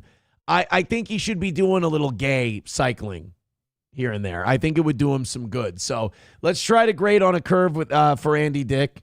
Let's grade Dick on a curve. I know that like 0.01% of people think he's going to stay sober, but I don't know. It's just always such a nice story when people do get clean that I'm pulling for the guy. Israel's Prime Minister Benjamin Netanyahu coming to Washington today for talks with President Trump focused squarely on Iran's missile threat. Not their Mossad agent who was blackmailing all of our people. Netanyahu flagged Tehran's expanding arsenal as an imminent danger before departing Israel. Now, again, we just bombed these fucking guys, and Netanyahu says we neutralized their nuclear program. We've knocked it down by like 10 years. And now a few months later, he's like, oof, they've got all kinds of weapons. They're, oh boy, man, they're going to get you guys. That's the thing he does that pisses me off the most. He doesn't just go, hey, do this for Israel because we really like having your guys' help. He's like, oh, they could come after you. Like, honestly, we have a Walter White, Jesse Pinkman relationship with Netanyahu, and he's Heisenberg. And it's just for once, I want Americans to go, one time, tell me you want this. Don't gaslight us and bullshit us. Say you want this. And then he'll go, all right, fine, America, I want this. And we'll throw him the gun and say, then do it yourself. Fucking guy. It's all about, yeah, people are saying this in the chat, but yeah, it's all about regime change in Iran. Does anyone think it's not? Does anyone think it's not about regime change and getting the mullahs out of there and getting some guy in a suit that'll sell Israel oil for cheap? Come on. Josh from Jersey says, say what you want, but Aaron never kidnapped anyone to make the goal.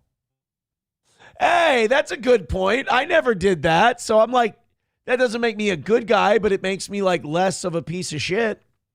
Josh from Jersey also says, funny, if only we had a nuclear deal. Oh, wait, we did. Trump ripped it up. Yeah, the JCPOA was actually working pretty well. Iran wasn't enriching uranium to near the levels you would need for a nuclear weapon. All right, let's open up these 8 o'clock hour stories. I am going to do a rally at 10:25 and 10:55 because with the way the evening show's been going lately, I can't take a chance at losing today. I'm going to have to rattle the can and make our numbers. I'm not ashamed of it. You guys had it going really well for a while, but you're starting to get in that spot that makes me nervous. So if you're feeling generous today and you've enjoyed today's show, I've noticed a lot of people enjoying themselves. Aside from hitting the like button, if you don't have any money to donate the show, we appreciate that. Hit that like, hit share. But if you got a couple of bucks, hell, throw it our way. We sure would appreciate it. Streamlabs, PayPal, Venmo, Super Chats, and Rumble Rants. Let's knock it down there and make this thing an even better day for the toe. The morning shows have been going great, and I'd like to keep it that way. You know, this is kind of a bullshit story. This is kind of a communist takeover of the United States of America. Take a look at this guy in, I think it's Washington, D.C. I'm sorry, Colorado. This is I've got the two stories confused. There's a guy in Colorado who's been going back and forth in the crosswalk on a unicycle, juggling fire. That's awesome, right? Like a guy, look at this guy, holding torches in his hand, flipping them around, juggling them during people's traffic in the crosswalk on a unicycle. That's nice. That's fun, unless you're one of the cars that's right next to him while he's juggling and he falls. But they're telling this guy that he's not allowed to do it anymore.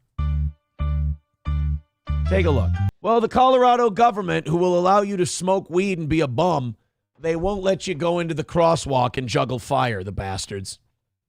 They got numerous calls the other day when drivers were treated to this entertainment courtesy of the fire juggling unicyclist. The Colorado Department of Commerce caught him in the act, which was both quite good and quite illegal. Apparently, it's trespassing in the median, impeding traffic by not vacating the crosswalk in time. God damn. So the police then announced that they weren't going to allow him to do it, and they got a bunch of heat on social media. People were writing into him saying, the perfect place for a juggling clown, because that is exactly who designed that intersection. Hey! And then the police said, everybody calm down. We didn't give him a ticket. We also don't want him to die, so we moved him along. His show would be best performed somewhere other than the middle of the roadway. All right. I mean, it's fair. You have a good point, but like, why not just let him keep doing it until something bad happens, you know? Like, as long as it's still a what if, he can still juggle fire in a busy intersection. And if he doesn't get out of there in time, you know, he'll learn a lesson.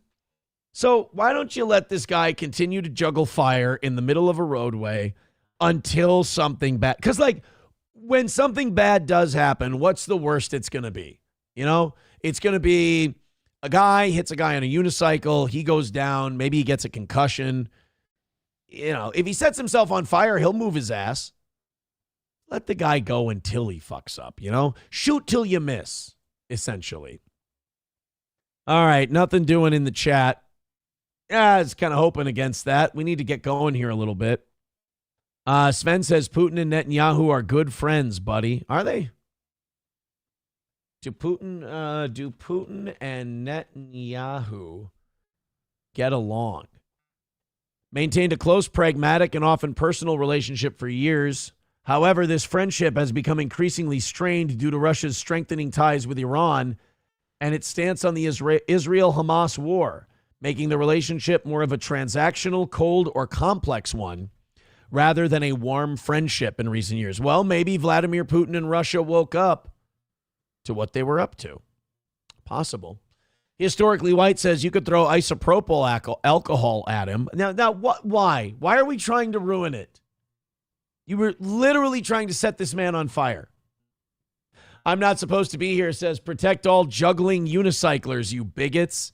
And, you know, that's really my message today, is protect the juggling roadway unicyclers.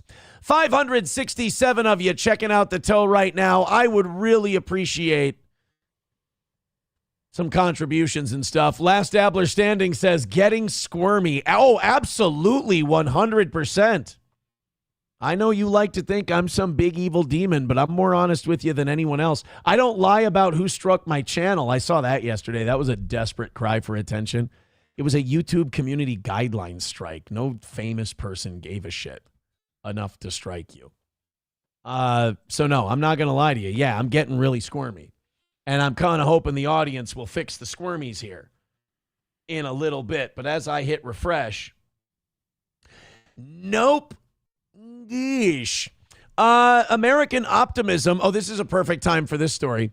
American optimism drops to new record low in poll. The Trump administration is having the same problem the Biden administration had, where like they're quoting the stats on the economy and they're going, oh, look at this percentage going up and that percentage going up. But like regular people are still walking around going, dude, groceries are expensive.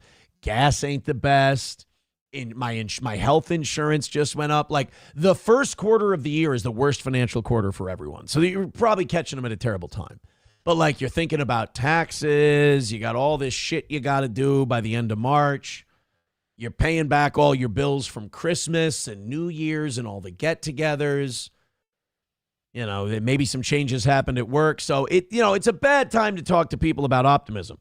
But the administration wants to go, hey, but look at the percentages and look at the investments and look at the Dow and they're like, yeah, that's not showing me that I'm doing well. Like the inflation we've been enduring the last 5 years didn't just go away. Like it's not going down. It's just going up slower. That's not exactly helping us in real life. I get statistically that looks good. I get for your numbers that's awesome and you can tout those numbers, but isn't that what you criticize Biden for? You said, oh, Biden's just throwing numbers out there. He doesn't know what it's like on these streets for these homies. Well, it's still bad on the streets for these homies. You know how you know that? Steel toes missing more goals. Exactly. Exactly. Steel toes missing more goals. That's what we call an economic barometer. It's what we call a barometer here in the economy. But yeah, a new Gallup poll reveals that Americans' optimism about their future is at a record low. I mean, could it be that the house their parents bought for $40,000 now costs $450,000? That might have something to do with it. Could it be the fact, dude, I saw something like only 15% of Americans have like retirement savings by like age. I saw something during a Super Bowl commercial. What percentage of America have retirement savings? It's a really shocking number. 54 to 60% of American households. Conversely, this means 40 to 46% of U.S. adults have no retirement savings, with participation rates peaking at roughly 62 to 70% for those aged 35 to 64 before declining. So 60 to 70% of adults aged 35 to 64 have some form of dedicated retirement savings. But then when you get younger than that, and by the way, that doesn't mean like they have enough money to retire or they're even on pace to have enough money to retire. That just means they have like, I don't know, 1, 2, 3, 4 grand in like the retirement account exists. Let's see what percentage of Americans are on track for retirement. I bet you it's a low number. 35 to 45% of Americans feel they are on track for retirement. 60% of Americans have some form of retirement account. Confidence is low and many workers are falling behind. That's because I think a lot of people, when inflation went up and shit got really bad and COVID and all that, I think some people, that's like their emergency, in case of emergency break glass. And I think that I bet you that number of insecurity has gone up since 2020. Front Porch Conservative with $4.99 says, have a good day. Thank you, Front Porch. Hopefully that's the start of a rally because, boy, could we use it. Got off to a fine start today. But, Reformed Rapscallion says, my latest psychic prediction, diabetes will steal a toe from the steel toe. I don't have diabetes. My blood pressure, my glucose, all of that stuff is tip-top shape. Tip-top. Marble Arm says, don't worry, the younger generation will take care of us. Oh, yeah, you're probably right. 59% of U.S. adults rate their future life satisfaction highly, which is the lowest measure since Gallup began questioning. I mean, the good news is 6 out of 10 of us rate our life satisfaction highly. That's good. I can't lie. I'm very happy and I'm very hopeful for the future. I mean, the only thing I got to worry about is knocking out a goal every day. I mean, if that's your biggest problem, you should consider yourself lucky, I think, at that point. Speaking of that, let's go, baby. Let's go. Streamlabs, PayPal, Venmo, Super Chats, Rumble Rants. I think one person starts a little golden shower in the Rumble chat. We all do it. We all do it. Everybody golden showering. 550 of you checking out the show. Hit like, hit subscribe, hit follow. Let's do something. Kate Jones says, why save for retirement when it will be worth 10% of what you earned? I mean, goddamn. I mean, they ain't wrong. Camo Girl says, I have had a retirement account last 11 years and I am 31 and have a good amount in it. Yeah, I mean, you max that thing out from an early age. You'd be surprised at how quickly you could retire. Did you guys see this airplane, this single-engine airplane landing in Georgia? Gainesville. Yeah, the Georgia side of Gainesville. It had to crash land in the busy a busy intersection. I mean, take a look at the traffic in this intersection. And here's this single-engine plane, and it's got to make a landing. The craziest part about this yesterday, nobody died.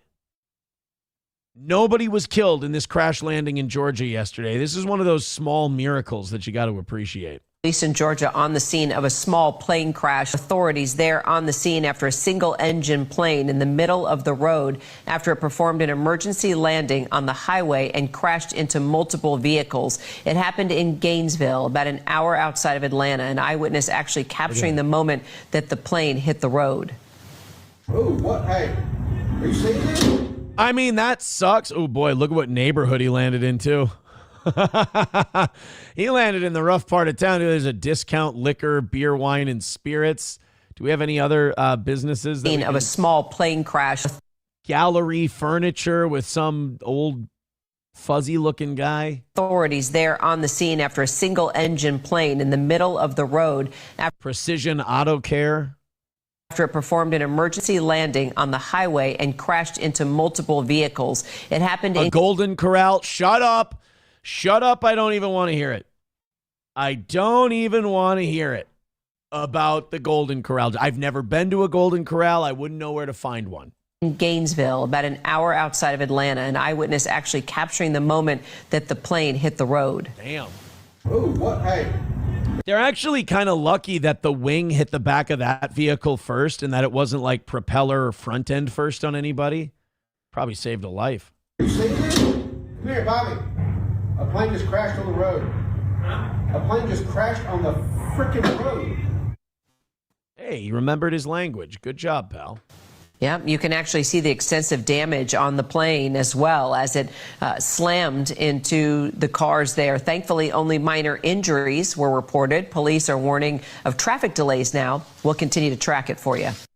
Please do. We need to know. I mean, I think we kind of know everything, don't we?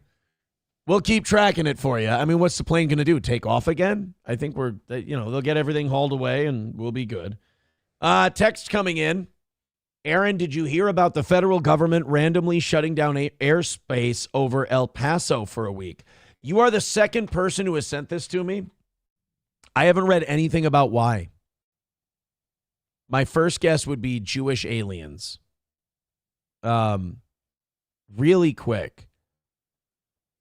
El Paso airspace. Let's see what we can find out. FAA grounds El Paso airspace over cartel drone threat. That's what they're saying. I mean, is this the first time cartel drones have been around? I have a feeling like this is something that's a constant. El Paso just got locked down 10 full days, no flights in or out, national defense airspace. FAA says planes that violate can be shot down. Zero explanation, zero warning. This is not a drill. What the hell is happening in El Paso right now? This is OSINT Defender. I like this account. They know some stuff. Several drones operated by the cartels in Mexico breached American airspace overnight in El Paso, with electronic warfare measures being utilized by the U.S. Army at Fort Bliss to down the drones, resulting in this morning's temporary flight restriction by the Federal Aviation Administration. Mexican cartel drones breached U.S. airspace. The Department of War took action to disable the drones. The FAA and Department of War, have determined there is no threat to commercial travel, but they're locking it down for 10 days. Why? There's got to be something else. I mean, I can understand if the drones are there, and you want to deploy like some kind of EMP, like electronic takedown of them, you don't want them to fuck up the planes, and then all of a sudden these commuter planes come crash into the ground. That would be obviously a nightmare. But 10 days? Is it going to be, if people are saying it's locked down for 10 days, that would mean that it's got to be something else, not just the drones. How do you know the drones are going to be going for the next 10 days? This is odd. This is strange. I agree. Thank you very much to Fauci's Pangolin for gifting a membership. Thank you. There's so many Somalians in this bitch. Toad Climbs Mountains with $2 says, Aaron, were you getting second or third plate at Golden Corral when the plane crashed? I wasn't getting any plates at Golden Corral. Thank you very much. Mikey Two Milk says, Aaron would have saw this happen, but he was distracted by his food inside the Golden Corral. The man cannot be bothered. Gotta build that chin pouch. I hate getting old. Carlos Cameo says, Aaron, Toe, I hate to tell you, but there's one in Maple Grove. You're welcome in advance. I don't need to know where there is a Golden Corral because I've never gone to one, nor am I going to be going to one. Goat Choker says the airspace is open now. Yeah, I didn't understand the 10-day. How would they know that they need to shut down for 10 days? Airspace open El Paso. Shenanigans in El Paso doesn't add up. How do you order airspace closed for 10 days? 29 minutes ago, back open for business. The FAA reopened the airspace around El Paso International Airport Wednesday morning, hours after announcing a 10-day closure that grounded all flights to and from the airport. Why the quick reversal after the unprecedented 10-day shutdown? That is strange, but it's open. Okay, so the airspace is open now. It does make sense that they'd ground it while they're using some kind of electronic shit to down drones, but I don't know. I don't know about the other one. I'm not so sure about the 10-day thing and where that came from. Main Vein with $10 says they are gearing us up for an invasion of Mexico to overthrow the government there. Oh, shit. They're going to do it while BB's in town. Oh, who would have thought? Thank you, Main Vein, for the $10. Hey, guys, we're starting to rally up a little bit. A rally's starting to happen. Keep it going. We can knock this one out by 10:30, and then we missed by 40 last night on the evening show at 10:55. You can knock that one out, and then I'll be on until 11:30 today.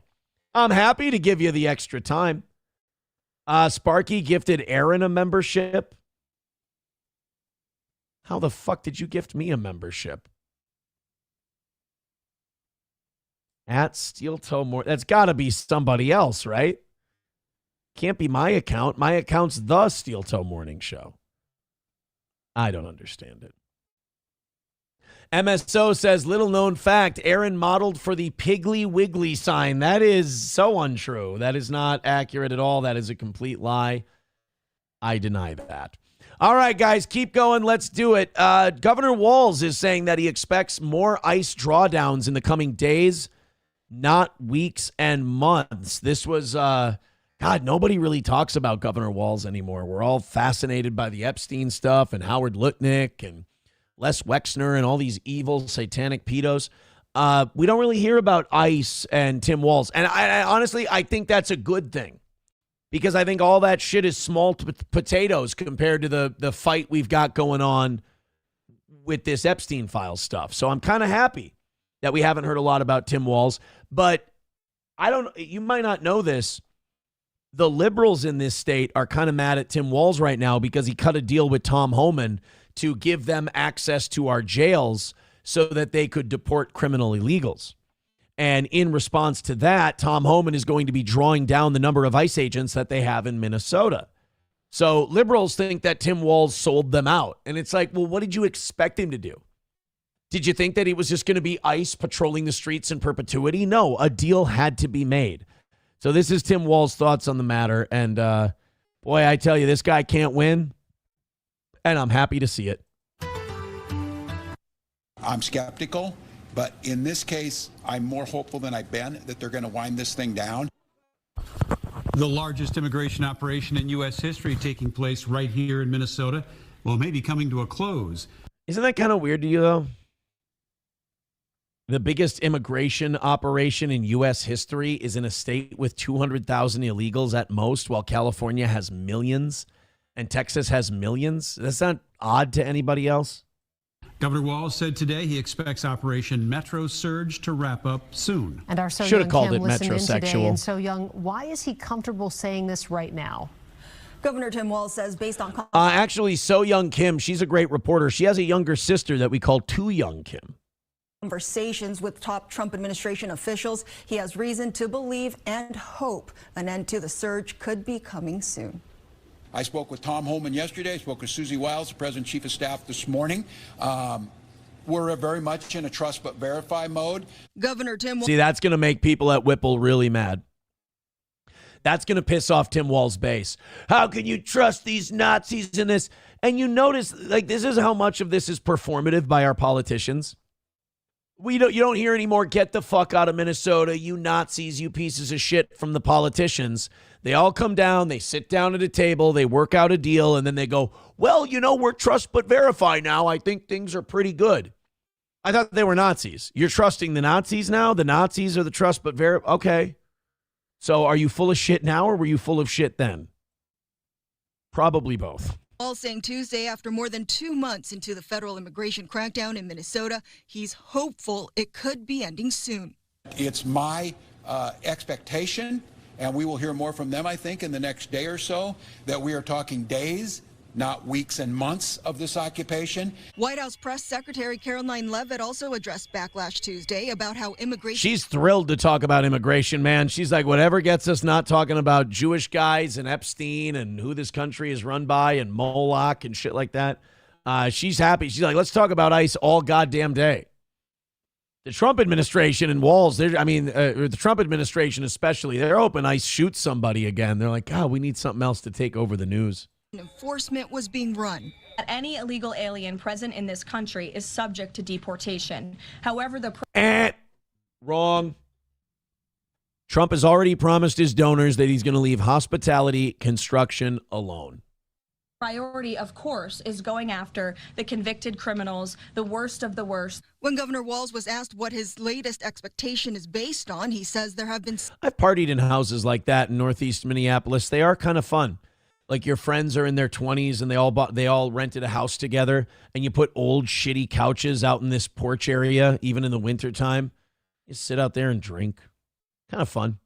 Several changes. I think I watched, was it UFC 200 or 100? Which one was the one with Brock Lesnar, Conor McGregor, I think knocked out Alvarez? Was that 100? God, that was a long time. Fuck, that had to be 13 years. Oh my God, I'm fucking old. It feels like yesterday, dude. And yeah, we were probably 26, 25. Oh, fuck. Since Border Czar Tom Homan took over Operation Metro Surge in late January. Since Mr. Homan has been here, we talk daily. You hear that? Mr. Homan. Boy, Tim Walz really started becoming an ICE bitch, didn't he? We being our administration, folks at the Bureau of Prisons, our BCA is talking. There is much more communication happening with the state and locals. And Walz says his expectation is also based on operational timing. These folks go in rotations of 30 days. I think they're coming up on a 30-day rotation. And when this group rotates out, instead of having a new group rotate in, that's where they'll end it. Your guess is as good as mine on some of this. Yeah, that's what you think. Oh, by the way, me and Tom Homan talk every day, but your guess is as good as mine on this stuff. Dude, Tim Walz is their mushroom. They're feeding him shit and keeping him in the dark. And he just wants to, I want to talk with the big boys. Am I at the big boy table today? You need to know, Tim, you're fine. Oh, yeah, they got a 30-day rotation coming up. I think they're going to be done. Hey, how does it feel, bitch? This is how we felt during COVID with your stupid ass. Hey, I think after this 2 weeks, Tim's going to be done. No, guys, sorry. We got to keep locking down, but that big-ass candy store that my friend owns can open. This is karma for old Tim Walz. They're coming up on a 30-day rotation, and I think they're going to leave when that happens. Oh, really? What source is that from? I'm pulling it straight out of my own asshole. How we felt during COVID. Oh, man, I think after this 2 weeks, he's really going to open shit back up. Ooh, sorry about that, guys. Sorry about that. Yeah. Not going to. Average Joseph got himself a membership. He says, did I make it in time for the begging? Yeah, we're going to actually have 2 begging sessions today, you lucky devil, because We got down pretty close, but it's going to be tough. I need your generosity today. What we're trying to do is just knock out today. I was kind of thinking, like, when we were going on that big rally halfway through the show, I'm like, oh my God, the morning is going to pull the evening show's fat out of the fire again. Luckily, we have an extra half hour today because the audience hit the 500 mark on the memberships. Yeah, but as of right now, it's not looking good. Not looking good. Unless you guys want to chip in a little bit more here in the next couple of minutes. Sure would appreciate it. Oh God, we're gonna get into this in a little bit. We're gonna rally up here in a second. But on the other side of the first rally, we have a judge. I really don't know if liberal women should be allowed to be judges, or at the very least, they shouldn't be allowed to do sentencing because they're really bad at it. A judge cut a black man's rape sentence in half. She's a black female judge. He's a black man. She's cutting his rape sentence in half despite his violent outbursts in court at trial. And she's cutting the sentence in half because, quote, he's had to experience this society. We are fucked. All right, guys, let's ride the train. Let's do some Erica. 105 is the number. Do me a favor. We are 2-2 this week. We've been losing in the evenings, and you guys have been picking them up. Don't worry about the evenings. Just knock out this 105 that we've got today, and I would really appreciate it. Streamlabs, PayPal, Venmo, Super Chats, Rumble Rants. Where's my blower? There you go. Let's go, boys and girls. Marble Arms kicking it off with $5. All right, even 100. Let's do this. Let's throw in $100 and call it a goal and a win for the toe today. What do you say? We've had a couple of 25s, but we've done it mostly 5 and 10 at a time. Hey!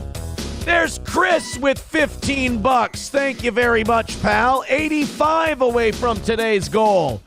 All right, off to a good start. I'm liking this. 5s and 10s, 5s and 10s. Reformed Rapscallion says, check Venmo. I hate that trick because I always do. I know nothing's in there. Thank you. Nigel Rhodes says, you'll never make it. Come on, buddy. You can help. You can help. $85 away. Did I get banned in my own Rumble chat? I can't. Oh, there we go. Now I can post. All right. $85 away. Streamlabs, PayPal, Venmo, Super Chats, Rumble Rants. I think we deserve a nice W today on the toe. So knock out that last 85. We've got another half hour to go today, but I'd like to do that half hour completely goal-free and not even worry about it. Not even worry about it. Reformed Rapscallion says, I was just reminding you, sheesh. All right, guys, we got off to a good start with this, but now it's slowed. Let's go ahead and throw that money in no matter how you want to. Streamlabs, Joey Caravello's mommy says, does anyone use Streamlabs? Yeah, some people do. It just comes in as a PayPal, the Streamlabs stuff. All right, we got about 2 minutes left in this round. Then we've got either Erica or Real American. I'll let the next donor pick. $85 away. Let's notch ourselves a win and at least keep the mornings perfect. That would be great to keep the mornings perfect. We can't be losing in the mornings and the evenings. So let's fucking go. Fauci's Pangolin with $1 says, I think horse cum gives you dementia. Could be accurate. Do we have any studies? We're going to need a link for that, for horse cum and dementia relations. All right, 85 away. Help us out. Help us out. Throw into the toe. Throw into the toe. So nice we say it twice. Oh, guys, this is getting fucking weird with the toe. Yeah, the results are getting weird lately. A lot more misses the last few. And I know it's the time of year. I understand that. But God, just band together a little bit and just knock out that one goal. Here in January, February, if we could just get them, awesome. Streamlabs, PayPal, Venmo, Super Chats, Rumble Rants. Approachable says, going till 11 today. Yes, because we hit 500 memberships. But boy, guys, I sure would like to feel comfortable about that next half hour, and I do not right now. So if we're doing a good job today and you like the show we do, remember that it is listener supported, and we do need donations to run the damn thing. Streamlabs, PayPal, Venmo, Super Chats, Rumble Rants. All right.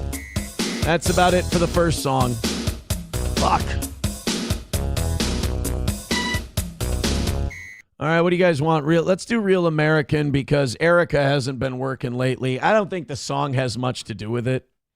But God, I hope you really like today's show enough to throw us a couple pity donos and get us down to 0 for today. I've pretty much given up on last night. We're going to take the L. $40 is not a big deal. But I like getting back on the winning side of things. So fire this up, and then we'll give you your next half hour. If you do knock out tonight or today and last night, we are going to give you another half hour. So there is something for that.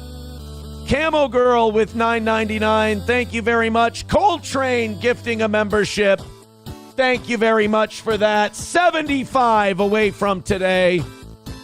Come on, man. Let's keep it going. Thank you, Camo Girl and Coltrane. Balls Deep with $2 says, I also hit like. Thank you, pal. Let's go. $75 away. About 95 memberships away from 600. Oh, I'm sorry, 90 memberships away from 600. Come on, man, let's do it. $75 for a win.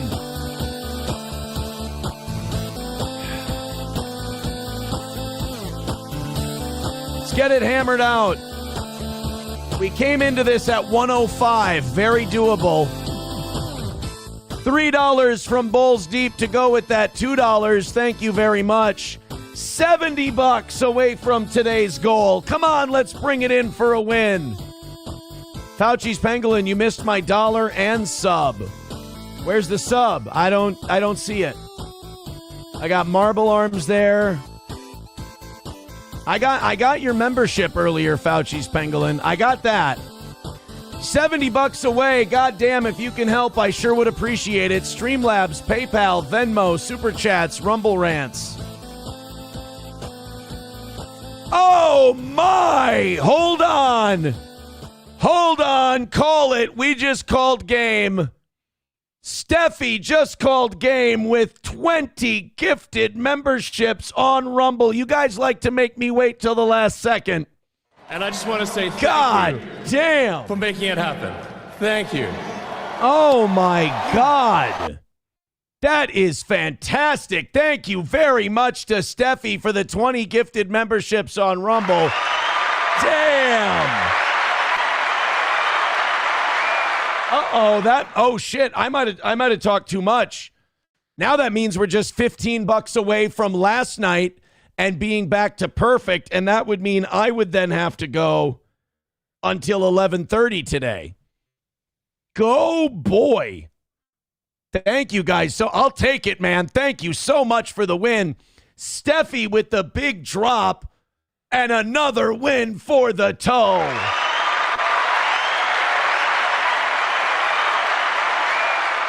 Steffi, thank you, times 1,000.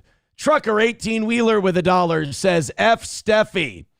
Rusty Grammar says, fake memberships. I'm sure if I go to the YouTube chat, there's somebody going, bullshit, toe, I'm fucking in. Oh, no, they're happy about it. They're thrilled. Oh, they like it. This carnival never ends, says Balls Deep. Jim says, I liked it better when he took his circus on the road to the protests. Yeah, I mean, look, I love going to the protests, and if there's another big one, rest assured I will be covering it. But now, I you know what? I might have, my audience might be too generous, because now another $15 comes in the next half hour. I got to saddle up for another 30 minutes of overtime. Oh, boy. Well, thank you. Oh, I just dropped my horn. I'm a hornless man. No horns for me. All right, we got a couple of stories we can get to here in the next half hour. And with no goal, you get it uninterrupted, and we get to play around in the chat and everything else. I love you guys. Thank you very, very much. Oh, my God, Victor rules. Victor got our drop. I'm so happy about this one. I am so pumped about this drop. All right. God, Victor's been with this show since he was making those out-of-context drop segments. And he's still getting us exactly what we need. Round of applause for Victor. What a soldier. What a soldier. All right. Let's, which one do you want to get rid of? We could get rid of another Jewish one. That sounds like you're saying Jews. I like that one. I'm keeping it. We do have a redundant one. Like there's... Just how retarded are you? Yeah, that one. Let's get rid of that one because we have the longer one for that. All right, so now we get our new one, and we'll just call this one Virginia, bitch. Put it in, lock it in, get the volume figured out. There we go. Ladies and gentlemen, our newest drop. All the way Virginia, bitch. That's right, all the way Virginia, bitch. Thank you so much for another win for the toe. I appreciate it. So, here's this woman in... This judge decided that a rapist should get his sentence cut in half because the judge feels that he fell through the cracks and doesn't deserve the amount of time because he's had to experience this society. So this guy was convicted of kidnapping, robbery, and SA. They sentenced him to 30 years in prison. He should be lucky. We've got another fucked up story we can do today. 2 of them. Oh my God, what the hell is going on in Kentucky? You want to hear the stories I got just from doing this one? Mom accused of injecting feces into her child's IV at hospital, and parent charged with assaulting Kentucky high school basketball coach. We should spend more time in Kentucky on this show. I personally believe. Uh-oh. Chris with another $15 over on PayPal.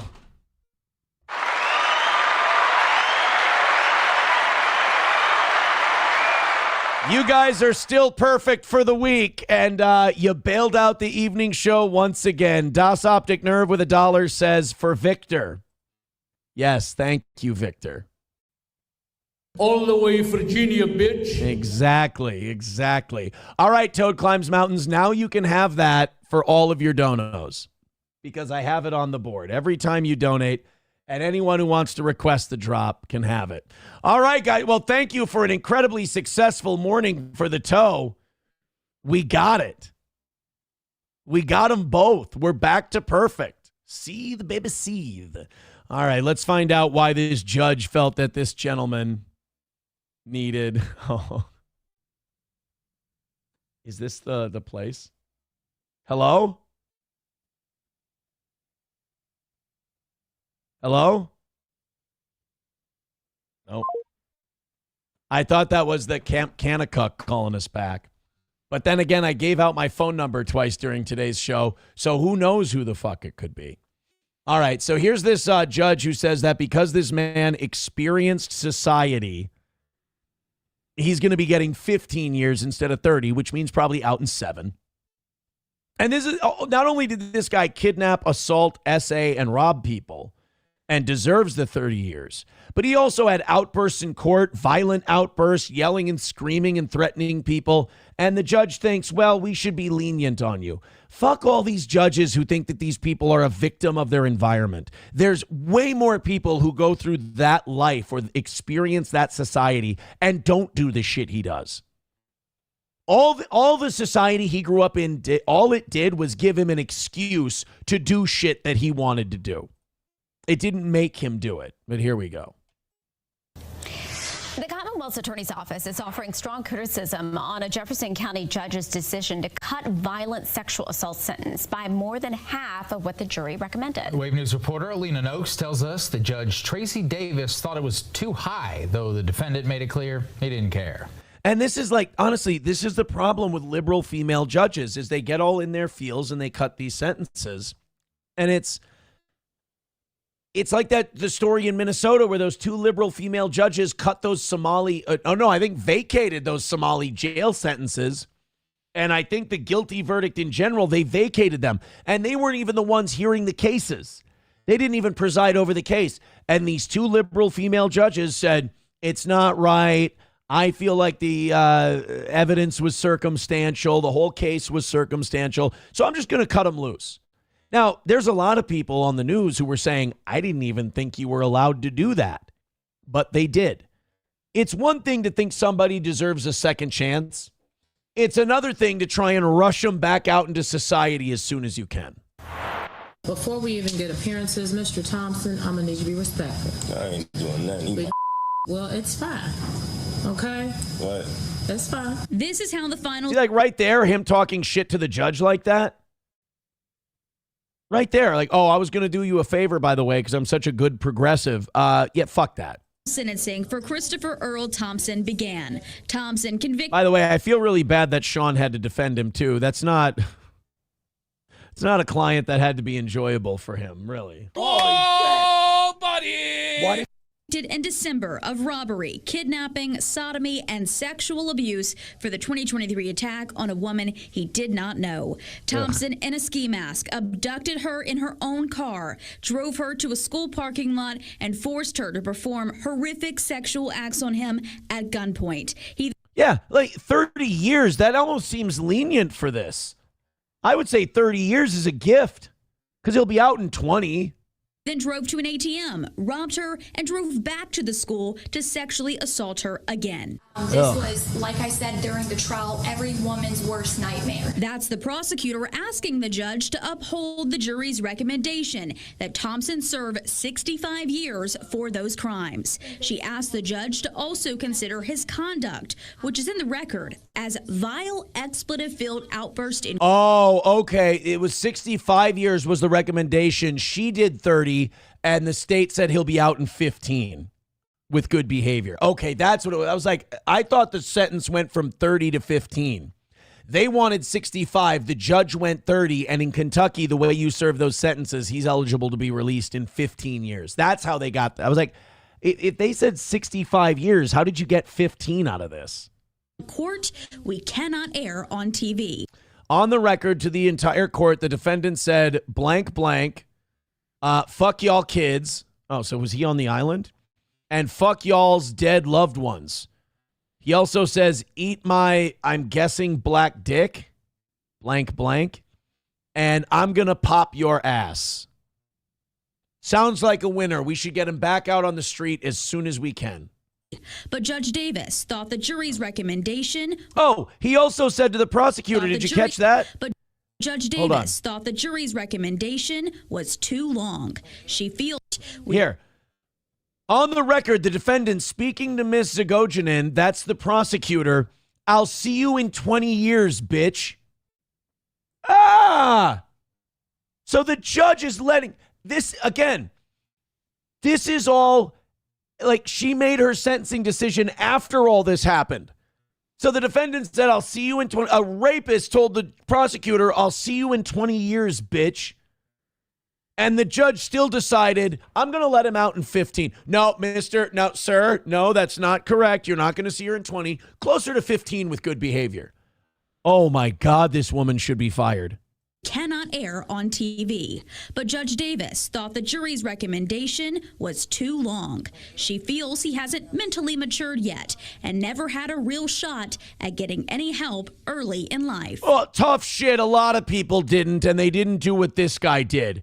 You don't have to have both parents in the home to know that robbing a person at gunpoint and making them suck your dick under threat of shooting them in the head, robbing them, and then doing it again is wrong. But if you were to come in here and instead of being hurt and angry, which is what this court hears. That's not what this court hears. He's unrepentant and a piece of shit. He's a monster. You hear an angry, sad guy? Get the fuck out of the profession. Right? As a 20-year-old African-American male that has been, experienced this society, etc., and you would show that, yes, okay, this is the situation, this is who I am. I don't want to be this person anymore. I don't want to be in jail for forever. Thompson repeatedly stated he did not care, not about his sentence, the victim, or her family. He's handing it to you on a silver platter. He doesn't give a shit. Lock him up. But this is the guy prisons were built for. Judge Davis emphasized she's the one that holds the pen, and regardless of what the media may think, she applies the law. To her, 65 years was an extremely long time. As she puts it, no, we don't disagree with you. Yeah, 65 years is an extremely long time. That's okay. It's his whole life, one she doesn't believe should be spent entirely behind bars. This court does not believe that Mr. Thompson, if given the resources that he can get while incarcerated, is beyond being rehabilitated. Thompson, he's not beyond being rehabilitated. We're punishing him for his crime. That's what we're here to do. Punishing him for the crime he committed. Not wondering what kind of potential is still in this guy. That potential waved bye-bye the minute he jammed his cock down some poor old lady's throat. was sentenced to 30 years in prison, less than half of what a jury of his peers believed he should have received. In response, Commonwealth's attorney Jarena Weathers said she was disappointed with the ruling, saying, quote, "As prosecutors, our responsibility is to take to trial and present before the jury cases like these, where dangerous individuals pose a severe threat to the community and as a result need to be removed from it for as long as possible." Notice they didn't offer this guy a deal, and there's a reason they didn't offer this guy a deal. They saw him as a real problem who needs to go away for the long time. You know, prosecutors love making deals and not going to trial. It's an easy win. So the fact that they didn't offer one to this guy, it should tell you something.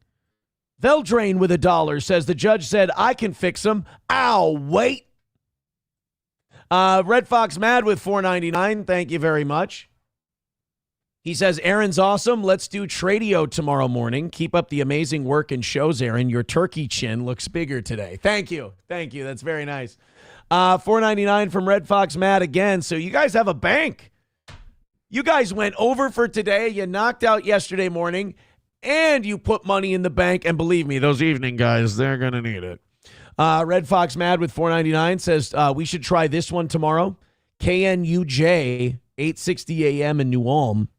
Features trading posts. So you want Oz and I to do Tradio tomorrow.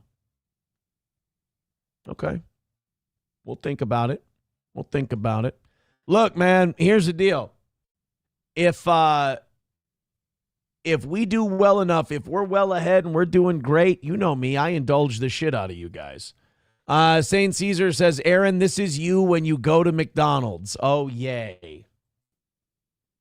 What the fuck? Two McDonald's menus. Philly cheeseburger. Look at that. Fuck you. Not even close, dude. I'm standing up. I'm in a goddamn hoodie today. I'm like, honestly, of all these guys that are on fucking YouTube, I'm like the skinniest of them. I'm not saying I am skinny. Again, 6'2", 6'3". Oh my God, I almost said 6'2". 6'3", 225 is not great. But as far as the YouTube guys go, I'm probably the most in shape out of all of them. Still basketballing, still boxing, still doing all of it. So look, the turkey neck, yeah. Are the chins looking bad? Yeah. But to say that I'm this fucking guy, that hurts my feelings. I kind of eat fries like that. Cheese sauce, grilled onions, crispy onions, and patties. Look at that. Dude, the British have fucked up McDonald's, dude. What did he say that was? Chili cheeseburger? Go back. McDonald's menus. Philly cheeseburger. Look at that. Oh, Philly cheeseburger. Hey, Fatso, the fries aren't new. You didn't have to chow those down. cheese sauce, grilled onions, crispy onions, and patties. Look at that. It's not bad, to be fair. I don't mind. You know what I appreciate about this guy? He edits out all the chewing. There's some of these channels where they just chomp, chomp, chomp, chomp, and you're watching them chew, and they're making all the smacking noises, and you're like, Jesus, you fucking pig. No. I'd go to a farm and watch him eat out of the trough if I wanted to see this. He takes a bite, he edits it out, he comes back and tells us what he thinks. Thing is, I will say, I would probably get it without cheese sauce, but it's still good. Ew. Whoa. They already put ketchup on the fucker, don't they? We don't need to take ketchup packets and be dumping it on. Or is that barbecue sauce? Get it without cheese sauce, but it's still good. I think that's barbecue sauce he was just dumping on there. Forgot to order the chicken Big Mac, but it's boring anyways. It's usual what they have. Wrap.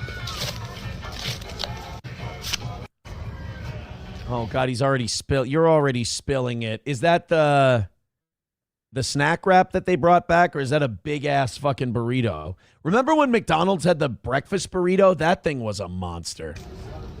To me, that's not bad. The sauce is actually, like, okay. Oh, that's a snack wrap. Okay. Coke. What? Wait, what? What is it? Coke. What? One more time? Coke. What are you having for lunch? Coke. Beg your pardon? Coke. It's not what I call it. Sir, we're losing you. Oh, there we go. A bit of sweet and sour. Oh, it's sweet and sour sauce that he's putting on the thing. God damn it. Oh, don't put French fries on top of the burger and then eat the burger and the French fries together. Come on, man. I begged for money the last 5 minutes of my show, and this is undignified. A little bit of dignity, my man. Jesus. On that Philly cheesesteak burger, I get rid of the cheese, sauce. Chew first. Every bag. So far, it's okay. Average. Brownie pie. Oh, he's eating a brownie bite. Look at all the crumbs and the titties and the... Oh, no. Decent, like... Actual brownie in the fucking middle. Oh, don't squeeze it. Munchy McFlurry. Stop eating. I mean, you can't beat a McFlurry, can you? Solid, nice bit of crust, crispy. Malteser crispy cookie one. Ooh, that's decent. That looks like the sugariest, fattiest one you can get. I don't know. Nice. They're all like McFlurries are just nice out. You can't get a bad McFlurry realistically. You can get like one. Oreo's still my go-to. Oreo's always been the best for me, but it's still nice. Ew. Thank you for sending that in. A, that is not me at McDonald's. How dare you? And B, oh. That was hard to watch. Veldrain with $1 says, you are right, Aaron. You aren't anything like him. He is skinnier, has smaller tits, better hairline, and not as many chins. Oh, fuck right off. Coltrane says Aaron is going to be at McDonald's by 11:32. There are two not far from his house. I'm not going to McDonald's today. I got to get to the Y. Got to play some ball today. Got to do some lifting today. I got to not be a big fat fuck. Monday, I kind of sat around. Yesterday, I did laundry and switched over my mobile and internet. Today, it's got to be sweating day. It's got to be sweating day today. Holy shit. Jim Turner says basketball, boxing, MMA. Oh, I don't do MMA. In fact, I've been looking for, I've been scouting opponents lately, and if I YouTube them and there's any MMA fights, I'm like, I'm not fucking with that. I'm not fucking with these MMA guys. I mean, they can't box typically, but you don't know if they're going to like try and cut you off at the knees in a boxing match. Basketball, boxing, old steel toe is the total athlete. It's stunning he didn't make the NBA. Well, I mean, in jail, I was known as Larry Bird. Jim Turner says he's neglecting the dipping sauces, though. Eating that food without soaking it in something more watery than tomato slop is wrong. Ranch and mayo at a minimum. Well, he did sweet and sour. Balls Deep says the legend of Larry Bird Chin lives on. You know what? I'm moving on. Trucker 18 Wheeler with $1 says, no, you're going to Culver's. I'm not going anywhere to get anything. I have plenty of food at home. I'm like Rob Ford.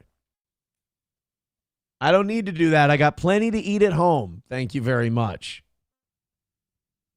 Das Optic Nerve says Larry Birdbrain is more like it. How fucking dare you? Nomo says Larry Turd. $1 from You Need Me More says perhaps this guy will hunt her down and do it to her, and then we'll see how forgiving she is. Holy shit. Wow. That wasn't very nice. Hey, hit like, hit subscribe, hit follow. We're still well over 500. Can we get up to, like, we're in overtime, and we're about to be in double overtime because you guys did so well today.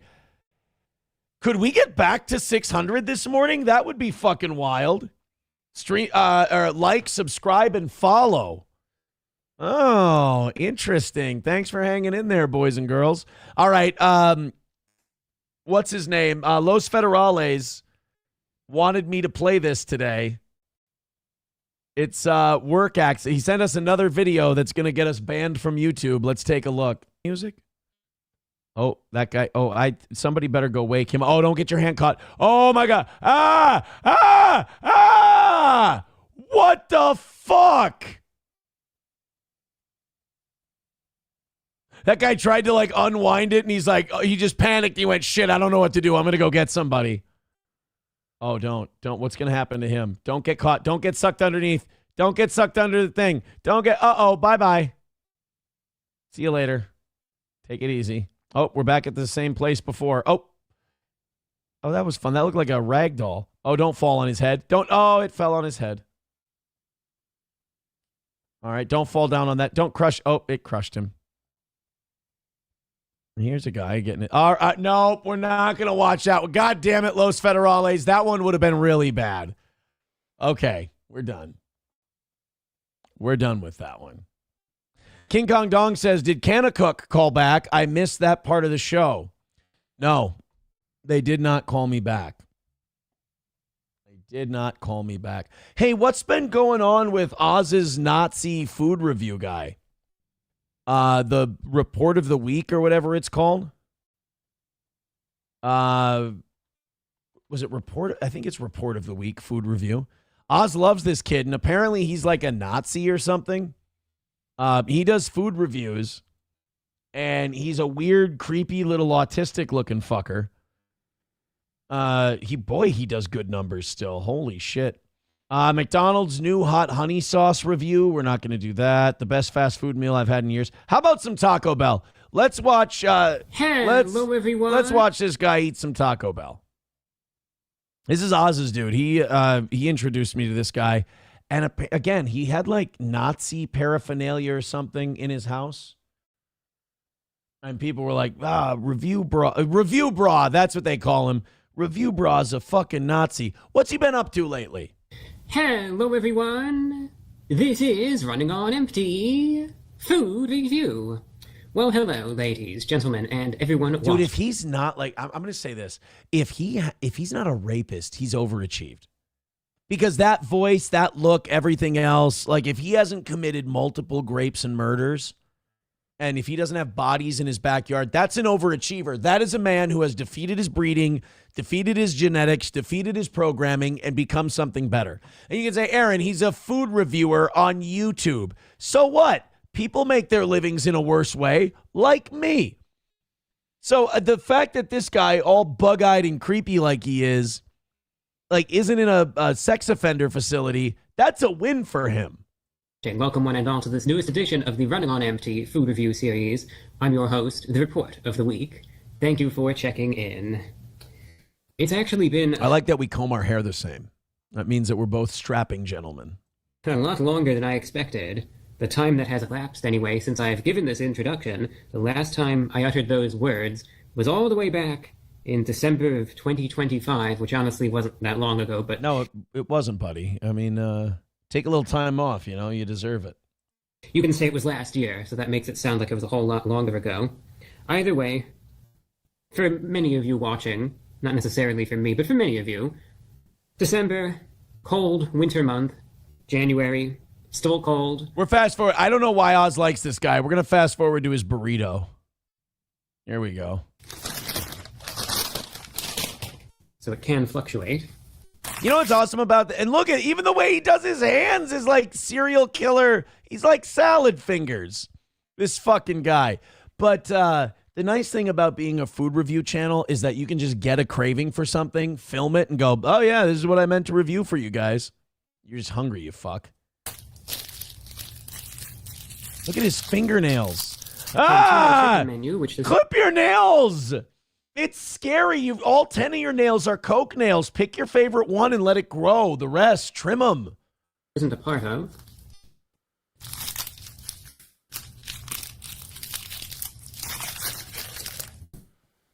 I've seen Smith, John sketches that show a more comfortable humanoid. Look at that. That's the last thing many women have seen before they pass out.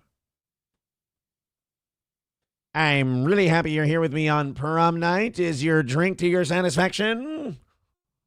Why am I dizzy? Oh, that would mean that it's working. Why are your fingernails so long? Oh, I'm of excessive keratin. All right, let's see this.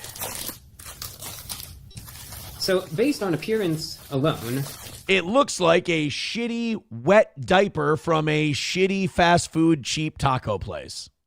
Shocking. It looks like a burrito. Oh. Right, that's what it looks like. But don't let But on the inside, it's an aborted fetus. Looks deceive you. Because it's not a burrito, it's a quesarito. So it's like a cheesy burrito. So it's not, so it's like the bananas and rice thing. It's not like a burrito. It's a quesarito, which is a cheesy burrito. Circular logic from Review Bra. All right. Let's try it out. Let's see if it's any good or not. It's probably shit. Spoiler alert. Probably shit. Volcano quesarito from Taco Bell going in. Coming out just as fast, my man.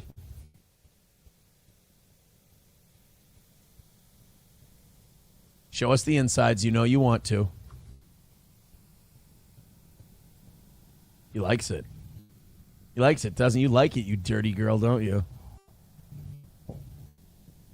See, like, this is where it looks like a snuff film. This is where it looks like he's eating this in front of a chained up woman and not saying anything. This is creepy. He's no Ed and Michelle. I'm done. I can't. He's no Ed and Michelle. That's for goddamn sure. Ugh. He hates Arby's. It's funny. He's a supreme gentleman. What have Ed and Michelle been up to? I like double overtime days. We can check up. We got time to check up on all our people. Ed and Michelle, the great indoors. They were starting to climb the charts the last time we saw them. They were really kicking ass. By the way, our subscribers over on YouTube have really been climbing also. Thank you guys so much for that. 700 new subscribers this month. And that, boy, it's gone up quite a bit just since this morning. So thank you very much for enjoying Steel Toe. Oh, they went to a Ponderosa, bitch! Yes! Ed and Michelle went to a Ponderosa. They're doing pretty respectable. I'm glad. We should have them on the show sometime. I like Ed and Michelle. We'll take a little break from the food stuff, though. We'll end today with the Ed and Michelle thing. Let's do the woman injecting the feces story. Oh, God. Take a look at that. That is a problem. A mother in Ohio is accused of injecting feces into her child's IV at the hospital. According to the criminal complaint, hospital staff saw Tiffany LeSueur, 35. LeSueur. She put shit in the LeSueur. Wait, does that mean that she took her own shit and she put it in the IV? Does that? Oh, where, like, anytime there's a story where they say so-and-so did this with human feces, they always glance over the part that most of us are curious about, which is, where the hell did she get her hands on the human feces? Tiffany LeSueur injecting a foreign substance into her child's IV on February 6th, so last Friday. Then on Sunday, staff again saw LeSueur injecting what they believed to be human waste into the child's IV. That's when they called police. Hospital staff told officers that they looked at surveillance video of her child's room that allegedly showed LeSueur go into the bathroom with a cup. She then put what appeared to be fecal matter into the syringe and injected it into the IV on the child's left hand. Why? Like, even if you don't want the kid anymore, you're at the hospital. You can bail. You can tell the hospital, I'm giving the kid up. I don't want the kid anymore. And they would honor that for you. They might make you sign some papers, but you can leave. You don't need to put shit into their veins. I mean, look, they're related to you. They probably got plenty of that in there already. And peanut butter. But, what is this, like, and if I can't have them, nobody can? She appeared in court Tuesday and was ordered not to have unsupervised contact with minors as part of her bail conditions. How about just none, period? A preliminary hearing is scheduled for February 19th.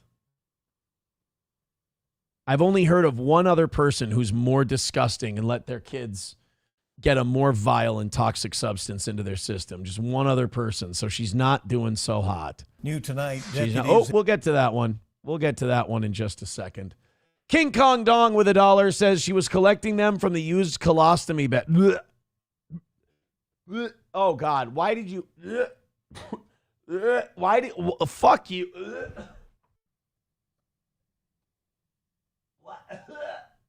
Why do you do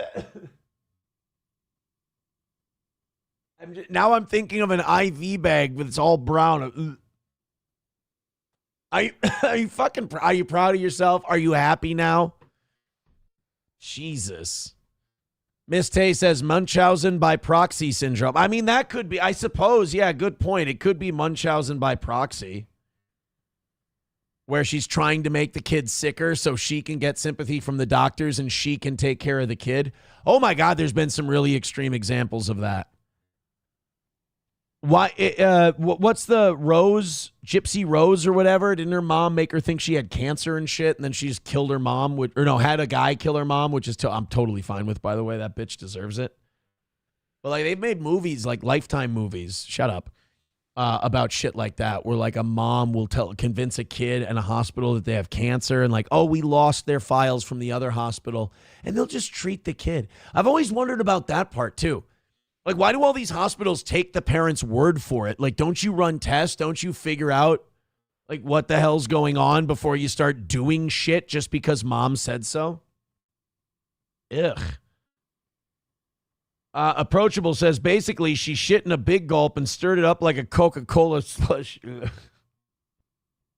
You fucking dick. God, I hate you. T. Thompson says, why do you have such a weak stomach? I don't. I really don't have a weak stomach. It's just there's just particular things that get me, that just set it off. I don't know. There's other things. I got an iron stomach for some shit. Ugh. Marble Arm says $10 dono if you actually hurl. No. MSO says rumor is she has a steel toe membership VIP. Wait, what? Oh, no, I can't be associated with that kind of person. That's disgusting. Regod says, Aaron, do you think we deport all Jays from America by 2028? Think so or hope so? Which one do you... No, Regod. No. Recon says it's an IV version of Jenkum. Funny. People laughing at the Tiffany LeSueur name. Rick O'Shea says, why are you still on here, Toe? Well, what happened was the audience got to 500 gifted memberships, so I owed them a half hour for that. Then they knocked out today's goal plus the $40 we missed from yesterday, so I'm giving them another half hour because of that. So, yes, I do a marathon. We're talking about the last night. We are doing a longer show today because the audience was so incredibly generous, including Steffi Bea with 20 gifted memberships today. Unbelievable. Again, Steffi, thank you so much for that. Joey Caravello with $2 says Jesse Lee Peterson wants you to drop the soap behind him in the showers. Rusty Grammar with $1 says 2 words, Patrick and Smegma. Oh, God. Did you see that fat fucker ripped his pants? There's a reason he never goes out in public, and he like tells his audience not to photograph him. All the photos are blurry like Bigfoot because he's like, don't take pictures of me. Like, he's a guy, because people will see that he's 500 pounds and on death's door, and people's response is always the same. They go, how dare this guy make fun of anyone's appearance? And that's why none of us take him seriously and why nobody clips him, because they're like, he's just a gross pig who appeals to meth whores and literal felons. That's his entire audience. So you just go, let the baby pig play in the slop, is essentially what most people say. He's, just a fucking weirdo. But it's funny that all the pictures are grainy and blurry like a Sasquatch because he's such an insecure guy. And he is. And I'm sorry if you're a fan of his. And if you don't know this by now, then you can cope at me like you always do. But he's an incredibly insecure guy who he's the definition of dish it out but can't take it. And he tells his audience, when we go places in public, because he doesn't go out in public very much. DoorDashes a lot and eats. That's basically what he worries about me and eats. That's what he does all day. But when he goes out, he's like, guys, don't take pictures of me. I just don't want to get made fun of. I know I'm fat. Blah, blah. It's like, oh, it's so sad and pathetic. It's so hard to watch. Ugh. Rick O'Shea says, gotcha, Aaron. Thank you. I was busy touching grass and missed all of it. Well, then that's good. That's good. All right, I want you guys to play a little game with this one. Tonight, guess what you... Okay, make a guess, and I want to be subtle about it. You tell me... You guess something about this story. I'll come back to the chat after we'll play it. We'll see if you're right. A parent attacked a high school basketball coach during a game. During the game, a parent physically assaulted a Kentucky high school basketball coach. You know what I'm wondering? Go ahead. Ready? Do you have your guesses made? Let's take a look. Deputies in Jackson County have made an arrest after a high school... Holy shit, this guy's not on the Epstein list? Made an arrest after somebody with glazy buns like a honey ham. Arrest after a high school girls basketball coach was assaulted last week. We previously told you the investigation involved a North Laurel High School parent and coach. Tonight we learned that Tommy Kilburn was charged. Aha! You were wrong, you fucking racists. I set you up and I knocked him down. I knew, and I still set you up. That was dirty. That was awful. I apologize, but I mean, really, I wanted to see how racist you could get with this. And the answer is, when I go back to the chat, I'm going to find out a lot. Assaulting a school employee or volunteer. Online school records, that is court records, list a North Laurel coach as the victim. Kilburn's bond conditions say he is not allowed within 500 feet of the coach and is not allowed to attend events the victim is coaching. We do not know what led up to the alleged assault. Kilburn was released from jail yesterday. You're not banning him from all high school sporting events? Just the ones that guy's coaching? This seems rather lenient. I have to be honest. This doesn't really seem like a very tough punishment. MSO says, no, his wife is black. Reformed Rapscallion says black dads aren't at the game. Come on. Yeah, look at this. Everybody in the chat. Black. Oh, my God. Look at all of them. Look at all the guesses. Black, black, black, black, black, tie, black, Kentucky, black, black, black, black, Jewish, Siberian, Jews don't sport. Yeah, he was a white guy, you racists. Balls deep with $5. Uh-oh, he's got a clip with it. He's got a clip with it. He says, caution, pot awful clip. What does that mean? Again, though?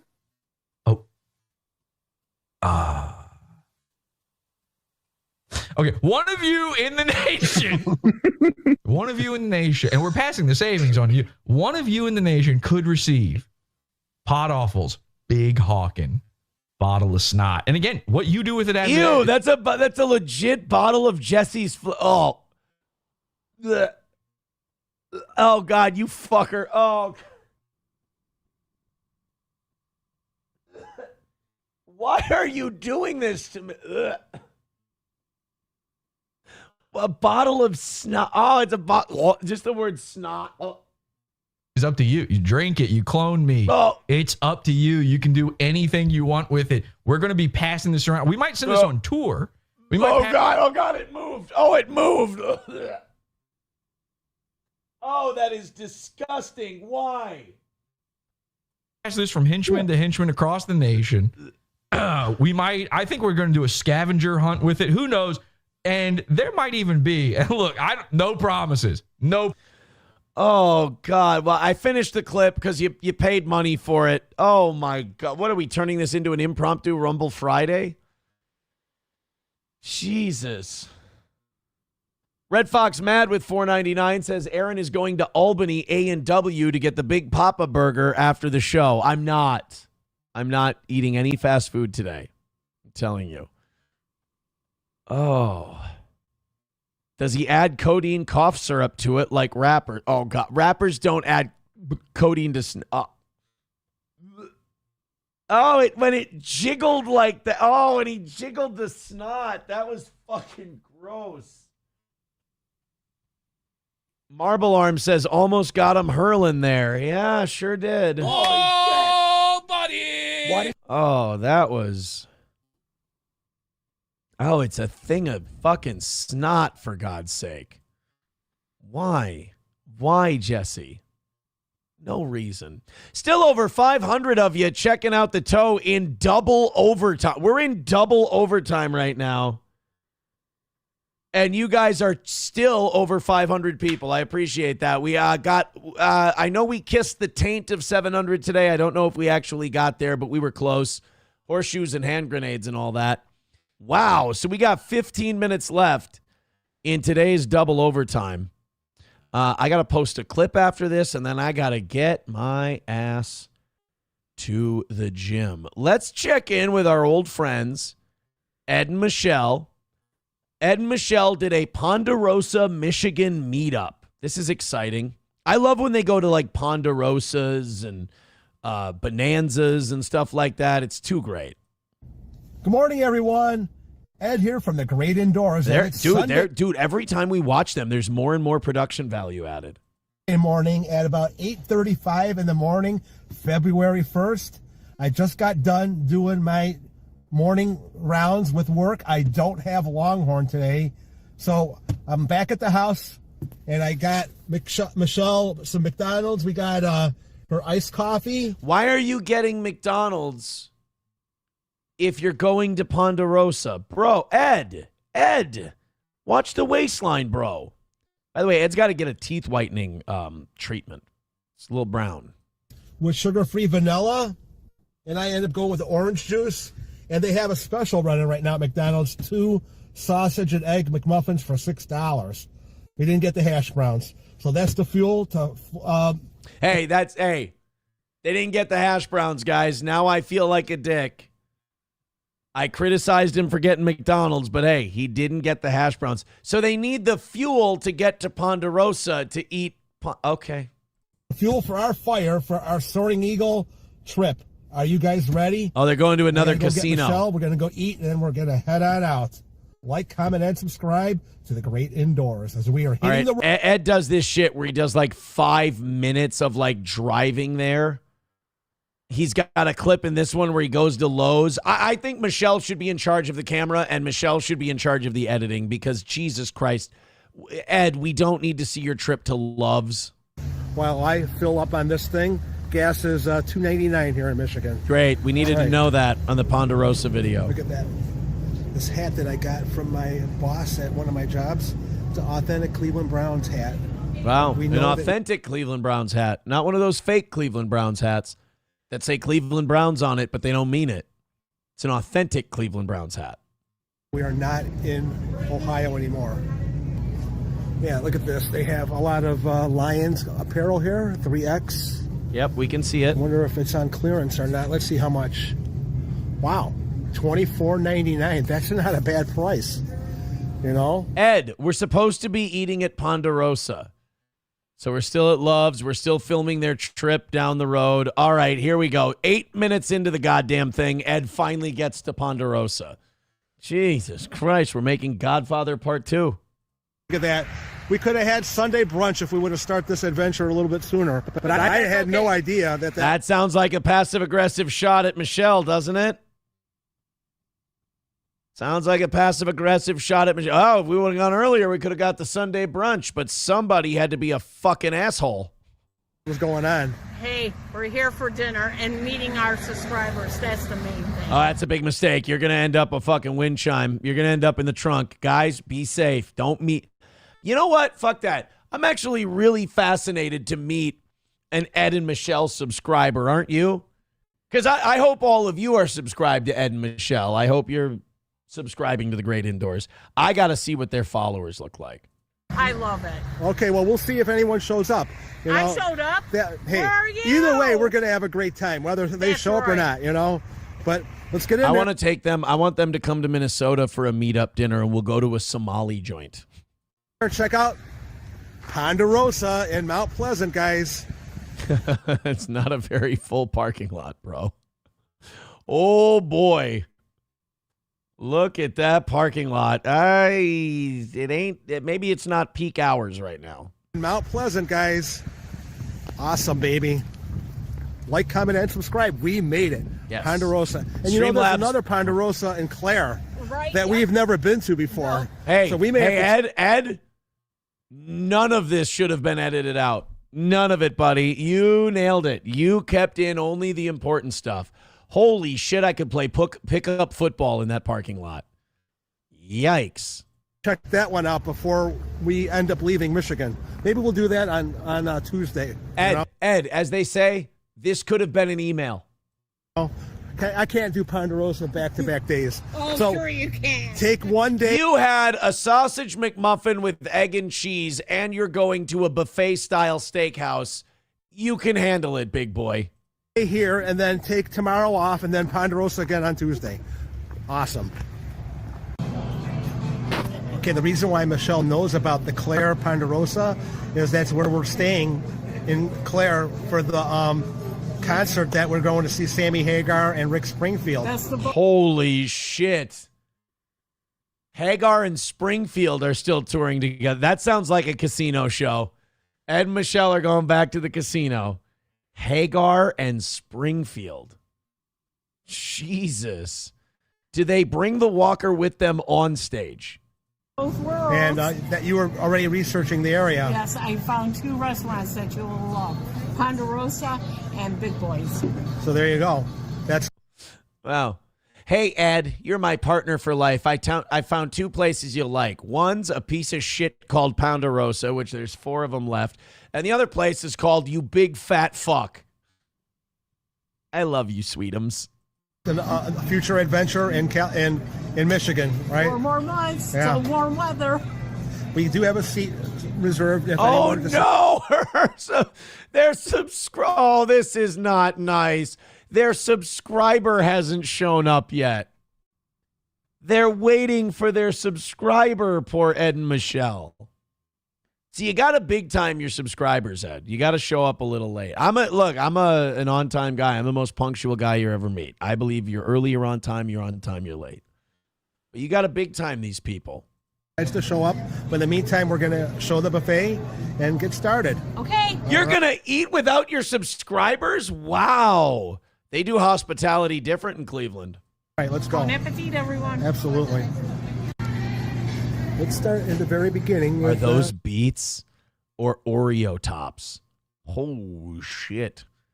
I'll tell you this, as someone who's been to a Ponderosa before, that looks like is that banana cream pudding with...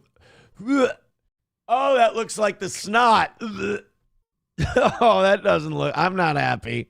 Your salad section with cottage cheese, some beets, pineapple. There's no need to eat any of that. Green beans. That looks like a custard, something like There's- that with vanilla wafers. Got your bacon bits, coleslaw, potato salad, elbow macaroni salad, and some green peas. God, over they there. love Yeah, mayonnaise. there you go. Black olives for Michelle. And her broccoli, different dressings. And there's the classic bread. That's classic bread. That looks like poppin' fresh biscuits. And what is that? Somebody jizzed on those. That you would expect at a Ponderosa. Looks like a biscuit type thing over there. Over there, there's a Right, biscuit. and Nothing gets the past soup of that. the day is chicken noodle. Why is that open? Why is that open? Why is that open? Why is that open? What is that coagulation right there? Ed. Oh, it's bubbling. And broccoli cheese. Oh. And you can feel the heat coming off of it. Ed, could you cover the other soup, please? Could you cover the... And Michelle has found the lettuce in the salad section herself. The black olives are down that way, Michelle, just so you know. Yeah, she can figure it out, Ed. Different kinds of lettuces. Don't fucking mansplain olives to her. Some cucumbers. What kind of dressing do you think Michelle's going to use? I'm going ranch. Tomatoes. Michelle? Dude, you're brave eating that many vegetables and shit off of a Ponderosa salad bar. Oh, the eggs. Ugh. Oh, God. Egg, ham, onions, and cheese. Oh, two different kinds of cheese, too. I like that. Don't take the eggs, Michelle. Don't take and now the the meat eggs. and potato section. Green beans. Looks like some fish, fillet of fish. Quick question. Do you guys think that the subscriber is going to be showing up? Breaded chicken. Marinara sauce with some spaghetti. God, that doesn't look... That spaghetti's Hash browns. dried out. Oh. Sweet potatoes. Oh, God. That doesn't look okay. Is that chicken? I think that's chicken over there. Kinda That's like good. You always want to say that at a restaurant. I think that... Is that chicken? I think that's chicken. One way to find out. Oh, yeah. They're wingdings. Chicken, yeah. Ham. Hey, you know what state makes great ham? All the way Virginia, bitch. Pork and beans. And you can smell the potato, the meatloaf from outside. That looks good.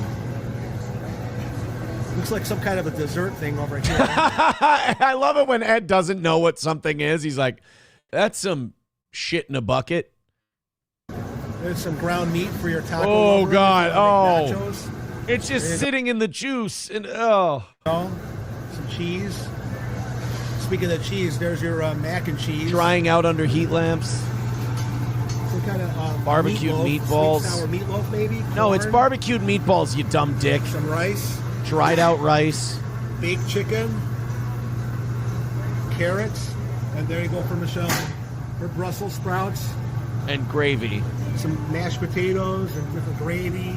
And maybe some country gravy. If you want to put that on your potato. Yeah, but it's not moving, Ed. It's stiff. Like this is hanging off the spoon. But I will say this. That looks like a Ponderosa. Now, where's the subscriber? This was supposed to be a subscriber meetup. I can't find the subscriber anywhere. We make a video and you make a salad. Yes. You just get a lot of positive comments. Oh, thank you very much, And this is everyone. why. Look at all that. Look at that. She really... She actually well, did do. Tell us about it, because I don't even know She where did to a start. decent job Okay, on that. it's got lettuce, tomatoes, cucumbers, mushrooms, the two kinds of cheeses, cheddar and mozzarella, beets, and of course my olives. Black olives, there you go. And sunflower seeds and black pepper. Wow. In a salad Oh. bowl. I'm very proud of you. That looks really good, Michelle. She piled that shit up there, and she by the time she's done with it, that ain't like a healthy salad. Thank you. And you really do know how to make a good presentation on your salads over there. Oh, she did the eggs. Fuck, In the she did meantime, the I'm gonna eggs. go make my boring salad. Yeah. Okay. All right. Enjoy. Where's the listener? Where's the meetup? Baby, it's cold outside, but I want you to warm up with some chicken noodle soup from Ponderosa. Yeah, it's definitely hot in here. I wanted to just go straight for the good stuff and go right into this soup over here because it's still pretty cold out there. And look at all that steam, you're piping hot. Yeah, you got the carrots right there. spoon is kind of small. I like them for my soup. I like a larger spoon for that, you know, because they can't put too much on there. Don't worry, guys. All these little nitpicks they're doing, they're going to love this place at the end. They never give a place a bad review. The buffet, but, you know, I guess it is, right? Yes. What do you got there, Michelle? Bro, has their subscriber not shown up? Did they get stood up by their own subscriber? This is my second plate, of course. Carrots, Brussels sprouts with bacon. Green beans is over here. You know, I respect Michelle. She's making an effort on this. She's not going too, like, disgusting and fatty. Bacon drizzling, it looks like that. Right there is your bacon. There you go. That makes it more interesting, I would say, when you put that on your Brussels sprouts. Oh, I've had it that way, and it does actually work. Oh, right. Butter tastes better, too. But, you know, you can't always get butter, you know. What did you think of your salad now that you're done eating it? Ice cold, and everything was fresh, crisp, and delicious. They love a good Ponderosa, Ed and Michelle. Well worth it. Okay.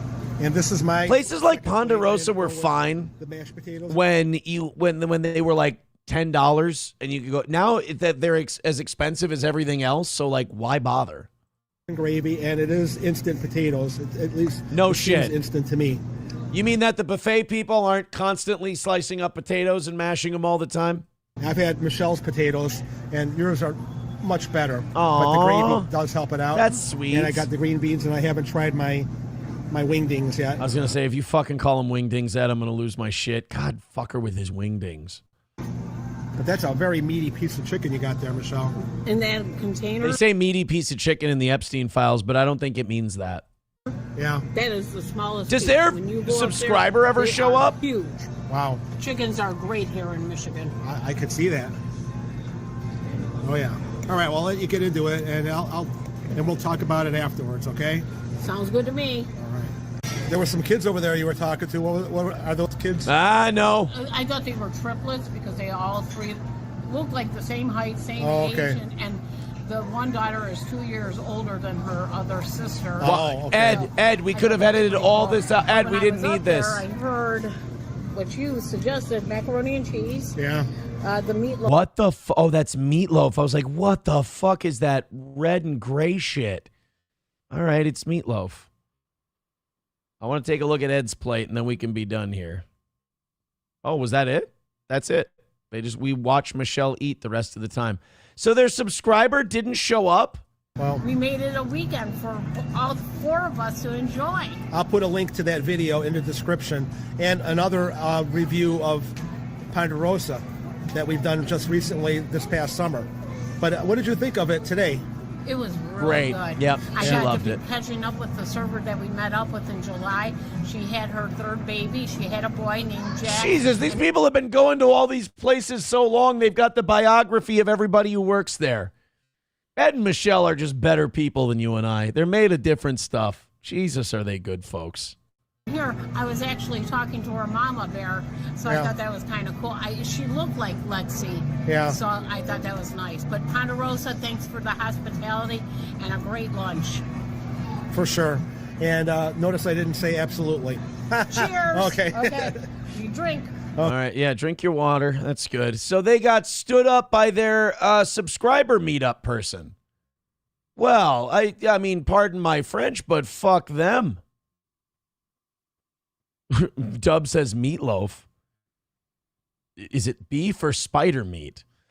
Jake Hudson says, Tom Bernard said, hi, Aaron. I'd love to talk to Tom Bernard. That would be great. Hi, Jake. Hello, buddy. Oh, my God, a lot of stuff coming in during that Ed and Michelle segment. Thank you guys so much for your generosity.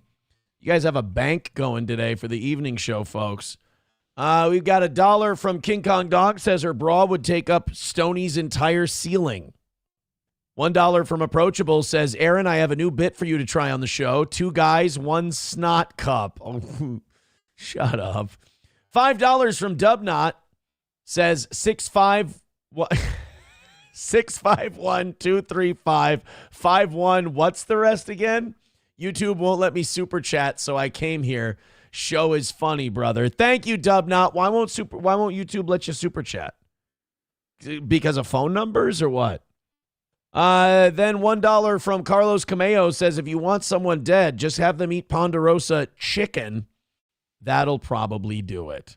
Oh my God, Triple D Show. Thank you very much for raiding us, but we're done. And now we have to go find somebody to raid. Oh no. We just got raided by something called the Triple D Show. So please do him a favor and go hit likes and follow on them. I'm sorry. I feel like shit. Do you guys want to go into Turning Point and give them a bunch and tell them that they killed Charlie Kirk? That would be fun. I think we've raided above the rabbit hole before. How about let's do Badlands Media. Let's raid Badlands Media. Like this is way more interesting and way like a way better business model than. Let's raid these two. We've never raided them before. So I'm going to raid them. You guys will head over to Badlands Media and their show today. And we will be back tonight at 6 p.m. Thank you so much for joining us today. Unbelievably successful show. Thank you so much for the generosity. You guys have been, we did an extra, hour today because you guys were so damn nice. Thanks for the raid, Triple D. I do appreciate it. We're going to send you guys to Badlands Media. Have a great rest of your day. I'll be back at 6 o'clock Central for the evening show tonight. Our clips have all been doing very well for like the last week or so. So continue to go watch those, hit like on them, share them. The Ben Shapiro one's doing very well right now. Thanks again. Have a great rest of your day. Like the warlords, like the